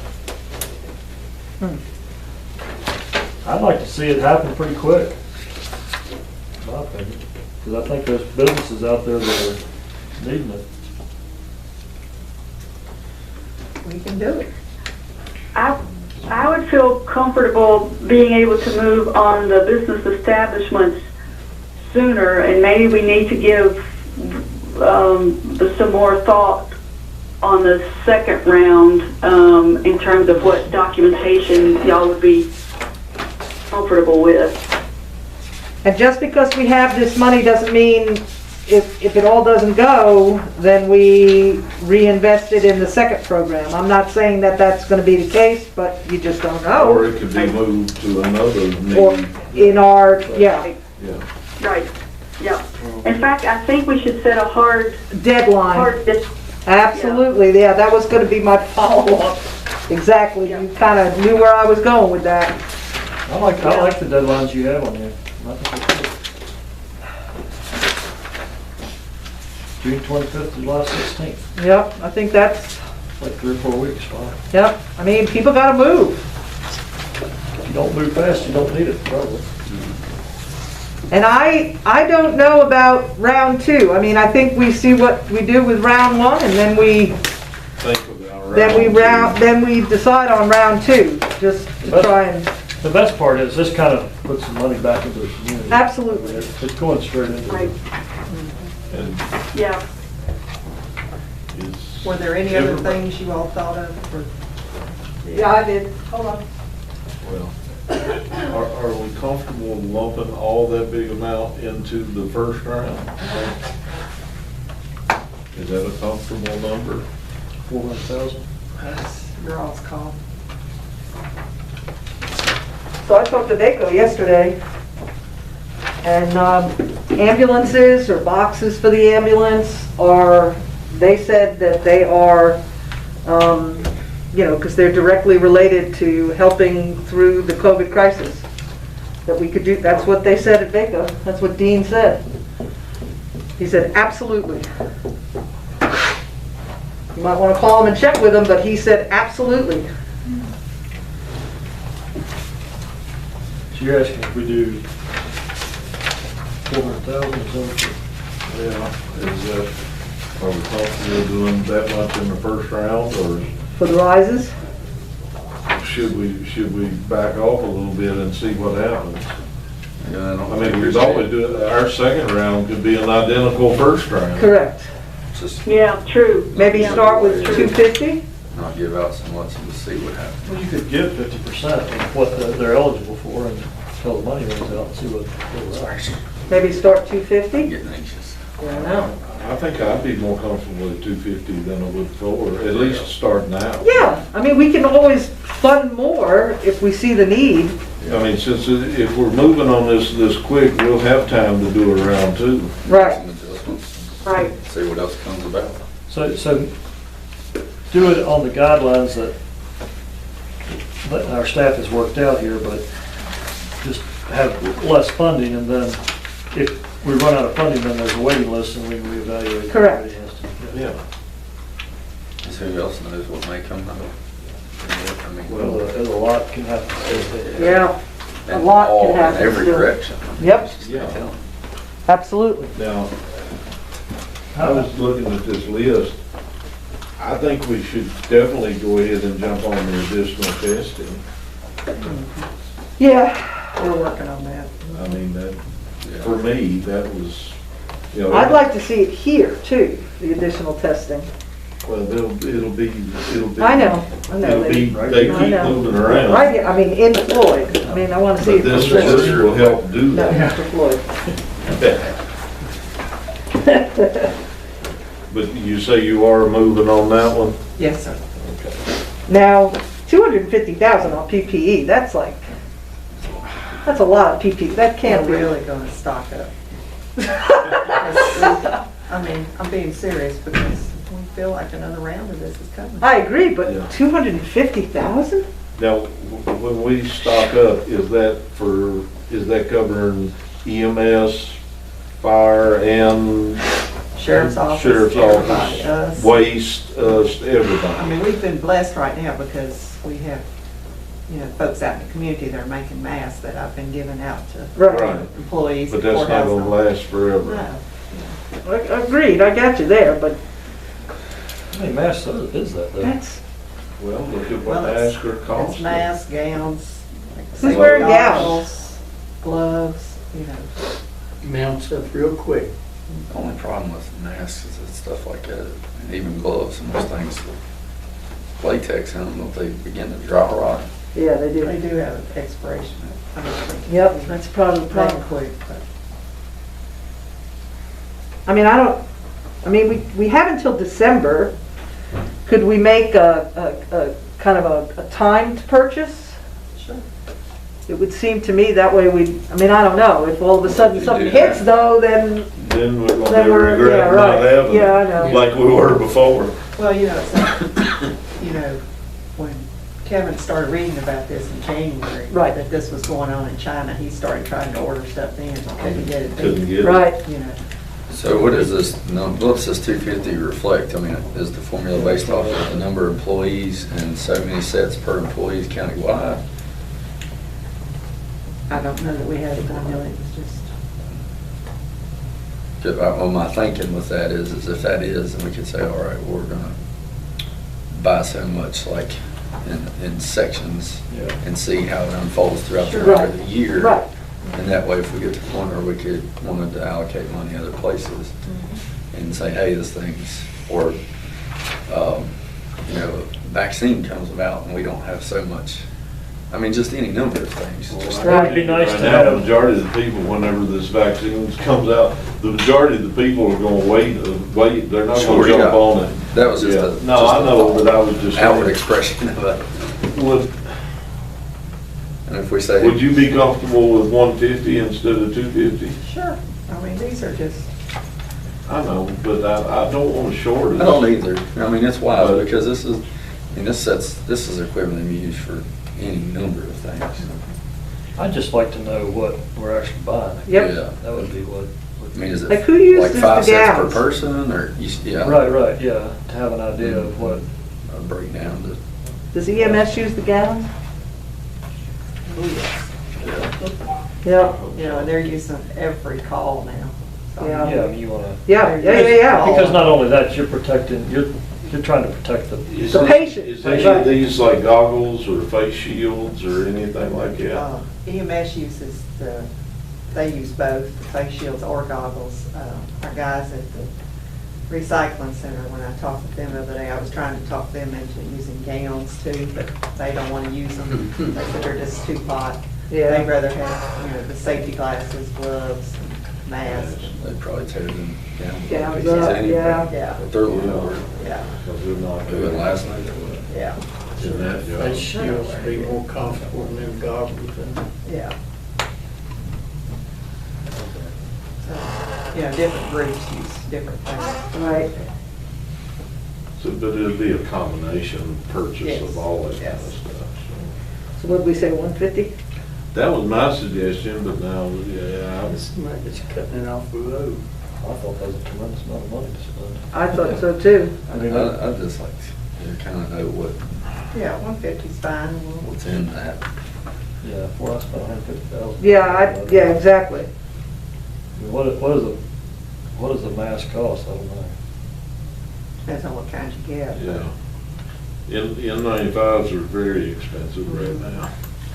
So what's this, I've seen them as high as $12 to $15 a piece or higher. Yeah.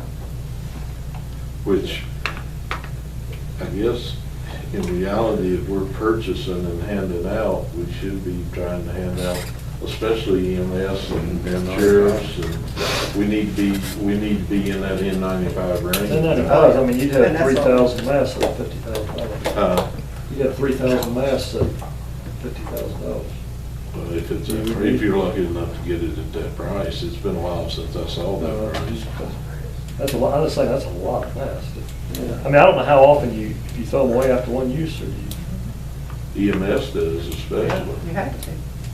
unless you get, no, I don't know, hospitals Unless you will wear get them once the, a week. Yeah, it's us. get hooked up with one Yeah, of EMS. these treatment I know, people, I but know. then they're basically saying, what is it? Like hospitals are using them like 3 times and then just throwing them away, and they're treating in between. Depends on where you're working, yeah. Yeah, if they've got them, but Yeah, I mean, that was part of the problem. No, it's, It's the EMS went in on a call, and then they used mass somewhere else, and then they was positive on the first one. they couldn't carry it. Yeah. The same thing sheriff's office or, well, technically, are any of them. So it's basically a one-time use. That's what gets me about around these stores or wearing. I see So, them working over gloves, I'm pulling out my debit card, I'm not letting There them you touch go. my money. That's what I am. so, Keep the correct change and don't take any change back.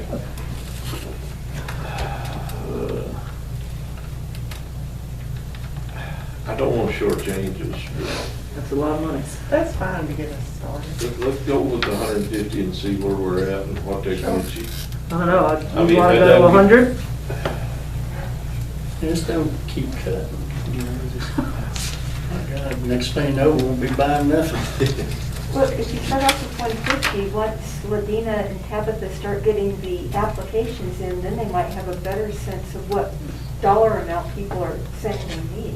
No, we're talking No, about we're the talking about PPE. PPE. Oh, PP, Yeah. yeah, PPE. Yeah, Yeah, we already dropped that other one to 250. okay.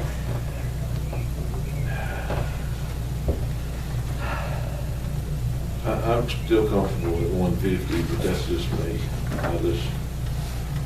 And we may not spend that much, I mean, it's. Well, no, this is more or less just a target, and I'm all for having this stuff, you know, available. I guess I would just like to know, not to be too literal about it, but what are we getting and how much are we getting? Like what, you know what I mean?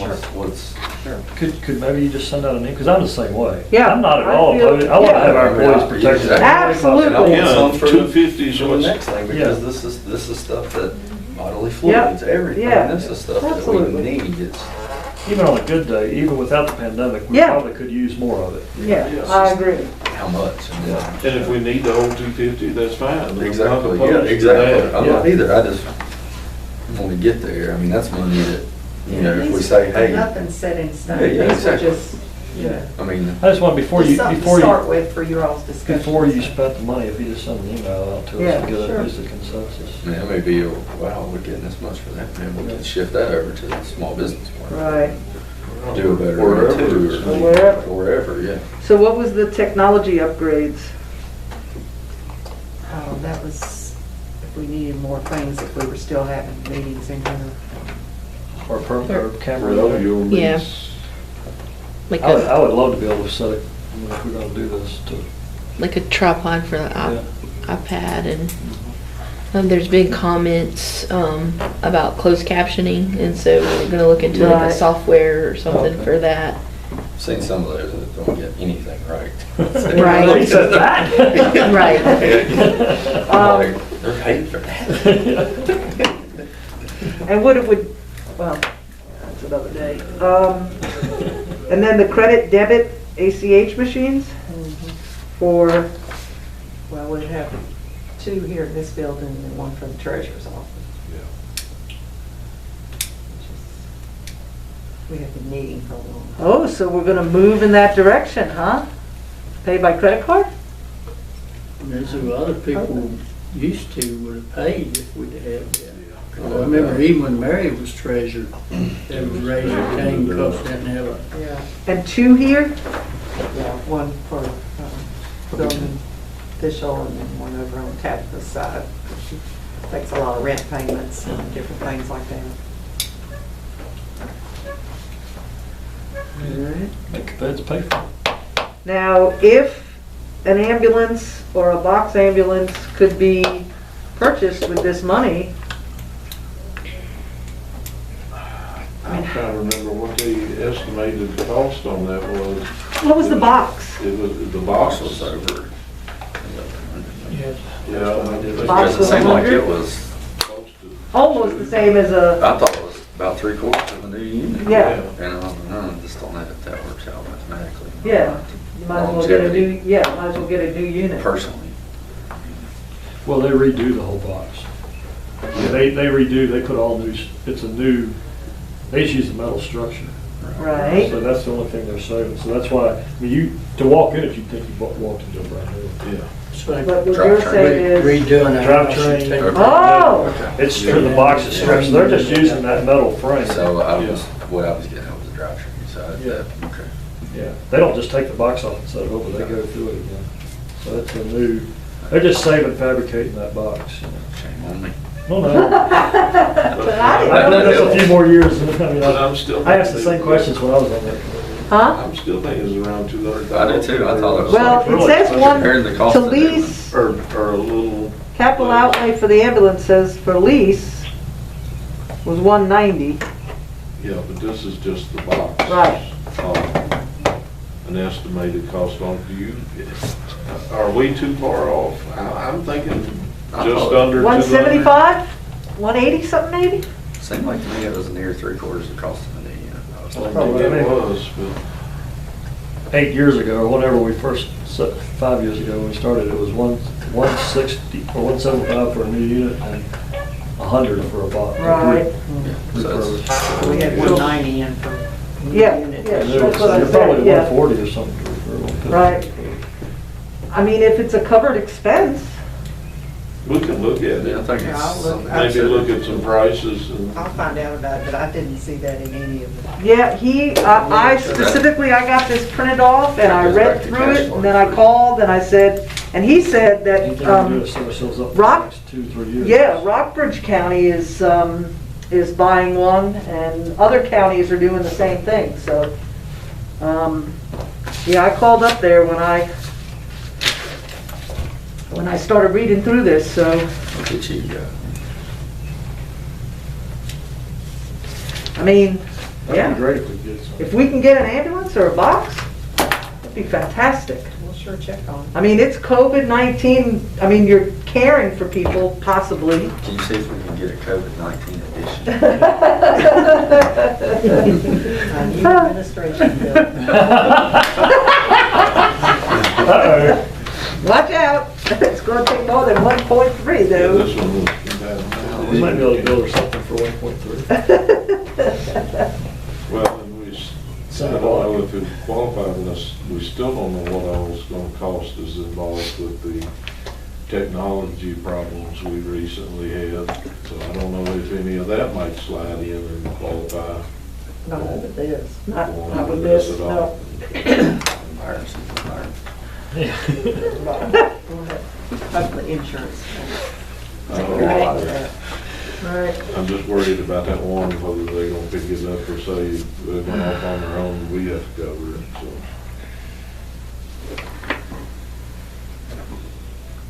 Probably be us. Mm, Probably us taking care of. I got a feeling. Me too. See the wind blowing Sir. in that direction. Any other things you all thought of that you want to look into or anything? I mean, Appreciate you coming up with all that. I think what you've got there is a pretty good list. Just some outstanding work, good work you guys. Absolutely, We just need more cash than what we got. yeah. I'm thankful for what we have. Yeah. Oh. I had a request that once we just sort of decided what we were going to do, could we share that with the counterparts in town so they could see? I've already talked to her. Okay. Yeah. One step ahead of you, Jerry. That's when she gets the big bucks. That's why she gets it.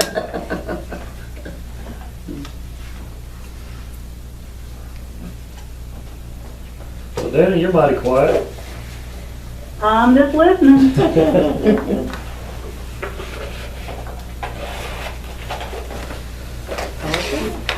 All right. Did y'all have any other questions on the business side, the Rises program? I think what I've got is interest in $250,000. Yep. For a first round, as laid out here. Yeah, I think so. I think I can live with that. And Yep. Then we'll decide what round 2 is. Yep. Makes a lot of sense. Thank you all very much. Thank you, Linda. You're welcome. Thank you. Thank you.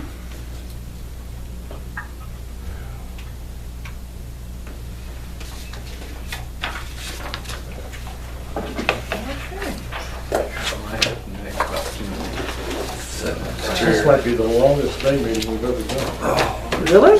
What he done, we had a budget work session, yeah. Well, then item B under my report. Yeah. Y'all are ready to, Oh, absolutely, do that appointment. I make a motion. Second. I didn't get to say what I'm doing. You was talking about the appointment. Yes, I want to make an appointment to the New River Community College Board for a 4-year term and ask that we vote to appoint Craig Chancellor. That would be my official second to that We motion. tried the second earlier. I only did that because I knew where she was going. I know.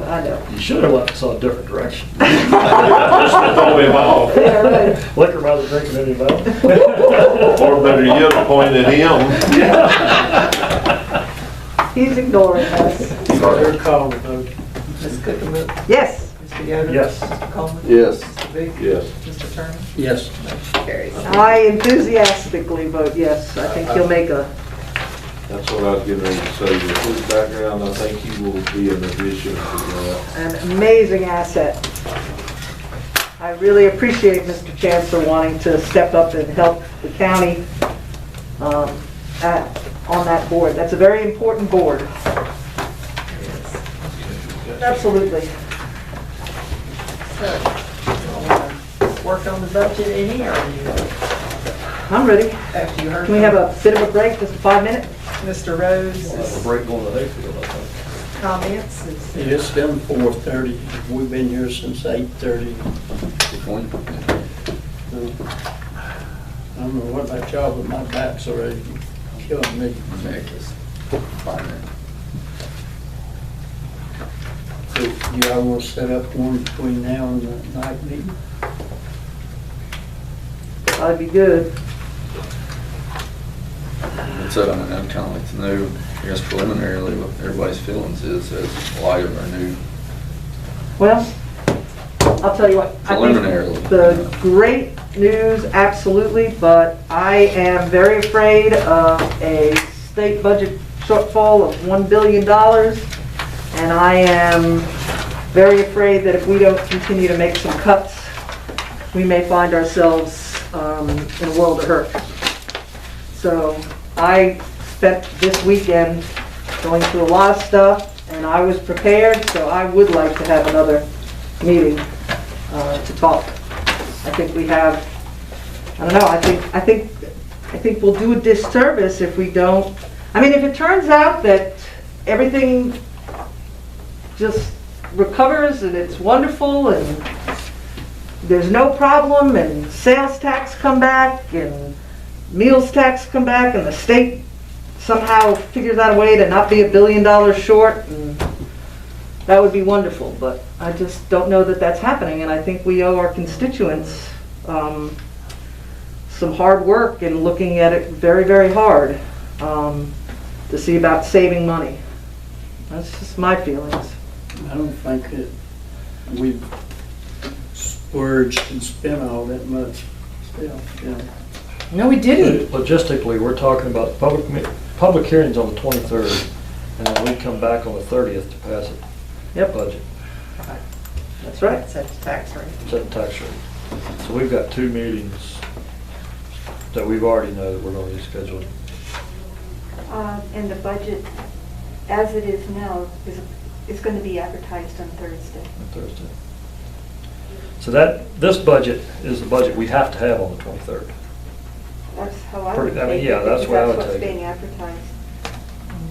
So if you do it This one is of it one after. we pass and then we come back later and cut and work on it that way, right? Yeah, because I mean, my thought was that we got a public hearing on this, and then if we get feedback, we take that we have a week from the time, Right.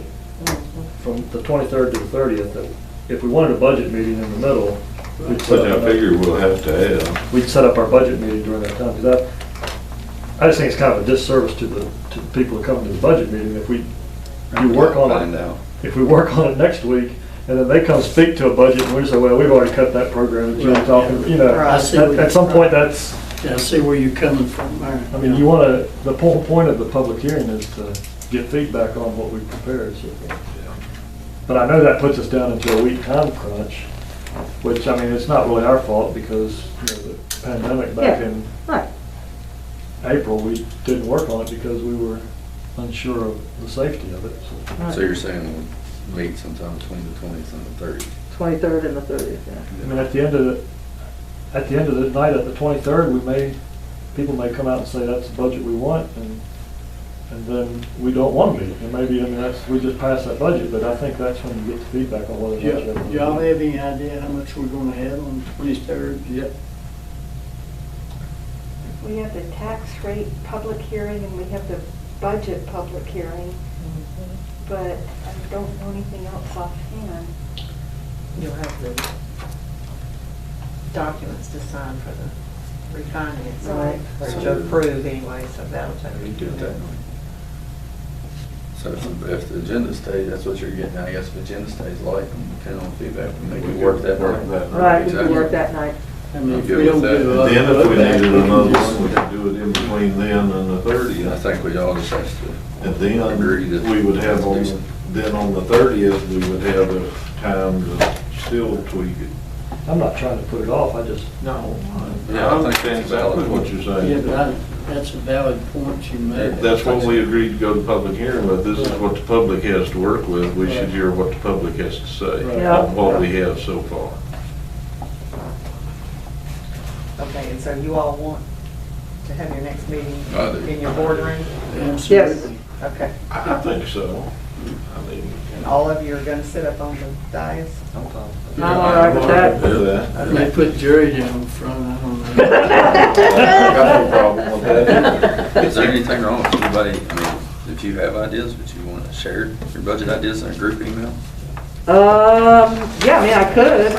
And that way we could, I just think more if we can share and talk I mean, that way, then we it's, can well, come here with it's ideas. basically looking at hard numbers and saying, you know, I'll be willing to look at it, read it Yeah. if you want to send it. If anybody else has anything. Give you something to think. yep.